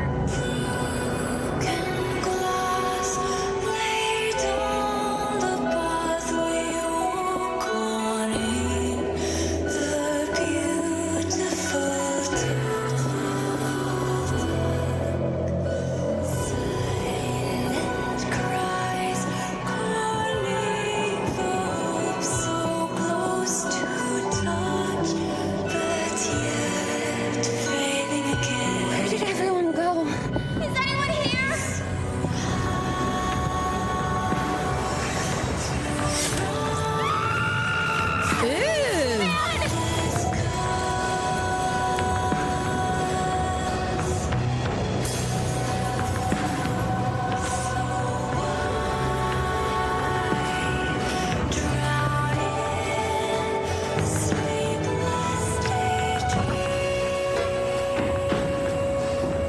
That's a big ass pair of scissors.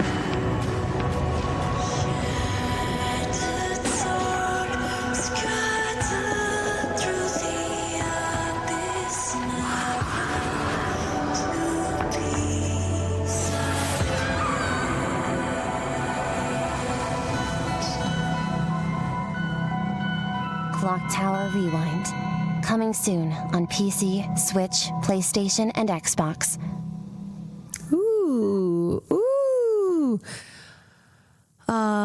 Caroline gonna take 1 year to finish this? Okay, just because I have taken a year to finish other games. Look, sometimes it happens. And then sometimes I finish games in under a year.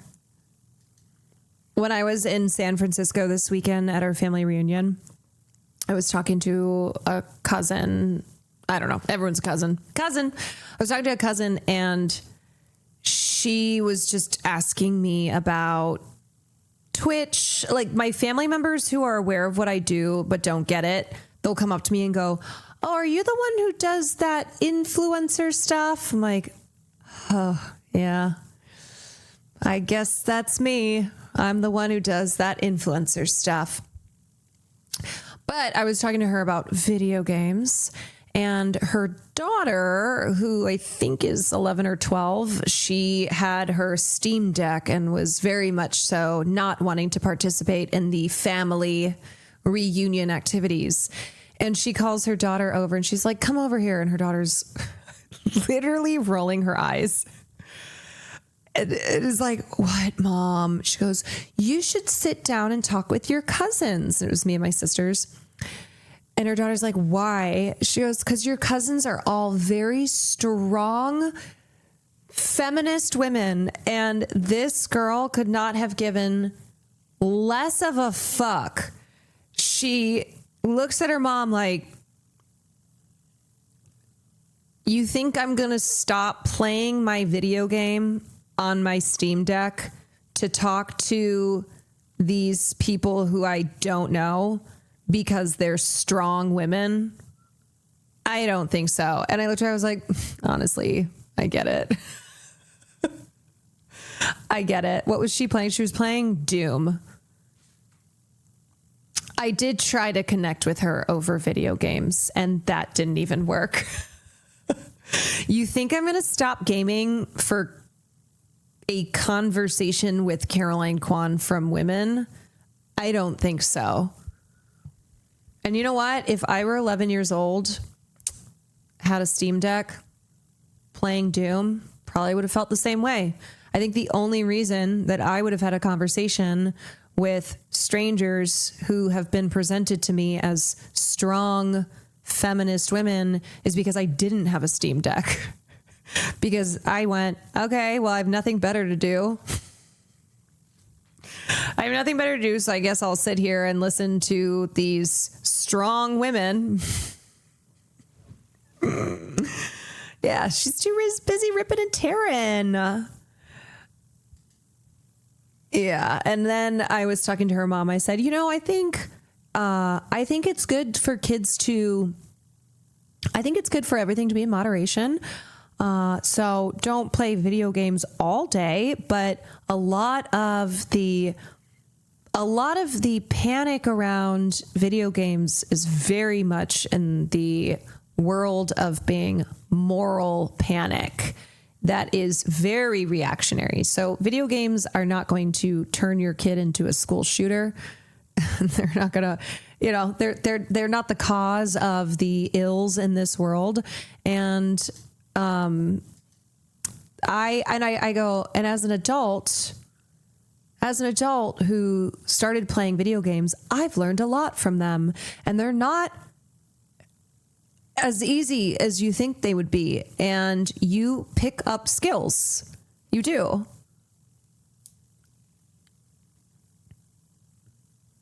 Yeah, kids can't play video games all day. They have to find time to vape. They gotta blow clouds of sour grape. Always be looting. That's right. Okay, should I try to open Cobblemon and see what I can do? I don't know. If it sucks, I'm just gonna end stream so Nico can help me. Nico can help me figure stuff out.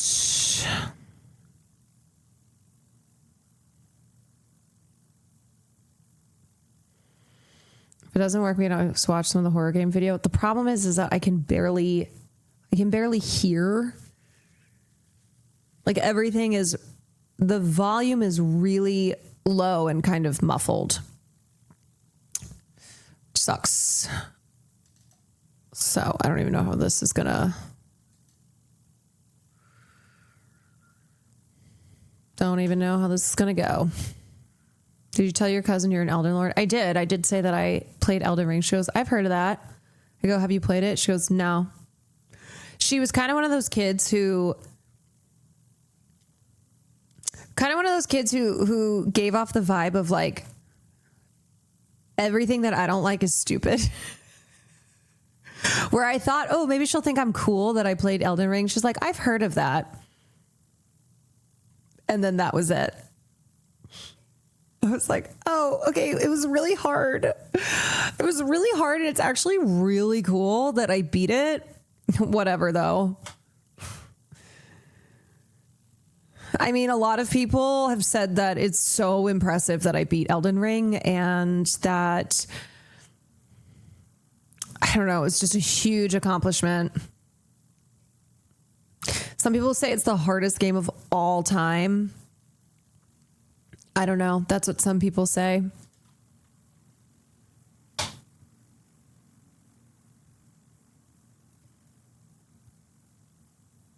Which sister is this? No, this was one of my extended family members at the reunion. This was her kid.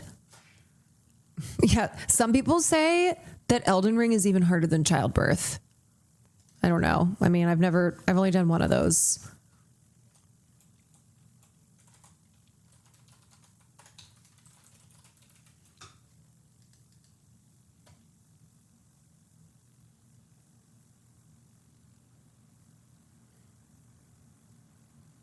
That goes to Resonance of Fate. Well, I don't even know what that is, so whatever.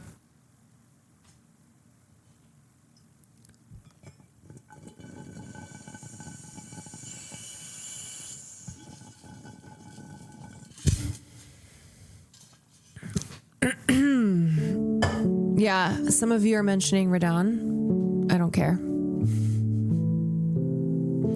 That means nothing. Oh, update complete. Okay. Oh.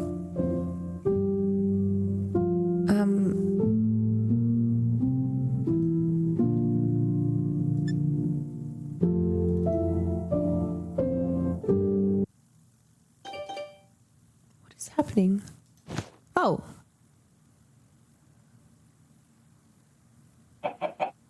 Caroline being looting right now? Okay. My audio might be scuffed and drive me nuts. So I'm trying it out to see where you at.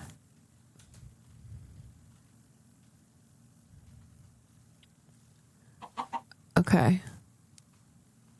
A mansion. A mansion. Sounds good on stream still. I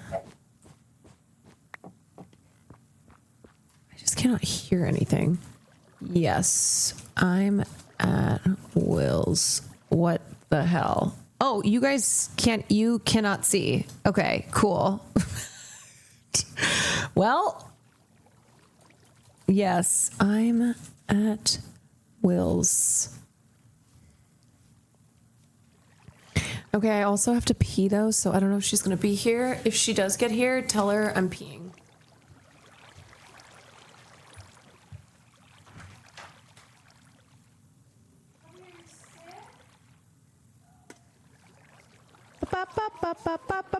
Oh, I can hear myself.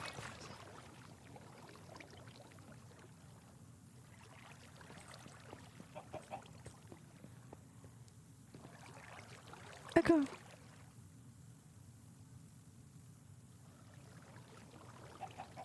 Boom, zoom, boom, zoom.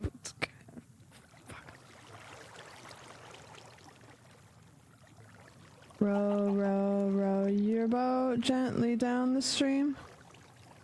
That's hard to do.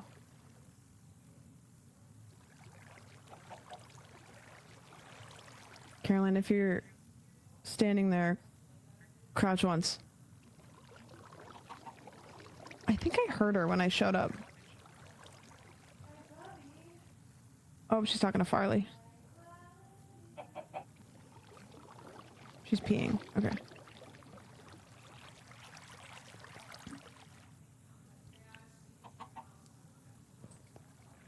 You think Will has the struggle here? Ouch. An egg.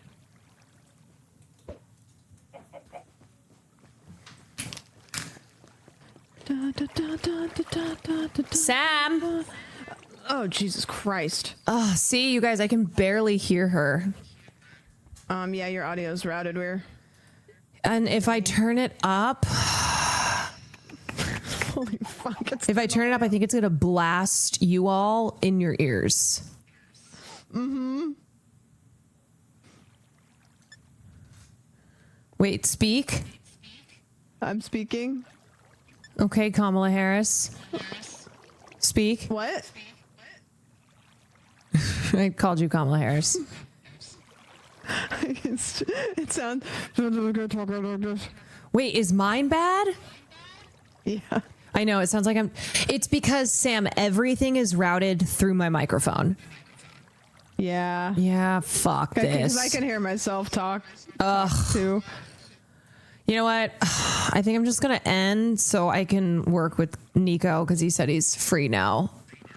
Sure. To just fix this. This sucks. Yeah, it is annoying. That's so farking annoying. I just want to loot, man. I just want to freaking loot. Freaking loot. I just want to freaking loot. Just want to freaking loot. Even though I have next, I'll be streaming tomorrow night because I gotta watch VMA stuff because I didn't watch it tonight. And Sabrina Carpenter went crazy. Yeah, the streets were saying Tate McRae was best performance. I'm sorry. No. I don't know. I got opinions. I got opinions. I can hear your echo. I know, it sucks. It sucks ass. What is happening with this? Okay, I'm confused what the timeline is for... I am so sorry. I'm going to stand over here. Is it that bad? Okay. Yeah. Is that... Well, I was just going to ask a question. What it sounds like... I can hear myself talk. Hold on, I'm going to take my headphones off. It sounds like your gain is boosted up and the mic is not being boosted. Like... It's just trying to like gain boost. So much to potentially fix. That is so annoying. That is so annoying. Okay, well, I was going to ask, is anything happening this week in Cobblemon? Like, are there... Thursday, Friday, there's a tournament, but I'm not going to be able to play Thursday, Friday. Oh. Okay. All right, well, I'm not wanted here, so I guess I'll go. See if you can fix it, and then if you can, then just come play. No, see how I turned that around? So it sounds like I'm the victim. I'm going to be so honest. I can barely understand what you're saying in general. And okay. I have to take my headphones off every time I talk because I can't. I can hear myself. Okay, I'm going. Okay, I'm leaving. I'm out of here. Okay. Wait. Come with me and get this. Hold on, I have to take this off. Come with me, get this waystone, and then leave so that way if you want to loot, you can loot whenever. Okay, I will.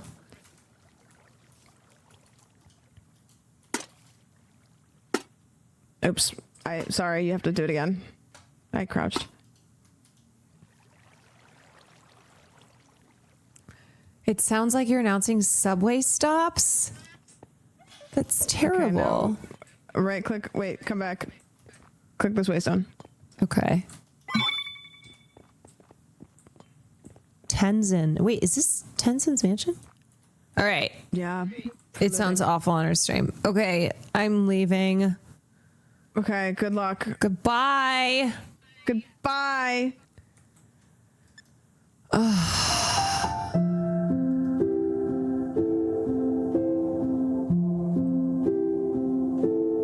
So sad.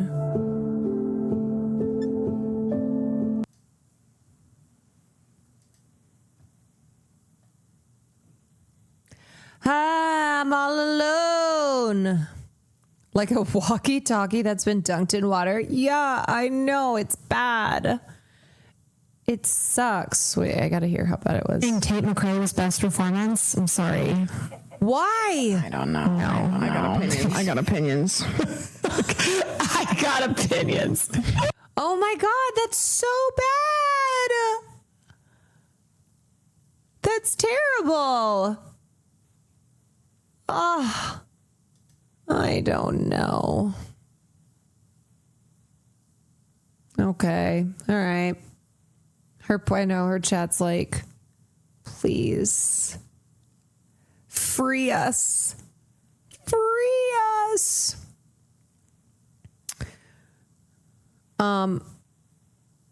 Okay. Well, I'll be back. I'm going to go try to figure this out because otherwise I can't stream tomorrow night. Or it'd just be more of this because I'm going to be gone all day tomorrow. So I got to get it figured out now. Free us from the volume. I know. All right, y'all.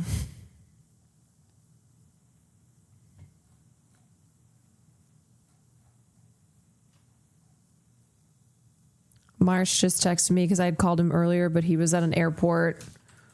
I'm like, where are you aside from here? I like how, you know what happened? It was after I spent 5 hours. And then I had to go live or else I just wasn't going to stream. Then it was like halfway through me streaming that all the people I hit up to be like, I need help. We're all like, hey, I'm available now to help. I'm like, it's too late. It's too late, baby.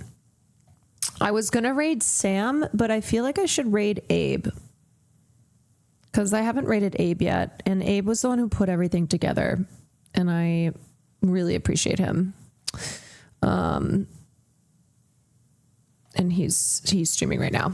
So I'm going to send you guys to Abe. Because Abe is the reason that Cobblemon even happened. So please go put hearts in Abe's chat, and we love Abe. And anyway, I'll see you guys tomorrow. Hopefully. The clip I posted was short. Is anything happening this week in Cobblemon? Like, are there Thursday, Friday. There's a tournament, but I'm not going to be. The thing is, it's not even fun. It's not even like glorp. It's not even like when the glorp takes over my stream. No, it's terrible. Nothing is glorp.